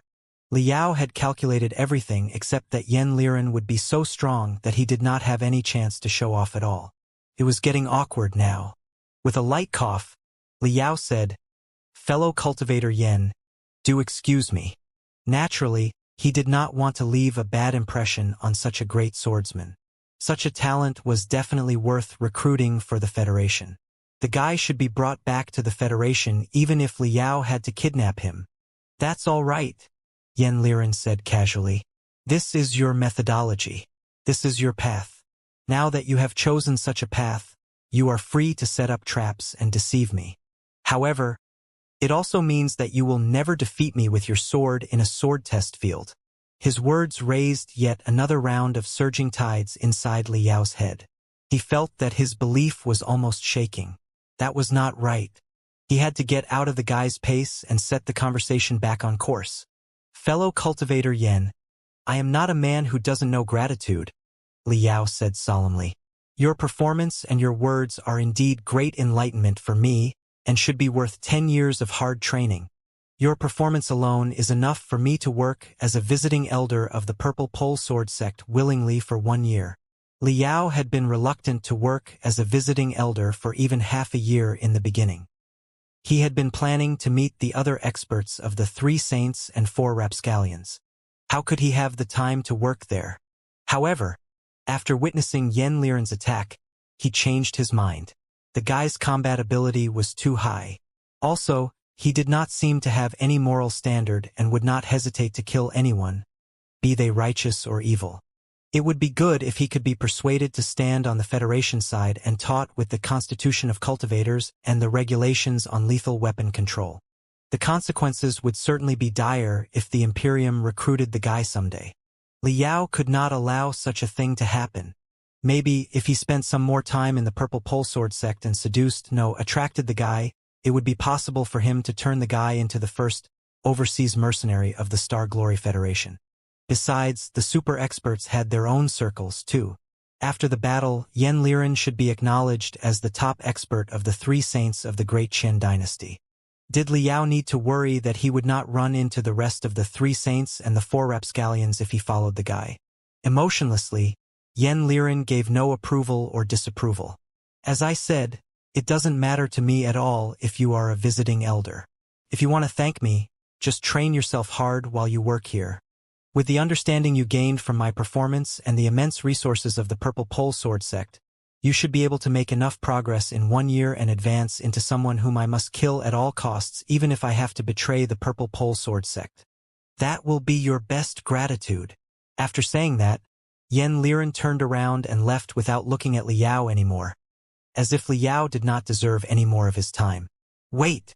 Yen Liren was apparently the star of the show. How could Liao allow that? He shrieked and tried to stop the guy. Yen Liren paused for a moment, but he continued walking forward without looking back. Liao gnashed his teeth, thinking to himself, "You are forcing me to play my ultimate move now, boy." "Fellow cultivator Yen," he said coldly, "I do have one last question. Is your fourth sword 50.04 centimeters long, 21.32 centimeters wide in the thickest part, weighing 11.73 kilograms, with a barycenter 28.17 centimeters below the tip of the sword, made of materials including purple Martial copper and cold mountain steel, the ratio of the two main materials being 5:4, and the rest being other miscellaneous materials?" Yen Liren was about to disappear below the peak when he was suddenly stopped by Liao's words. After a cracking sound, the rock below his foot was crumbling. Although the rocks were already vulnerable enough because of Yen Liren and Qi Zhongdao's collision just now, the fact that they were crumbling suggested that Yen Liren was unable to control his dispersing spiritual energy. It was needless to say how shocked he was. The cultivators nearby all shook their heads in astonishment. 2. The reason was simple. Purple Martial copper and cold mountain steel, despite being heavenly materials and earthly treasures, contained a lot of impurities that were difficult to remove. They were lousy ingredients for refining. The swords made of such materials were often regular flying swords for low-level cultivators. How could the strongest sword of Yen Liren's, a supreme swordsman, be made of purple Martial copper and cold mountain steel?